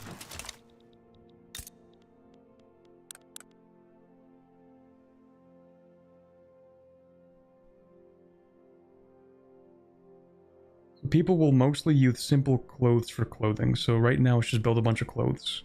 I guess that makes sense. Yeah. Actually, hold on. Hold on. Where is my... Here, Panama Canal Company. Thank you. That should give me a second company? Yes? No? Maybe so? Yes. When it is at maximum prosperity, I get another company. Okay, that's exactly what I want. Thank you very much. We're just gonna quickly... Oh. How do I get it up to what I want?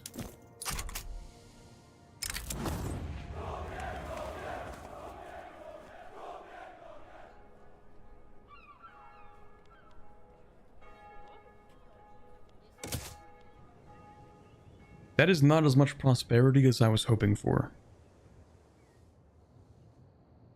It is a low productivity. I mean, of course it has low productivity. It's the Panama Canal.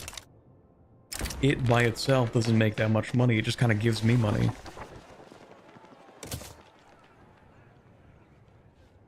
%, migration attraction, though. That makes sense. At least you can get population to move there.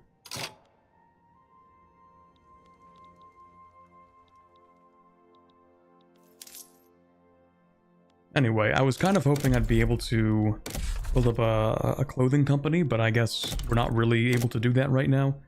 So instead I can build up the clothes and then hope that when I create the company, they will simply privatize it all.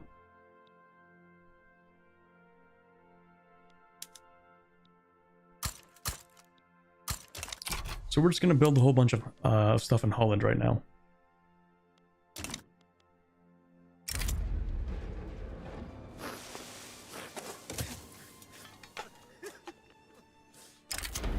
Give the Panama Company a monopoly over trade centers and revoke the trade centers on the furniture company.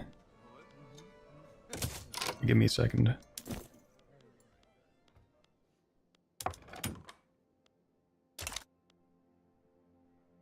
Then all that goes to workforce. Oh, even the stuff in Guangdong. Okay, hold on. Is there one that doesn't have anything in Guangdong? Or in China?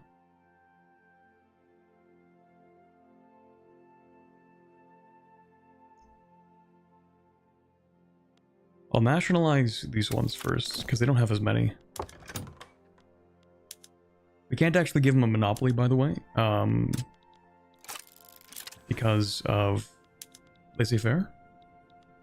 But we can at least give them trade rights.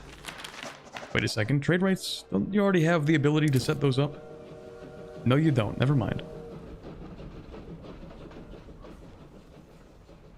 Reformer. Is there currently a radical in charge? There's a nihilist in charge. I think I'd like to replace you with a reformer if I can. But it doesn't really matter. Give it shipyard industry. Yeah, I'll do that too, actually. We'll get rid of... there.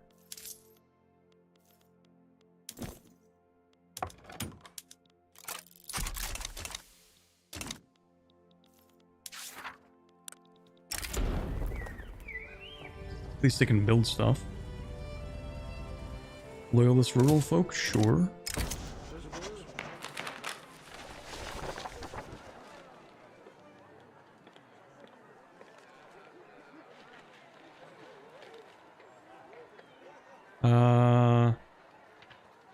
will give the Emperor more popularity.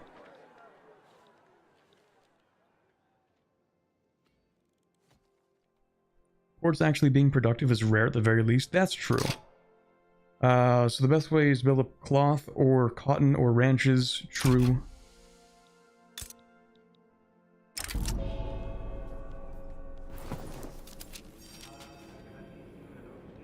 Traditionalist. That's pretty cringe. Liberal Party is in charge, and they do have some legitimacy. Well, it's fine, because they want to get rid of child labor. And we also want to do that.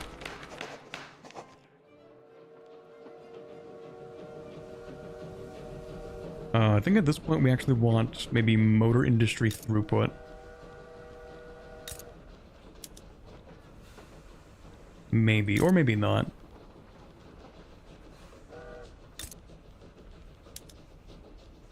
No, maybe we want railway throughput.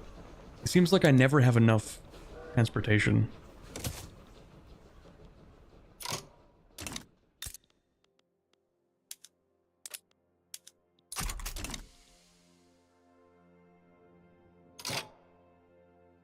Anyway, we are coming up upon low infamy, which is never good to have.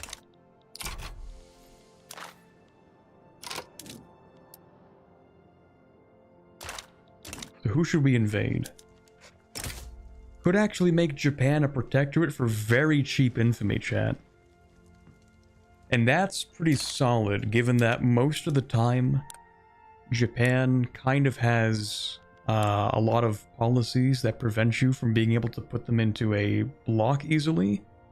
Except this time, Japan is modernizing like crazy. Free trade, laissez-faire, census suffrage, proportional taxation. Okay. Take more of France. But what is one sliver of France compared to all of Japan? That is the question.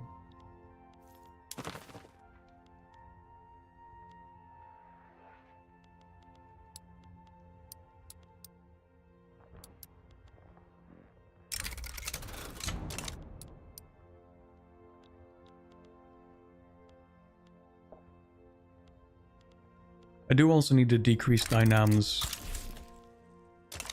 their autonomy.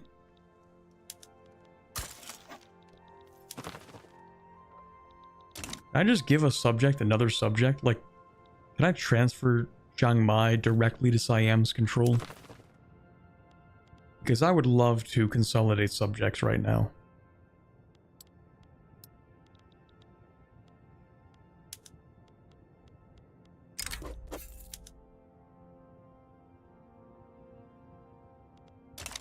Sorry, not Dynam.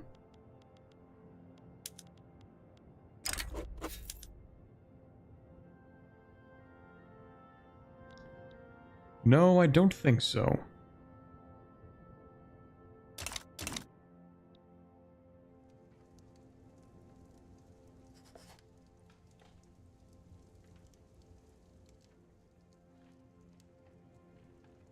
How's Athabasca doing? Tragically, not very well. If you're planning on continuing to play Vic3, you might want to check the Realms of Exether mod. I actually have taken a look at it. It seems interesting. I played it a little bit when it first came out, and it was not ready when it came out.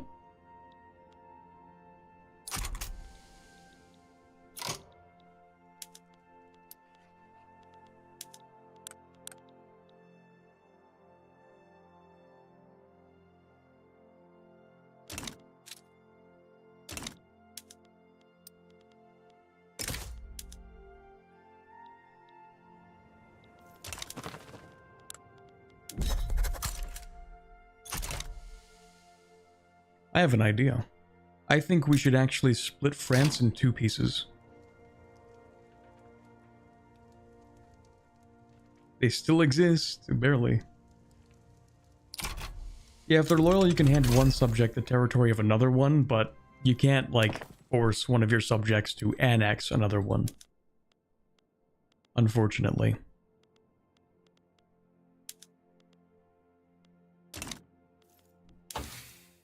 didn't actually keep track of what I just got there.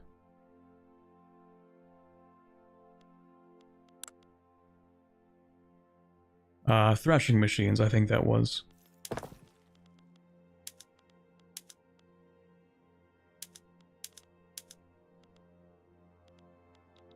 Do I own a weird state out here, maybe? By accident? I don't think so. Unincorporated population, 909,000. What do I own? I mean, there's this. Nothing goes on in here, it's just a trade port. What do I own directly? Oh, this stuff, right, of course. Right. Also, I don't like that Dutch Senegal is trying to colonize outside of Senegal. That's kind of weird.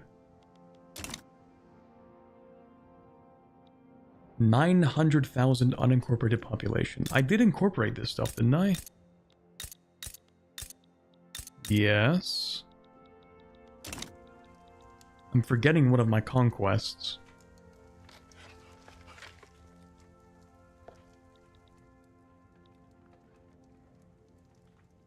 I don't know.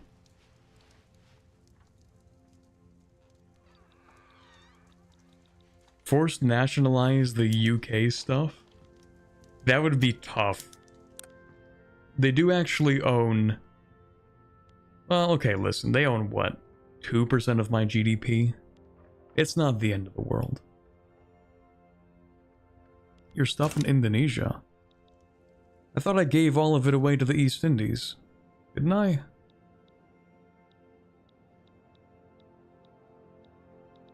Yeah, I'm pretty sure. I gave it all away. Oh, you know what I need to do, actually? I need to take Bali. Spain gets involved? Actually, that would be very funny. Please do, so that I can split you into pieces. I would, in fact, love a war with Spain right now. Try me, I've been waiting all day for this. Also, I don't actually have an interest too much in Brazil. I don't think. I'll get one in Iberia. How much does France own? Probably a good part of my GDP. No, actually, 1% of my GDP, 1.36%. All things said, I do own a pretty solid amount of my own GDP. 94% is not too bad. 2% doesn't take into account regional HQs, though. That's kind of true. That is pretty true. Let me look at companies globally. Oh, what do you know? That's crazy. Anyway, the Hudson's Bay Company does indeed own parts of Flanders. But the thing is, the regional companies, if I were not on laissez-faire, there are two problems here, actually. One is that these regional company headquarters are not actually counted as foreign investment. Meaning, even if I nationalize all British industry, these will stay here. Secondly, because I'm on laissez-faire, that means I can't nationalize them, which you're normally allowed to do with the regional company headquarters. And thus, what I'm getting at is that we're cooked, and that there's nothing I can do about these. Unless I move myself off of laissez-faire.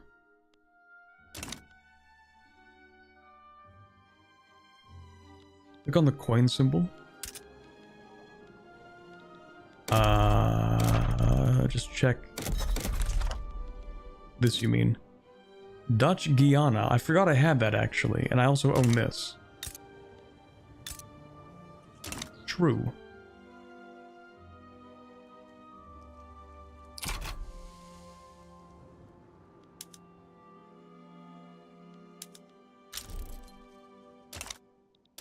Oh.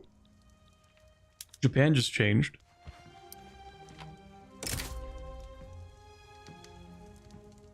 This might be my opportunity. While there's still an unrecognized regional power. I need to invade Japan, chat. Annex the UK, that way the company does not exist anymore. That's true. That is actually true, and how that works.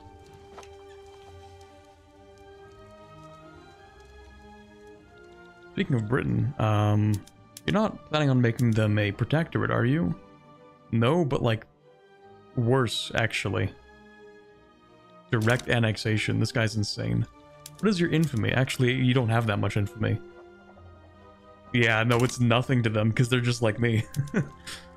They have insane infamy reduction. Yeah, I'm gonna invade Japan, actually.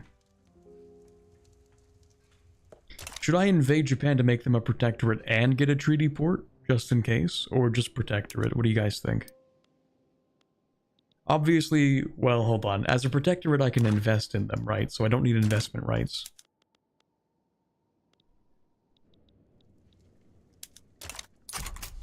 Maybe I should wait like a year to improve my infamy first.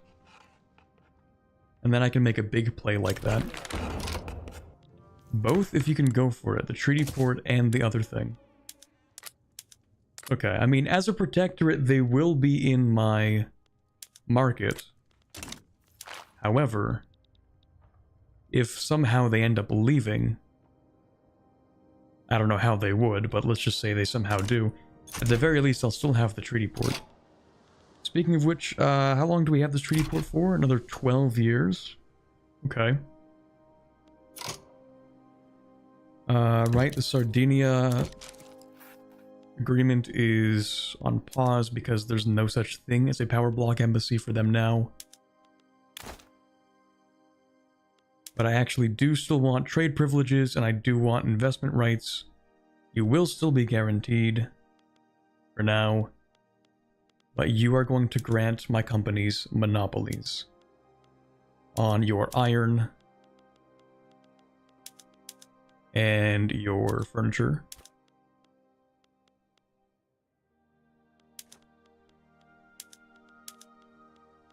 Maybe steel, no. Well, maybe logging camps, but you don't have a lot.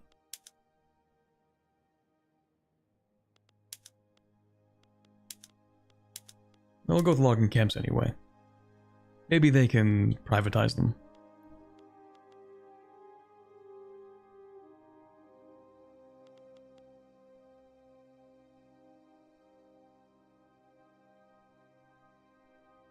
So they say fair, you can't grant monopolies in your own country, but you can enforce company monopolies in other countries.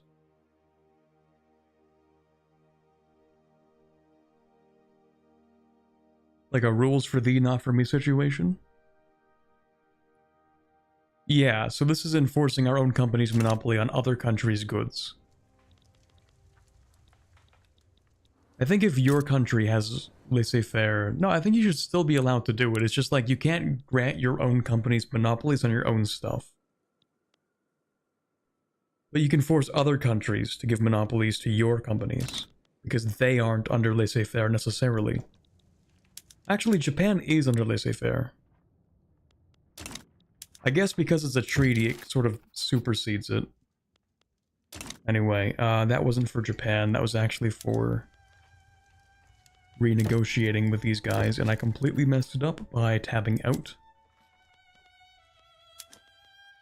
So we want those monopolies.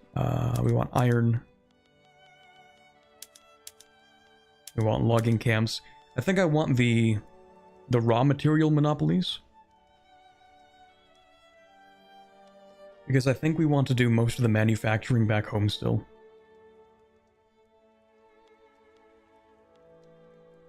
Maybe. 15 years is fine. Well, maybe 25.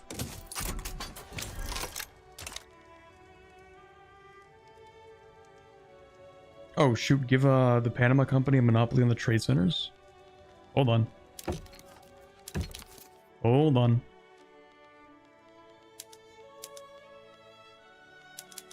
Oh, I can't do that. That's weird.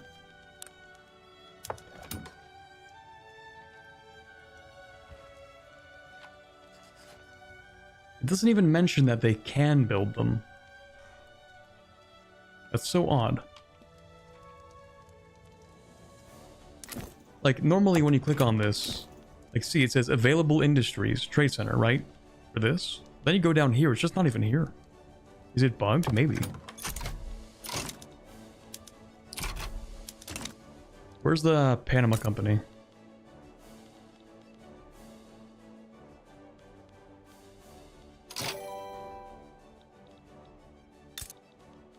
Panama Canal Company. Yeah, they don't even own any trade centers. There we go, mutual funds.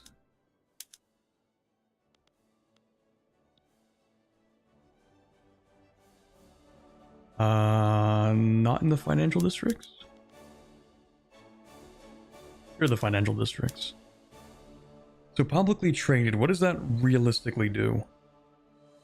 Same number of capitalists increases the clerks and increases the bureaucrats. Are bureaucrats more likely to invest?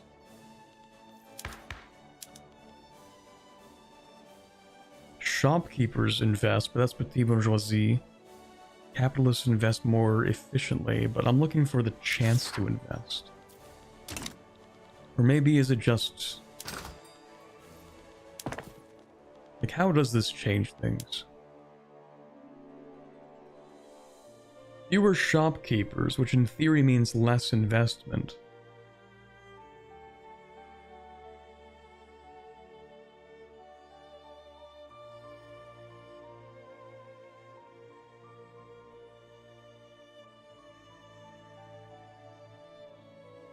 Oh, shopkeepers have a high allocated dividend and invest less than capitalists. Okay, but don't the bureaucrats and clerks invest even less? Oh, the capitalists as a whole get more. Okay, so like the clerks and the bureaucrats simply get paid less than the shopkeepers do, and thus more money is paid out to the capitalists who invest more?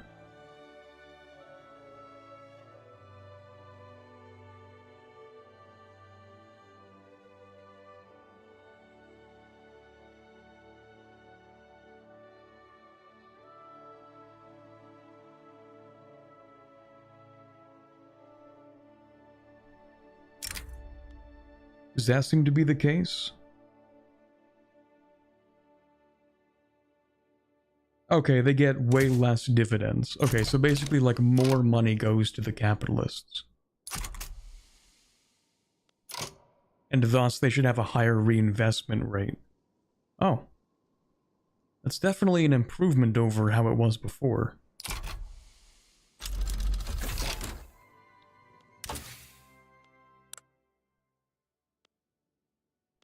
Okay, what else are we looking for?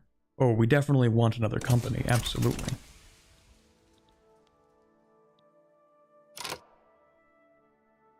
Think you should get off of laissez-faire? I mean, if you can help me understand why, Robert, then I'm willing to hear it.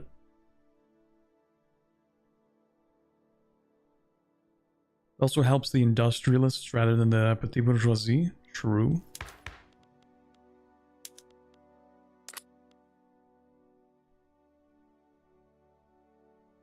Oh, also, Japan's typically a bad country for this, as they don't have discriminated pops. What does that mean? You mean worse for, like, making them a protectorate?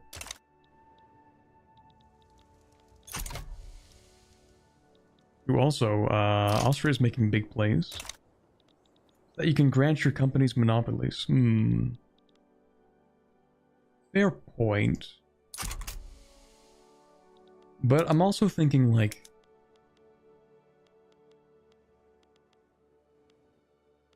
a good number of the time, whenever a company has enough money to build something, they typically do.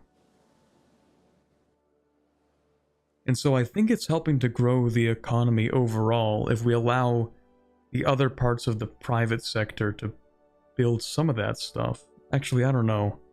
Because then maybe I could coerce the rest of the private sector into building other, more useful stuff, rather than double dipping. See, like the instead of these financial districts building a steel mill, maybe they could be building the textile mills. Maybe.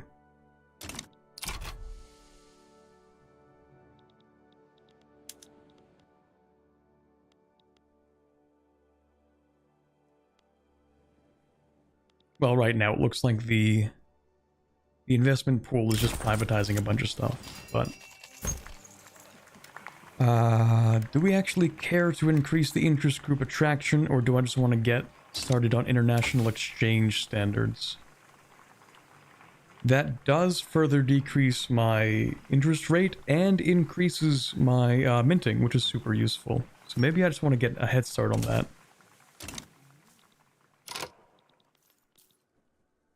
The pool looks for the... Okay, so companies don't think independently. The pool looks for the most profitable thing based on an algorithm, and then assigns it based upon a priority.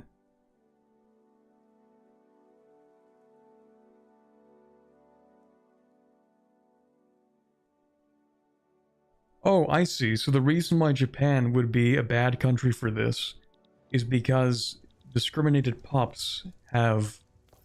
they get fewer wages. Am I right? Is that why it would be bad to do investment in Japan compared to some other countries? Yes? That is so messed up, I'm not gonna lie. No, don't invest in those guys. They don't discriminate enough. Oh my god. That's insane. The wages are too high. Oh man.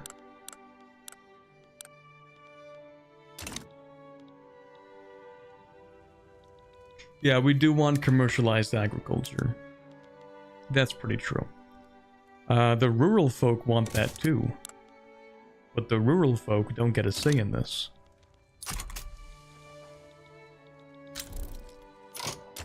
New mandate. Finally, we finish our research.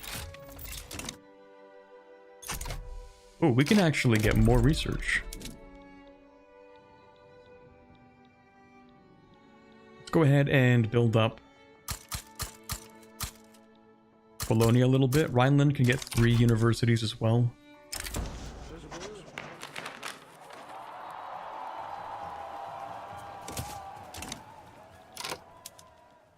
Maybe I don't want to be improving relations with Japan when I'm thinking of making them a protectorate.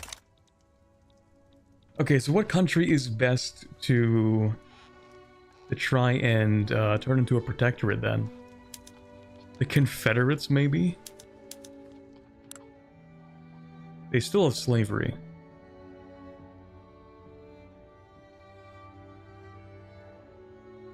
It's horrible, but actually, maybe.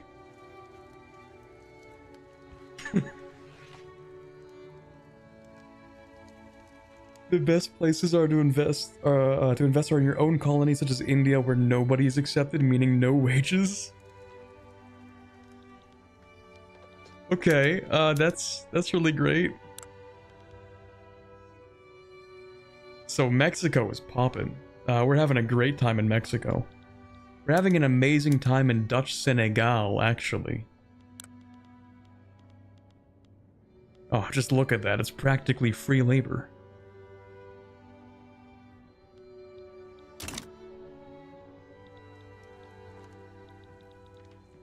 Are you able to make protectorates into puppets? Some of them maybe.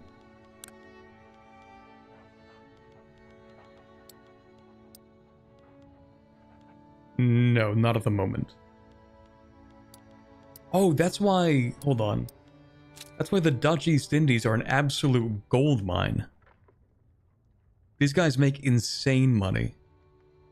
Well, that and because... No, hold on a second. I had you on extraction economy. Go back. You don't get to have agrarianism. Well... Do you get to have agrarianism?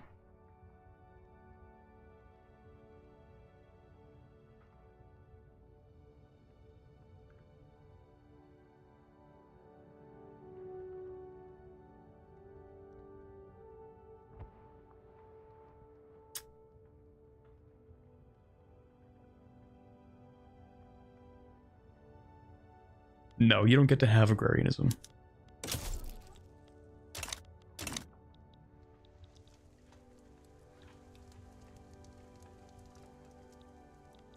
Yeah, so maybe we actually want to do investment.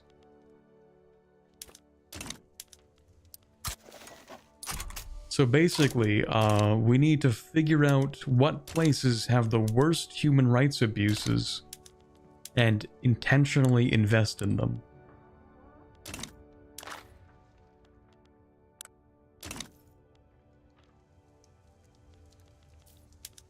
So how are they doing over here in Brazil? Not too bad, not too bad. But see, these guys actually have like decent wages.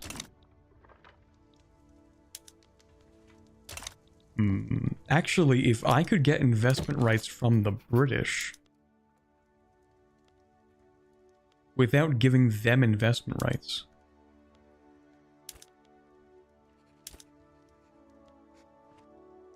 I could make insane money off of investing in India.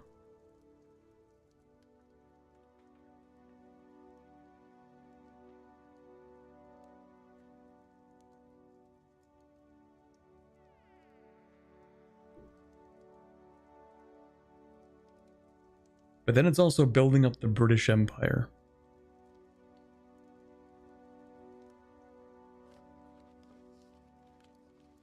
It's worth it.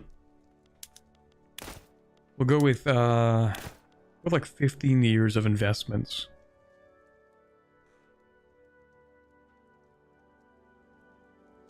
Maybe I don't want to give you that. Instead, can I interest you in...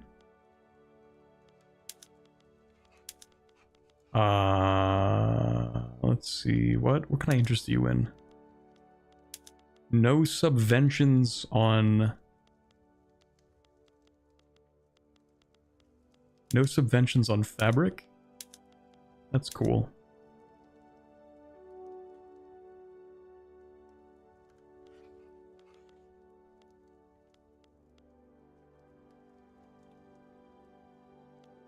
Yeah, that's cool.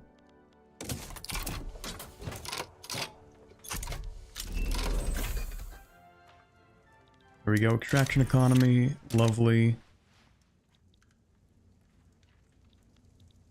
Early game, this is the best as you have a multiplayer to reinvest.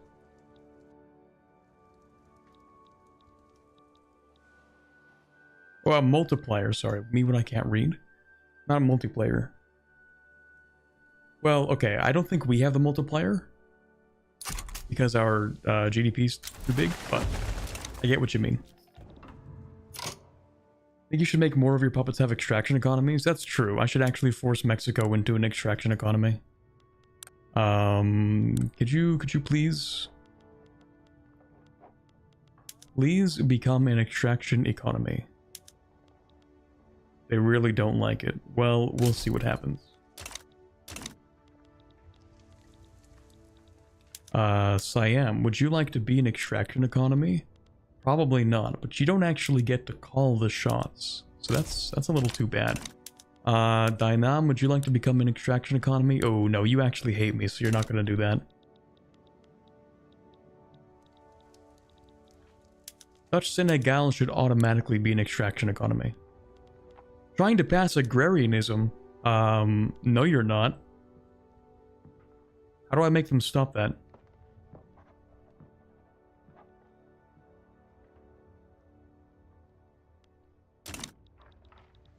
You should grab Gaza, Orange, Transvaal. True.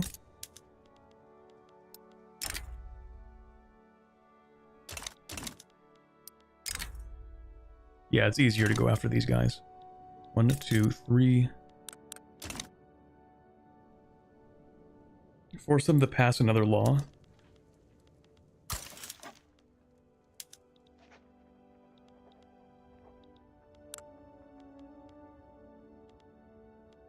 Okay, yeah, you're actually going to...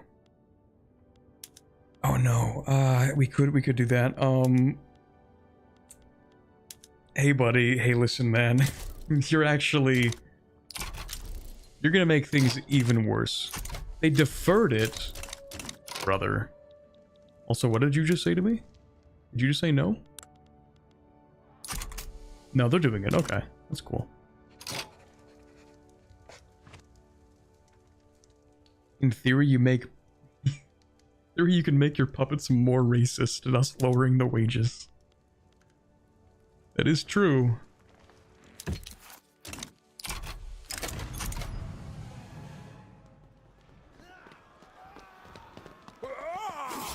Dutch Panama. We don't need. Yeah, no, that's fine.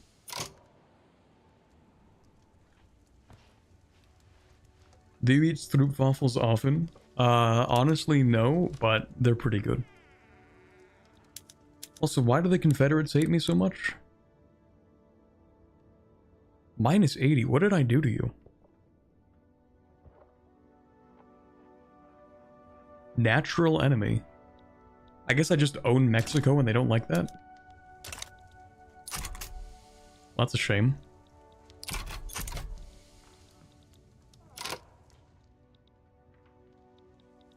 Okay, so anyway, I'm probably still going to turn Japan into a protectorate, but that's because it's funny. That's mostly it. But yeah, actually, I know these guys hate me. They're not going to sign anything with me. But with the Americans, like the Yankees, not the Dixie Americans, I'm going to see if I can get investment rights. You know what? I'll even guarantee your independence. I'll throw you a bone like that. Trade privileges sounds great. I'm going to try to get them into my power block. Power block embassy. I think that's everything.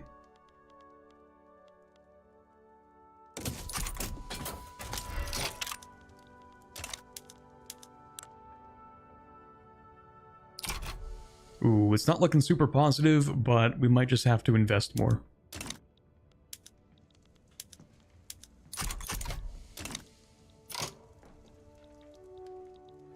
You can form a colony in Ethiopia, that's true. Yeah, we can just speedrun that. Let me move one of my interests from... We're not really doing much in Persia. Move it to Ethiopia. Honestly, I should have the Panama Canal or the Suez Canal. But Russia's already built it. Maybe I will in fact steal the Suez Canal. I think I should do that.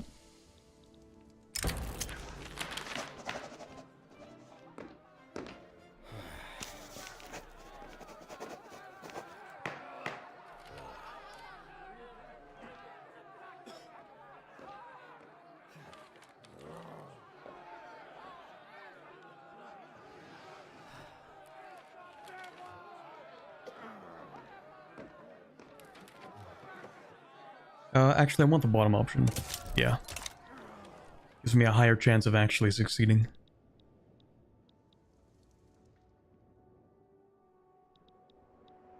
Ethiopia interest has been activated. Surely nobody's going to try and stop me, right? These should be really easy wars. In fact, I should really only need to send, like, this army over. With a small contingent of ships.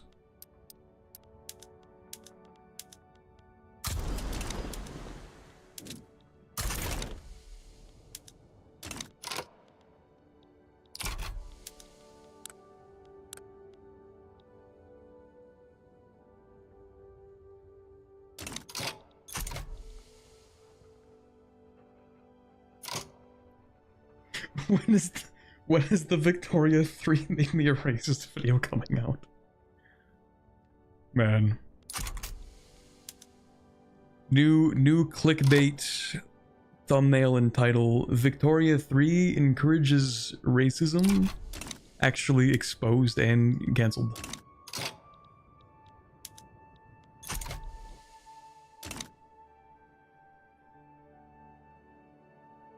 It is very funny for that brief period of time when ethno-state became super meta. I think it was when they briefly allowed you to do assimilation outside of home states.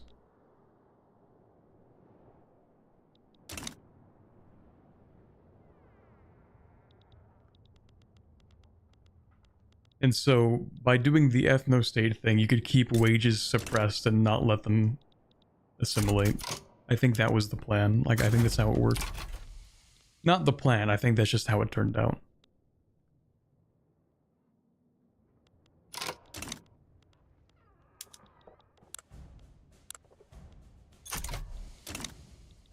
How much infamy do you get for what you just added? Oh, nothing, right, because it's a defensive oracle. We would very much like to just grab that.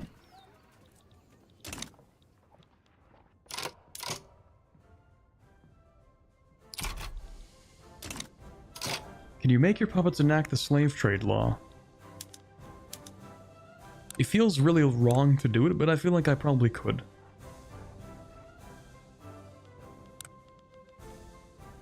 They're still passing agrarianism, by the way. I don't like that. I think most of the puppets that I can ask to change their laws are already changing them. Yeah, I'm making them do extraction economy right now. Dynam is not going to do it because they don't like me, but I'm going to ask them anyway.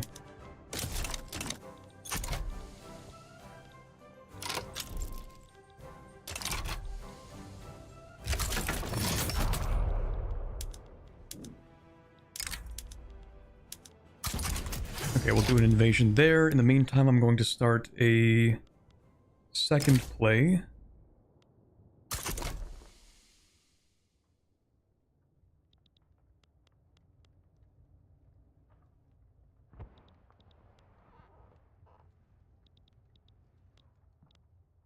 I feel like I'm actually playing so much better in this one, in this playthrough already, compared to most other playthroughs. Maybe that's because most other playthroughs I'm playing something like Zulu. That might be it, actually. That could be.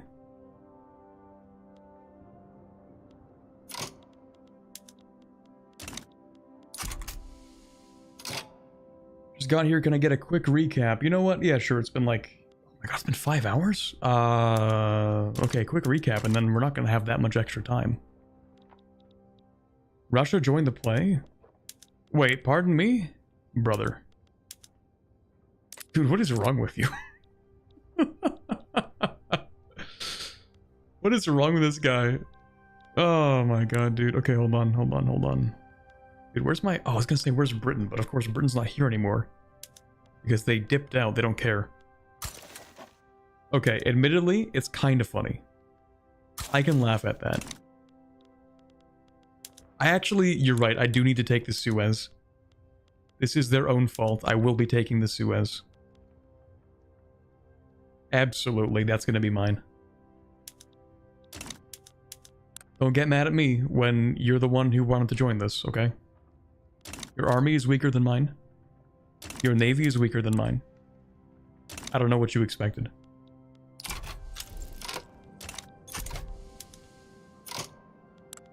I'm absolutely taking the Suez Canal. Kind of weird, actually, that it only gives you...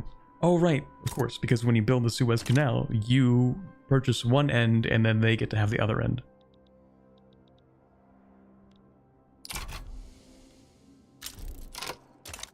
Kind of. Like, you still own the canal, it's just that, like, this is owned by Egypt, so that it doesn't... So that it doesn't create, like, a weird thing with this, probably. Just take both ends? I can't take the other end, it's owned by Egypt.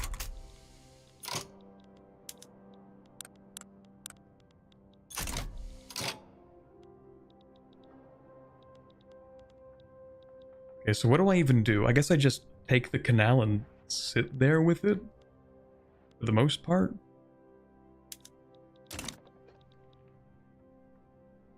Take the rest from Egypt? I mean, yeah, I'll probably take the rest from Egypt at some point. What else could I want from Russia right now, actually? There's like nothing to pop out of Russia. This is so sad.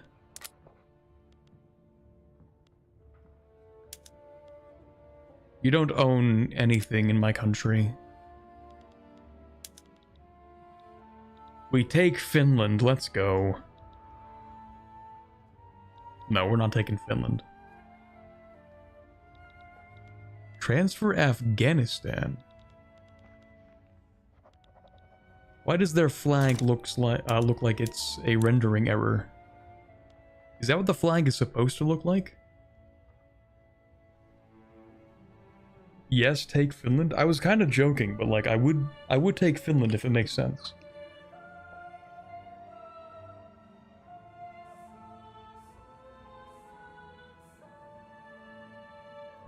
It is supposed to look like that? Maybe I do take Finland. It would be really, really funny. Dutch Finland. It's only 2022 infamy, chat. It's not even that much. Finland has a lot of wood. It does. I have played Finland before. I've played a tall Finland before, which was a terrible idea because you have nothing in Finland but wood. Actually, it would be more viable to play tall Finland now because there's like an actual trade system, but yeah, they do have an insane amount of wood. That's true.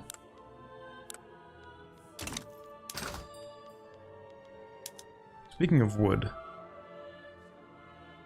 they actually don't produce very much. But we can change that.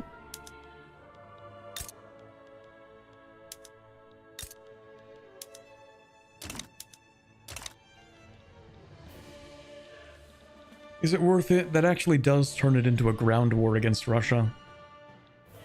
One where I actually have to invade. But it would be so funny. It would be so funny.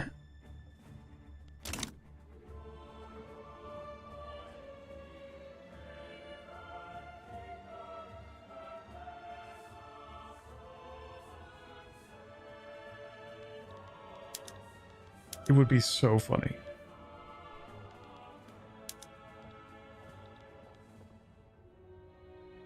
Why am I getting 3 buttons for transferring Finland? Oh my god, I could give Finland to the Dutch East Indies.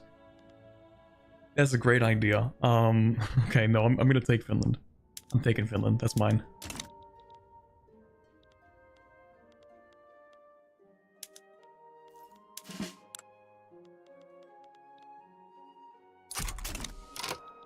I'm taking Finland and the Suez.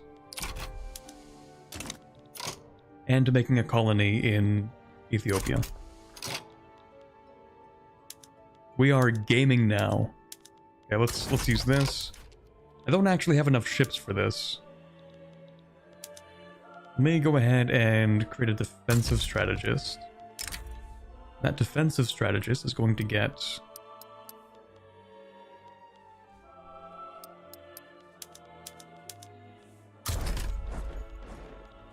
Yeah, there we go. I'm back. Why are we at war with Russia? Well, basically, I wanted to invade a country in Africa, and Russia said no. So instead, I'm going to take the Suez Canal and transfer Finland to myself. Defensive strategists should have only infantry. Unfortunately, there's a bit of like a balance issue here. I guess what I could do is like make it a little bit more balanced, right? 1, 2, 3... Hold on, we're at 35. So I can make this like 2 go here and 2 go here, which makes that 37, and then I can actually go 38. The issue is like the balance, I think. I actually did that wrong. That doesn't make any sense. Because someone told me that apparently having even like 1 ship too few is enough to destroy your ability to invade.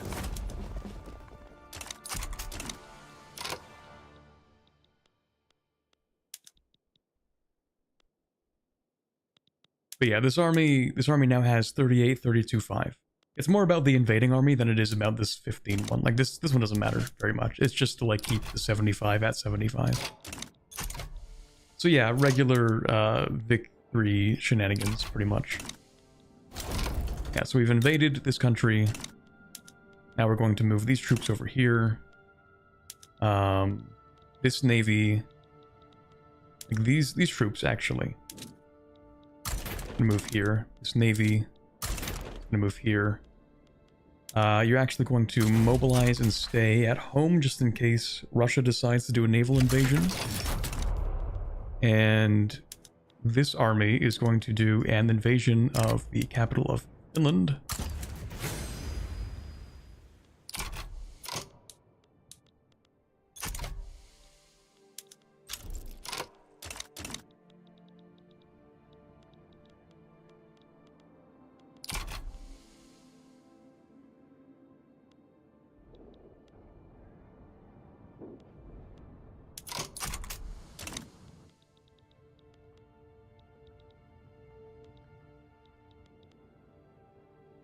It would be really funny if this works. I kind of feel like it's not going to. But wouldn't it be funny? My army is simply choosing not to initiate an engagement here. And I can't quite figure out why. Oh, you need one that allows them to start like a naval battle. I didn't know that. Okay, so that's why, I see. Maybe I lost my opportunity then, but, let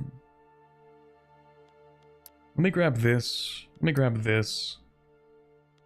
For now. We can also build another company. I do sort of want the premium metalworks, I think. Getting the army offense and prestige tools for more throughput. Seems like a good one. Save it for the Suez? That's pretty true, actually. Yeah, that's pretty true.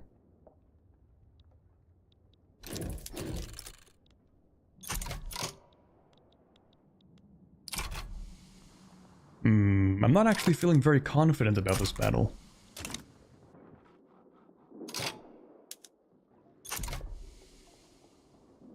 Not an excellent start.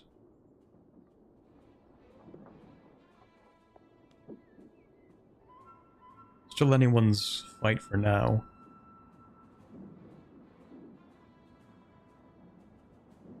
Please change. Not like that. Not like that. Okay. Well, I don't know if we can make it through this. They've been getting good buffs and we've been getting terrible buffs. Or, you know, malices. That's cool. Speaking of the Suez, we're winning this, eh?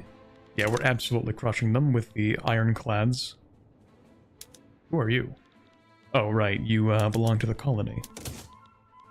Okay, so we're just going to capitulate this guy, then send them over to the Suez, where it doesn't look like Russia has anybody. And these are just ships. Oh, that could be an issue, actually. 15 versus 31 ships. What do you have here? Man of wars and frigates. I don't think the 5 ironclads are going to measure up to that many, though, are they? Actually, an ironclad is worth 2 man of wars.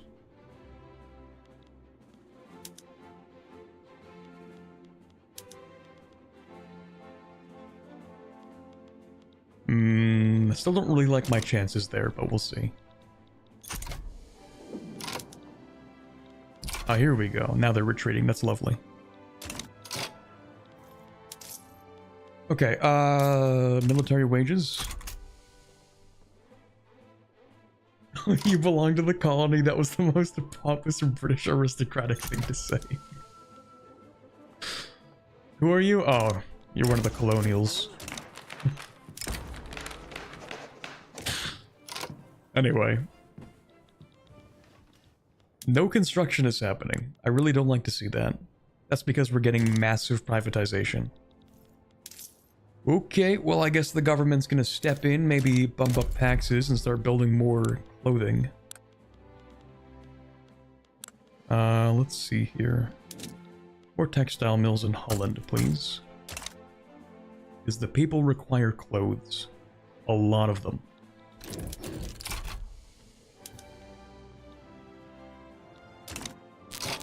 How are we doing over here? Oh, hello. A reformer, goodbye.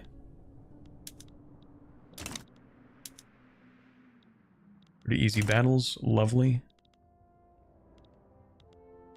I don't like what we're seeing here. Mud versus broken supply line, who's gonna win? It's anyone's game, who knows? I really wish that this slider did not go back and forth as much as it does, because it never feels reliable until the very end of any given battle.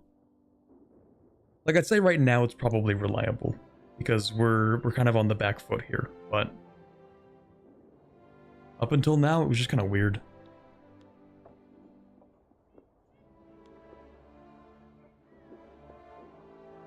What?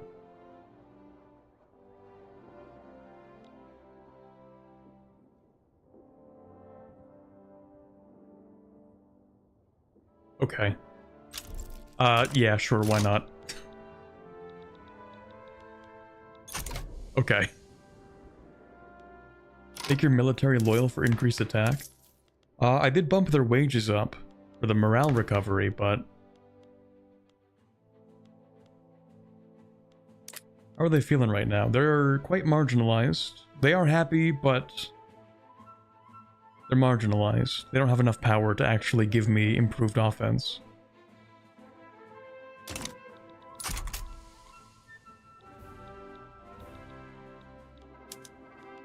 I think we should give the military more power.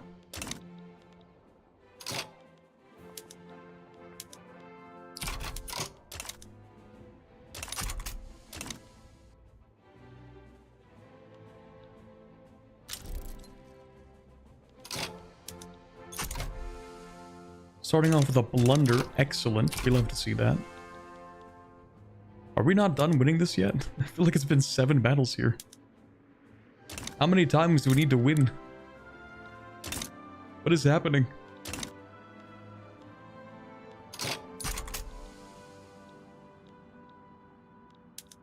Have I not won like 17 battles here?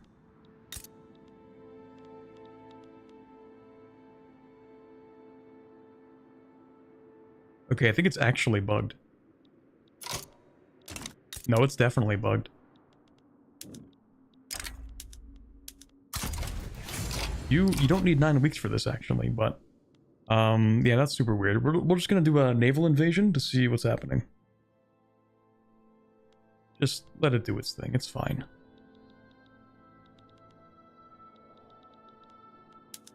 Things are not looking very good, and yet,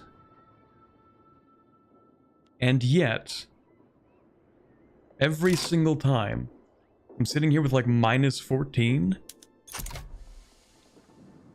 I deserve to lose at least one of these. This doesn't make any sense. Okay, yeah, I'll lose that battle. That's fine. That one's reasonable to lose. I do need more money from taxes. Yeah, that's super bugged. Tragic. Well, anyway, that should solve the problem. I think what we should do with this is probably sit here and recover after this battle. We just need 2 more battles on the landing and then we'll be fine. So once we get that manpower back... Actually, have I upgraded this? Well, that's actually what we're doing next, is this one. Okay. If we can out-recruit the enemy, then we should be fine on the naval invasions.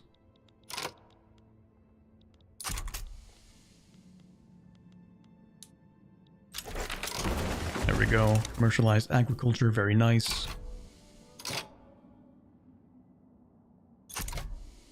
Okay, so we're getting some pretty solid reinvestment. It's just that everything's being privatized right now.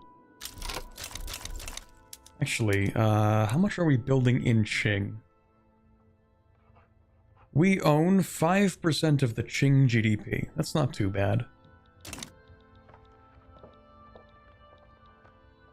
Gnawing victory from the jaws of defeat, one glass of brandy at a time. Or so it seems, somehow. Oh, more home affairs. We love the secret police.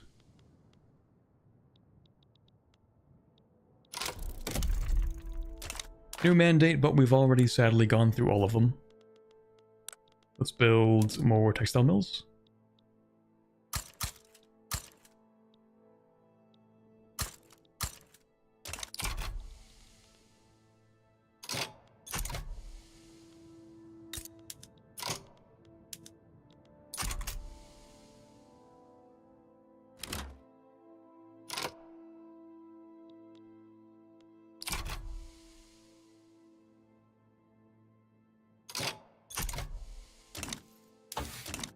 I do find that odd sometimes when I see the army, like, lose a little bit of manpower when there's no battle going on.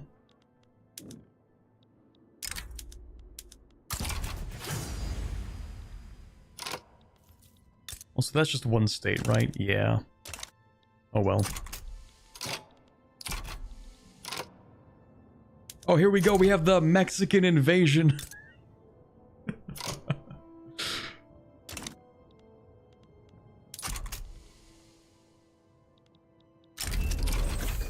Ooh, oil. We love oil. Not that we can use it for much yet. I don't think we're looking to have massive migration each time.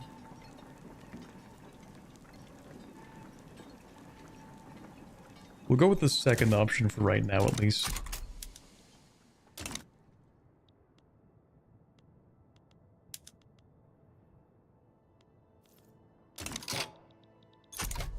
Oh my god, they're doing it.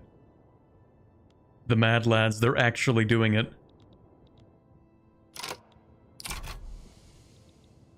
We've caught the Russians unawares. Hold on, why do I have 95 troops in here? There should never be 95 troops in this army. What is happening? Why is it... What? I never told you to do this. You were supposed to stay home, and also, how did you even split 5 units off? What is happening?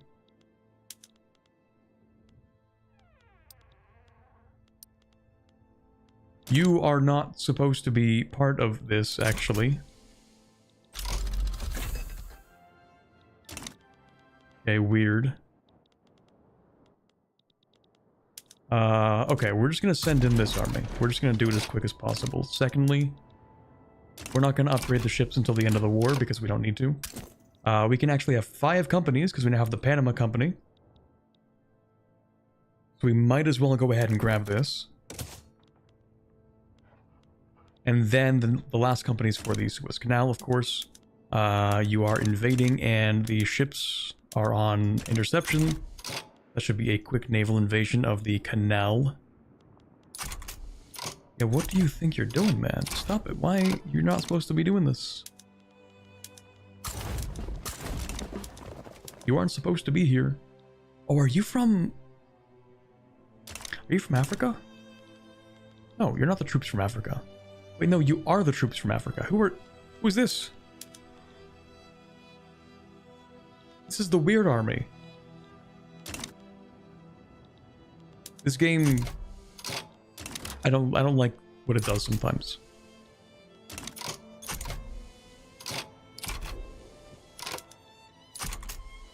Quite frequently, in fact.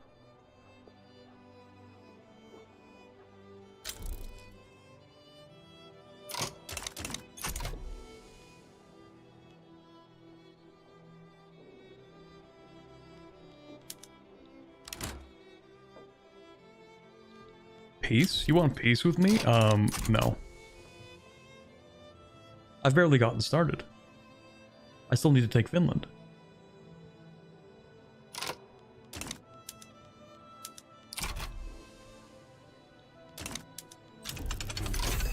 There we go, more military stuff. Lovely. We're also going to immediately give you luxurious supplies. for that extra attack.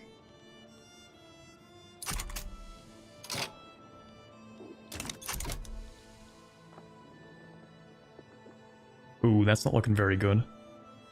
Uh-oh.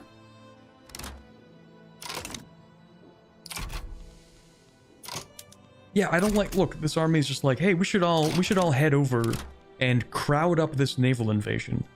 Wouldn't it be funny, guys, if we just crowded up this naval invasion?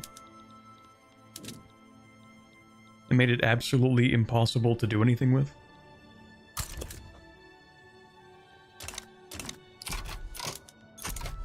Without me asking you to actually assign yourself to this?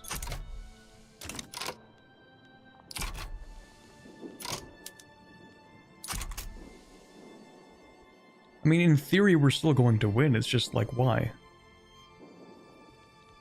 I never asked you to get involved in the naval invasion. Same with you. It's because it's a front line? Well, maybe it shouldn't be. It actually seems like a critical error to allow other armies to join this as if it's a front line, because they cannot be backed out of it as a front line. I mean, okay, now they can, but now at this point it doesn't really matter too much. Okay, anyway, so this army joins up with the 71,000.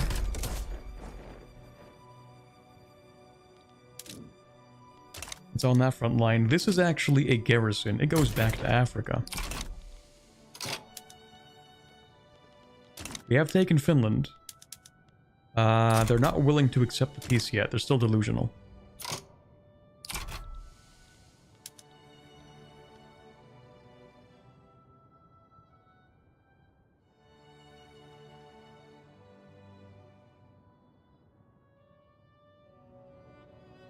One more week. Lovely. Dutch Finland. I don't know why we didn't just invade the capital. Oh, the capital's not even Moscow. Okay.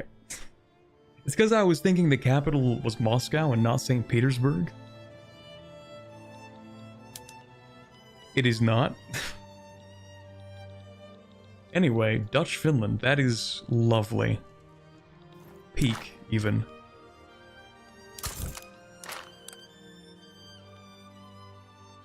The British still have significantly more prestige, though. That sucks. But we'll get there. Suez Company. Now, is this actually going to work?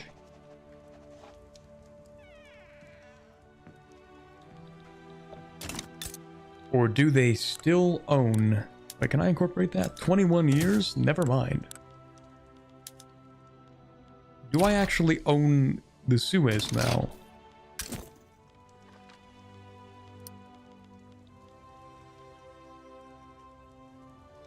It appears I cannot create the Suez Canal Company. And my fear is that that's because... No. Wait, what? It is Dutch Sinai. I do own it. Check attainable.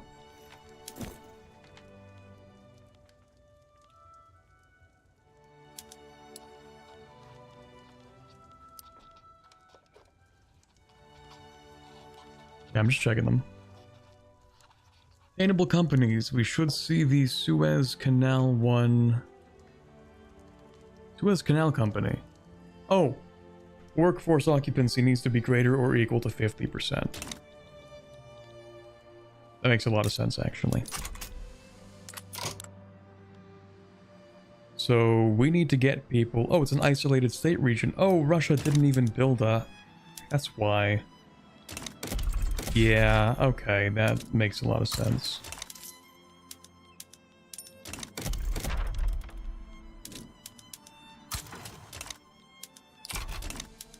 Yeah, so we need to build a port here.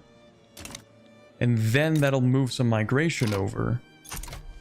So we can actually get people working in the canal. How do you build a canal that doesn't have a port? Surprisingly, you could do that if you wanted to.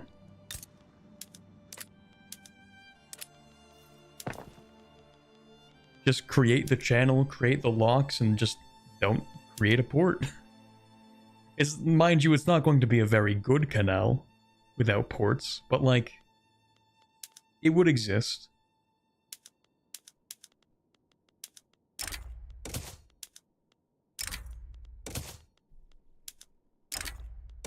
Alright, I keep forgetting that I own Somaliland. And that was actually the whole point of this, was to annex more countries here. I think Egypt is also trying to eye me up, and if they do, I'm taking the rest of Sinai. Don't even play with me, Egypt. I will do it.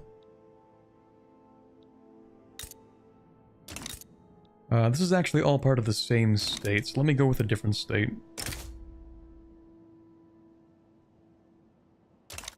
If Russia does this a second time, it would be really funny.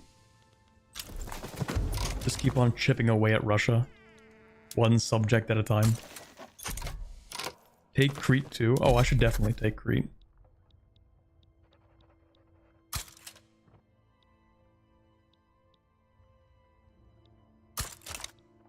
What if I want Sind as well? I'm sure Britain would kill me if I did that. You know, eventually we will have to come into conflict with Britain if we want to dethrone them. Well, there are two methods. Either one, like, maybe three methods. One, Britain has a revolution and allows me to take my opportunity to crush them. Two, we become strong enough to kill them. Or three, first of all, let me sort out my... Well, we'll get to that in a second. Three would be they fight a war with somebody else that's so ruinous that it kind of destroys them. But that's probably not going to happen.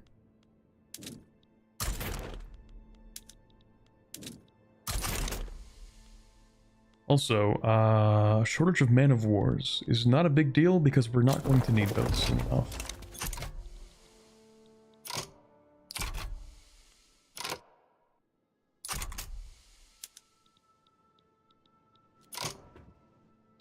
US is fighting the CSA again?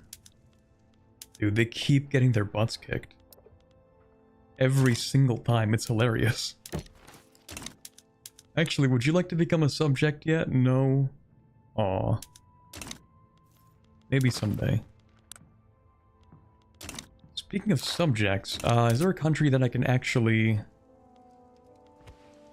Insufficient construction for investment pool. That's actually not true. Not currently.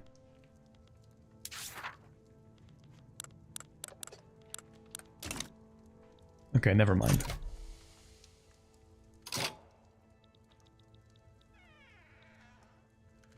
You can hold double companies? Interesting. It's gonna sound funny. Release a Native American country and then let them be racist to the Americans. Make a protectorate out of Sequoia and then hand them all of America.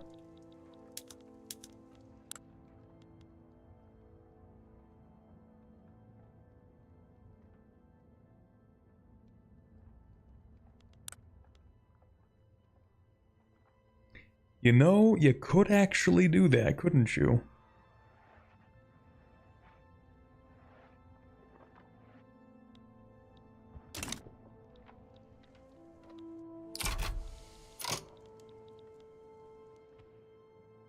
Innovation is looking fine, but we could always have more. More innovation.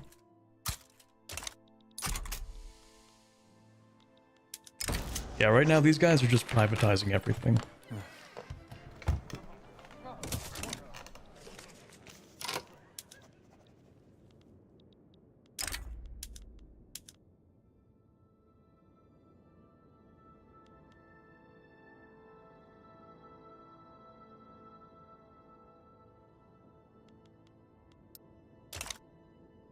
I'm gonna figure out where I went wrong with these units.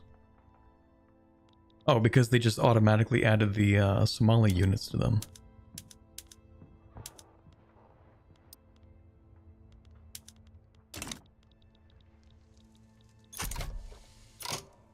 When can you subjugate Westphalia? In about a year. Probably less than a year, actually.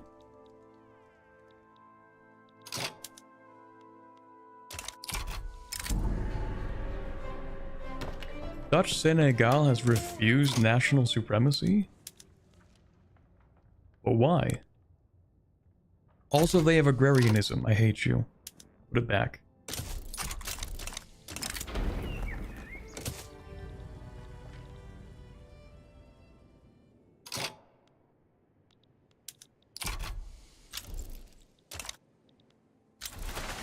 Still privatizing.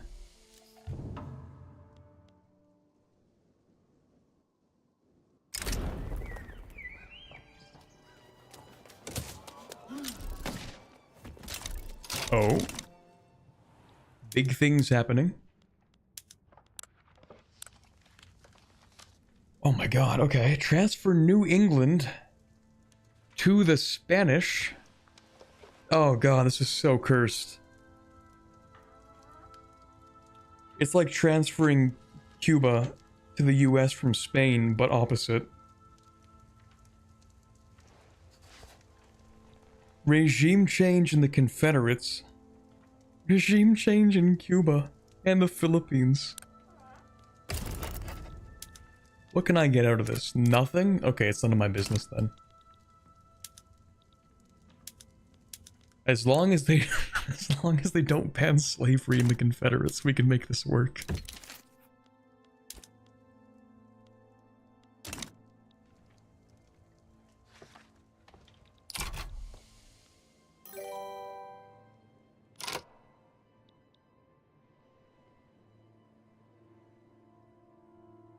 Okay, it is actually like 7:45. I should probably call it for today. There we go. We have Westphalia as our protectorate. You can just join the war and force investment rights? Not on their side though.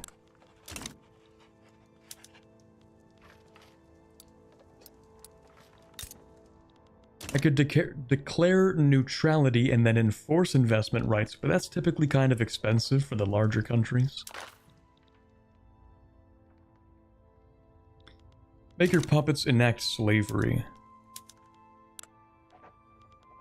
I don't even think they've got an extraction economy yet. They've actually just refused to put in extraction economy, most of them. What's the point of having a subject if you can't force their laws?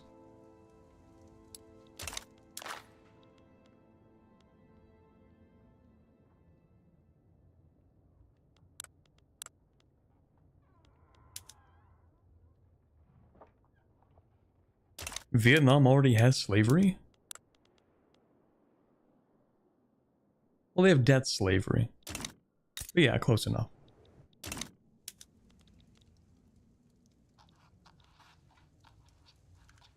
I have investment rights in Portugal? Oh right, I have investment rights in Britain. Right, that's how we're making so much money, is we're just privatizing a ton of stuff in the British Empire.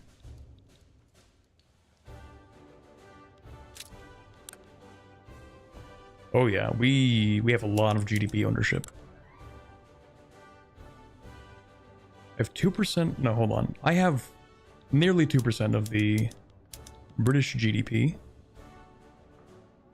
Nothing in the Raj, really. What about in Portugal?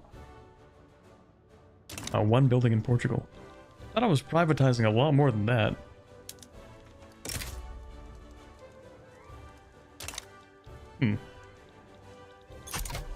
Okay, never mind. Yeah, no, it's pretty late though. Let me go ahead and save this. We're gonna put a pin in this for now.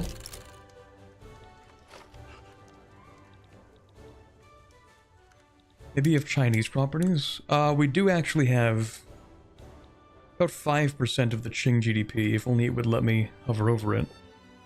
Yeah, we actually have 138 buildings in Qing. So, for the most part, yeah.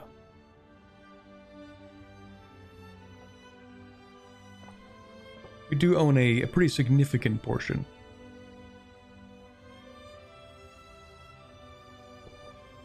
Like how it's literally just us investing in Qing.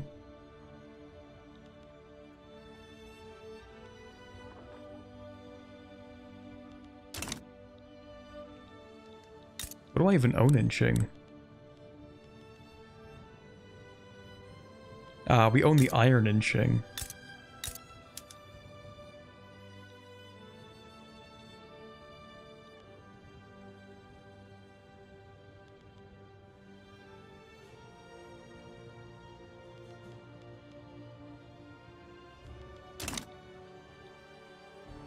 Just the end point of the stream? Yeah, we're gonna call it quits for today. It is getting a little bit late, and I haven't eaten dinner yet, and I'd like to do that. So, yeah, this is where we're gonna call it for today. We got a lot done, actually. Let me go ahead and take a big old screenshot of what we have here. Because I think... Hold on, if only I can do this without doing the thing that I just did. I'd like to take a screenshot. We're going to take a screenshot, and if you want to, you can say hi to Twitter, because I'm going to post that screenshot. But you have like 10 seconds to say something if you want.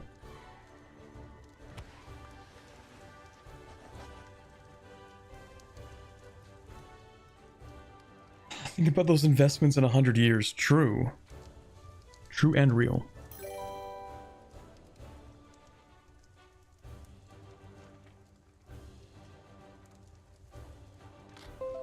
There we go. Alrighty, thank you very much everyone for being here for today's stream. Man, it worked out a lot better than I thought it would, and you guys have a lot of really good tips, which I like to hear because I'm actually not very good at Victoria 3. I play this game pretty much solo, and I don't watch videos on it. Except actually for OPB's recent Canada roleplay videos. I've been enjoying those quite a bit.